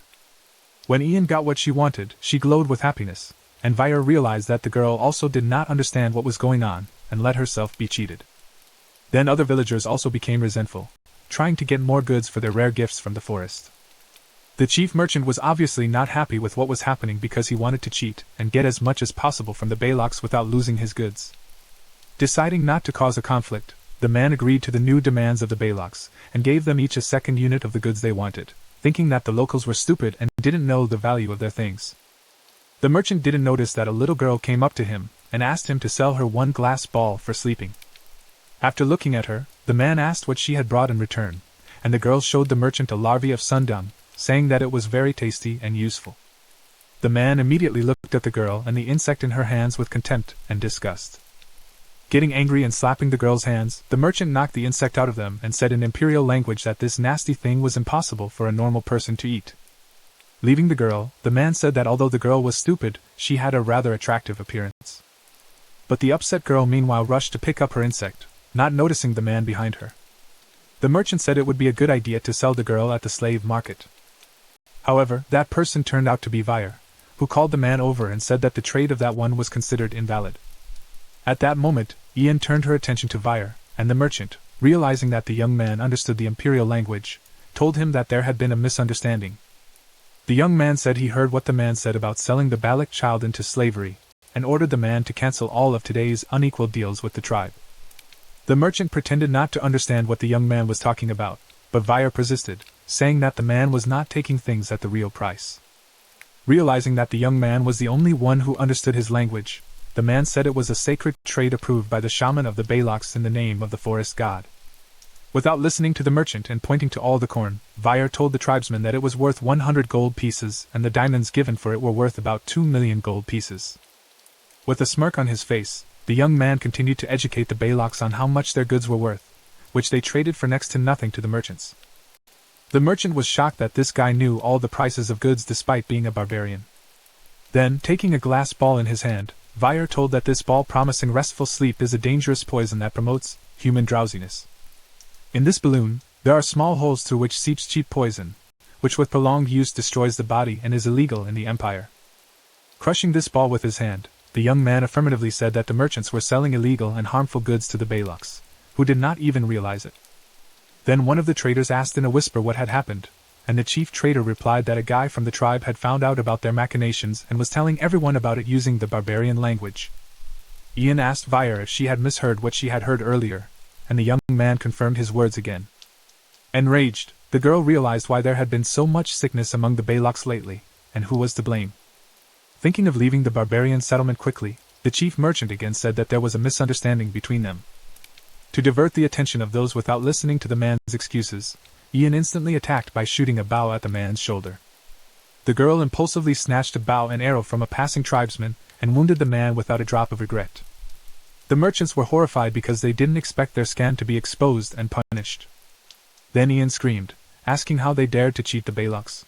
Realizing that the situation was turning bad for them, the chief merchant ordered his men to flee and leave the settlement.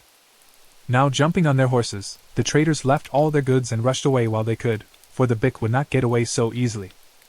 Vire asked Ian if she would just let the merchants go because she had injured a merchant from an aristocratic family who would not forgive her and would take revenge. The girl replied that of course she would not leave it like that because for a beast, hunting a pack, wounding and releasing it is one of the methods of hunting. Speculating about the escaped merchants, Ian said that when beasts are wounded, they have a habit of returning to the pack. Meanwhile, the merchants had returned to their own. Upon reaching, the merchants informed everyone that the Balaks had looted all the merchandise and everyone should prepare to attack those to avenge it. Meanwhile, a wild but loyal eagle flew over the forest, scouting the situation for her. Having flown all over the territory and having calculated the necessary information, he returned to his mistress and sat on her arm, standing on the edge of the cliff and waiting for her bird. Ian said that people who dared to touch her tribe would be subjected to total merciless destruction. When the darkness completely engulfed the forest, the traders and their mercenaries headed towards the Balak settlement to strike at them.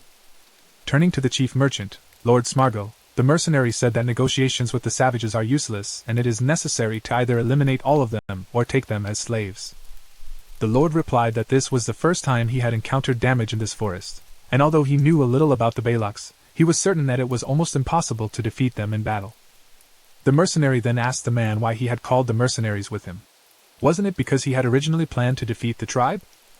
Intending to light a cigarette, the mercenary said that they had a contract for half of the nail for their escort, but since they were robbed, the rest would go to the mercenaries. Without arguing with the mercenaries, the lord told them to do as they pleased, and the mercenaries said that there would be no problem with the Balaks if they attacked suddenly and set fire to them in the night. While the chief mercenary was talking to the merchant, his comrades began to argue over a match that one of them wanted to put out without letting the other one light it. One of the men said there is a superstition that you can't light a match 3 times on the battlefield, but the other man put a match to a cigarette and said he didn't believe it. In the next second, the mercenary was hit in the head by an arrow, and he never had time to light his cigarette. Then his comrade was also eliminated with an arrow, and even the main mercenary had time to be approached by an arrow that would cut off his breath in a fraction of a second. Before he knew it, Lord Smargo was unable to finish his conversation with the mercenary as he and his companions were eliminated by the barbarians in a matter of seconds. Realizing that they were under attack, the man ordered everyone to put out their cigarettes, for it was because of them that they had been discovered by the Baloks. At the same moment, Ian ordered her warriors to shoot exclusively at their heads, wanting to show them that it was not worth messing with the Baloks and deceiving them. Watching this, Vyre was amazed that the Baloks could start shooting at just the slightest light from a cigarette. Then a man from the tribe came up to the young man and told him that he had prepared what he had asked for and showed him the barrels. While suffering from the arrows, one of the mercenaries ordered all mages to block the arrows with shields and the AoE wielders to prepare for a counterattack. Suddenly, the mercenaries saw the Baloks using arrows to suspend barrels of unknown contents high in the trees. Not understanding the barbarians' plan, the mercenaries did not immediately realize why they had hung the barrels and were now starting to hit them. But in the next moment, the Baloks launched fiery arrows aimed at those barrels, and they began to explode. The contents of the barrels caught fire from the explosion and began to rain fire down on all the mercenaries standing underneath them. Taking cover behind a distant tree, Lord Smargo realized that the Baloks had deliberately set up this rain of fire to set fires and eliminate everyone. Pondering the fact that the Baloks were much smarter than he expected, the man didn't notice Vyre sneaking up behind him. When the Lord turned around, he was frightened by the young man who had stealthily approached him and immediately recognized the one. The newly minted Balak who appeared before the merchant was blazing with rage, and his gaze exuded hate and anger towards the man. Realizing that the young man had come for him, Lord Smargo frantically shouted that he would greatly regret if he eliminated him. Presenting the young man with the document, the merchant said that the trade had been officially approved by the new sub-consul of Underdog, and if the young man touched him, the Baskerville would get him. The lad then asked the man if he was talking about sub-consul Vyre, and the Lord confirmed that he was talking about that particular scoundrel. Furious and looking menacingly at Lord Smargo, the young man said he didn't remember giving the man such permission to trade. Not recognizing that guy as Vyre, the Lord said he had a different, darker skin and simply couldn't be a sub-consul. But as soon as the man looked closer and realized that Viceroy Van Baskerville himself was standing in front of him, the young man fired arrows at him, punishing him for his heinous deeds. Having eliminated the lowly Lord Smargo, the young man said that forging the seal of Baskerville was punishable by execution, which he eventually found. Then Ian came to Vyre and told her slave to hurry up. It was time for them to get out of here. But the young man answered her again that he was no longer a slave. At the same moment, the mercenaries who were defending themselves with shields from the Balok's arrows realized that they had stopped firing and were very surprised by this because they could not retreat so easily. Thinking that the barbarians were not sure of the advantage of their forces, they rushed to flee. The mercenaries decided that it was worth pursuing them and giving them what they deserved. However, blinded by anger, the mercenaries didn't notice what appeared behind their backs and what a terrifying monster was ready to devour them all.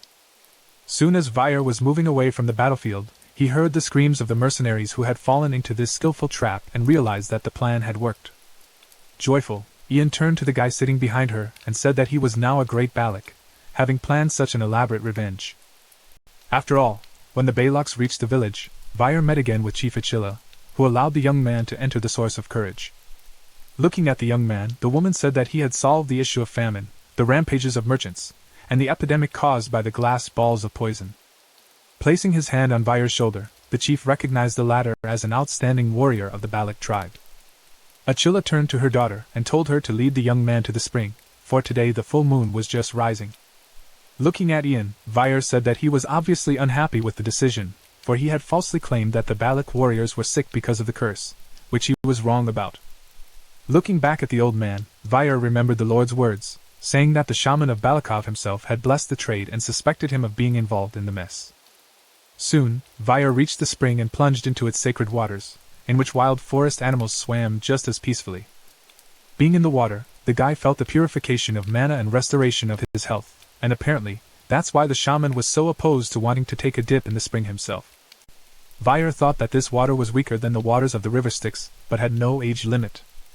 But the young man was concerned with a completely different question. He looked at Ian sitting in the source and asked if her presence would have the effect of the source, but the girl replied that the Rio Balak didn't care about such trifles. Ian then told the young man not to ask stupid questions but to thank the great Adonai for discovering this source. Vyre asked who it was, and the girl told about the best warrior of the Balak tribe who had become a legend because among the forest dwellers, only he could fight the terrible eight-legged mistress. After Ian said that since the young man had become a full-fledged Balak, he was also obligated to honor Adonai, to which Vire replied that if the legend was true, he really deserved respect. Then the girl fell silent, thinking seriously about the words her mother had said to her before the meeting. Then Achilla said that Vire's status in the village had risen, and if he fully recovered at the source, he could be a good husband for Ian. After looking at the attractive and strong Vire, Ian decided that today she would definitely make the guy hers. The girl decided to start seducing the young man with a simple conversation about the merchants, saying that she knew about their machinations but let the guy prove himself. Ian went on to convince Vire that if he hadn't exposed them, then she would have resolved the matter herself. But smiling, Vire didn't believe the girl's words. Ian ordered not to mock her, for she knew for a fact that in the Empire, diamonds were worth much more than corn, saying that roughly 10 cobs could be given for 1 diamond. Then Vire told her the true value of diamonds in the Empire, telling her how many things could be bought with them, which shocked the girl. Calling Vire a slave again, Ian said that she suspected that everything was strange in the Empire, but still, she didn't understand where they put all those gems. Looking at the girl, the guy replied that he wasn't interested in that, but he was curious as to whether Ian still wanted to call him slave or by name because the guy didn't like uncertainty. Suddenly, the girl moved closer to Vire and once again asked him if he really didn't like this uncertainty. After embarrassing the young man by touching his face, Ian told him to watch carefully. The girl said that she didn't want to call the boy either slave or vicer because she wanted something else from him. But at that moment, the girl's speech was interrupted by the Balak children who began to dive into the holy spring, not letting Ian complete her confession to Vire. When they noticed the boy and the girl, the kids came over and said hello to Commander Ian and Vire, and the confused girl asked how they got here. While the girl was talking to the children, Vire thought about her words, not understanding what her intentions were or what she wanted to say. Angry that her confession failed and trying to chase the children away, the girl said that because of them, the effect of the source would be hindered. To make fun of Vire, she reminded her that she had said a little earlier that the real Balak was not interested in such trivialities. Then Akun appeared and said that it was the chief's order that the children who had fallen ill from the poisonous medicines should dip in the spring of courage and be cured. Hearing this, the girl was angry, thinking that her mother had played a joke and tricked her without even giving her a chance to get close to Vire. Akun then moved closer to Vire. The infection on the creature's body. The goblin was covered in the same red stains that had been seen on the bodies of the Roko tribe. This confirmed that the disease was indeed spreading through the forest and affecting the creatures within it. Vire then proposed a plan to combat the epidemic. He suggested that they gather all the infected creatures and dispose of them properly to prevent further spread. The elders were hesitant, fearing the loss of their sacred land and the spirits of their ancestors. However, Vire emphasized that the lives of their children and the future of their tribe were at stake. After much debate, Chief Ayla finally made the decision to follow Vire's plan. The tribe began to mobilize, gathering the infected creatures and preparing to cleanse the area. Vire took charge of the operation, coordinating the efforts of the young warriors and ensuring that everyone understood the importance of their task. As they worked, Vire couldn't help but think about the implications of this epidemic. He realized that the situation was dire, and if they didn't act quickly, the entire forest could fall victim to the disease. He also thought about Pomeran and how he needed to protect her from the dangers that lurked not only in the forest but also from the outside world. With the tribe working together, they managed to contain the spread of the disease for the time being. Vire felt a sense of accomplishment, but he knew that this was just the beginning. They would need to remain vigilant and continue to monitor the situation closely. As the sun began to set, Vire gathered the tribe together to discuss their next steps. He reminded them of the importance of unity and strength in the face of adversity. The tribe needed to support one another and work together to overcome the challenges ahead. Pomeran, who had been watching from the sidelines, felt a surge of pride for her new family. She had found a place where she belonged, and she was determined to help in any way she could. Vire noticed her determination and smiled, knowing that together they could face whatever challenges lay ahead. The meeting concluded with a renewed sense of hope and purpose. The Balak tribe was ready to fight for their survival, and with Vire's leadership, they believed they could overcome the epidemic and protect their home. After placing the monster in the contaminated water, it developed red spots on its body, indicating that it had contracted the plague. Seeing this, Ian turned to Vire, saying that he was indeed right and that the contagion was spreading through the forest via the water. The young man replied that this was indeed the main cause of the spread, and if they boiled the water before drinking it, there would be no problem. Looking at the remaining captive goblins, the girl decided to experiment with boiled water as well. She then ordered to drop one of the monsters into a vat of boiling water, and her order was immediately carried out. When the goblin was taken out of the water, it certainly didn't show any signs of life, which Ain pointed out to Vikira. The young man replied that it was necessary to dip the goblin in cooled water. The monsters were then dipped in cooled boiled water, and even after some time, the goblins were not infected. Thus, a way to overcome the disease was found. When the experiment was successfully completed, Chief Aquila praised Vyre for his resourcefulness. The woman said that it was only thanks to the young man that the disaster was avoided. Vyre replied that there was more to come and that they should not relax. The guy said that the infection should not be allowed to get on the mucous membranes because it could spread through the respiratory tract. Meanwhile, Ain was making fun of the shaman for his eagerness to maintain his authority. Akeman said that this could not be a solution, as the rainy season would soon begin, and all the water could not be avoided. In response, Vyre agreed with these words, saying that these measures would be too little because the rivers would overflow, and boiling would not be enough. Then the young man said that it was necessary to leave the village, shocking the shaman. Some of the Baloks began to resent this proposal because the young men did not want to leave their ancestral lands, and it contradicted the words of the Council of Elders. In response to their outrage, Vicky replied that there was one way to leave the village without leaving the sacred lands of the Baloks. Soon, the rainy season hit the neighborhoods of Red Black Mountain, and the rivers overflowed to the point that even the plains became flooded swamps. Even the oldest inhabitants of the forest had not seen such heavy downpours, and eventually, the entire forest was submerged in water. The only village of Balaki remained intact, the inhabitants of which did not stop working even on the rainiest days. The Baloks managed to escape as they erected their huts on the same spot but at a higher altitude, setting their houses on huge mossy trees. One hut was erected on each of the tree trunks, and they were connected by ladders to move around the village. Watching the raging weather, two Baloks were glad that the village had not been flooded even in such heavy downpour, all thanks to Vyre. The young man, meanwhile, watched the downpour, glad that there were many tall and sturdy trees in Balak territory. Then, looking at the Baloks thanking him for such a wise decision, the guy noticed that behind them in the water, there was a huge dangerous monster. In the next moment, a huge creepy fish jumped out of the water and aimed at the two guys, wanting to devour them. But before it could reach the Baloks, the monster was shot by someone's sharp and accurate arrow. The archer who saved the boys was Ian, who ordered the huge catfish away. When Vyre saw the girl, he asked her if it was Musi Husher. Ian replied that it was him who had been the local king for the past few decades. Then the girl said that in the village of Balat, this terrible catfish is called by the name of Ca. Suddenly, the catfish decided to continue attacking despite being wounded by an arrow and destroyed one of the huts where two of the Baloks were standing, who happened to be the target. Angry that the monster had destroyed one of the houses he had been working so hard to build, Vyre rushed down to remove the monster and help the villagers. Releasing the demonic sword from his hand, the guy said he would fix the catfish's bad habits right away. In the next moment, Vyre used the six-breaking Fawn of Baskerville to deliver several powerful blows to the monster. After getting a good beating from the young man, the creepy catfish retreated and hid in the depths of the waters that swallowed the entire forest. The two Baloks were also saved as they managed to grab onto a tree trunk, and with Vyre's help, the creepy fish was defeated.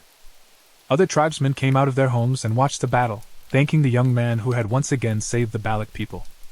The shaman, meanwhile, hated the boy even more, for he was destroying his authority. Akun just stared at Vyre anxiously, not saying a word.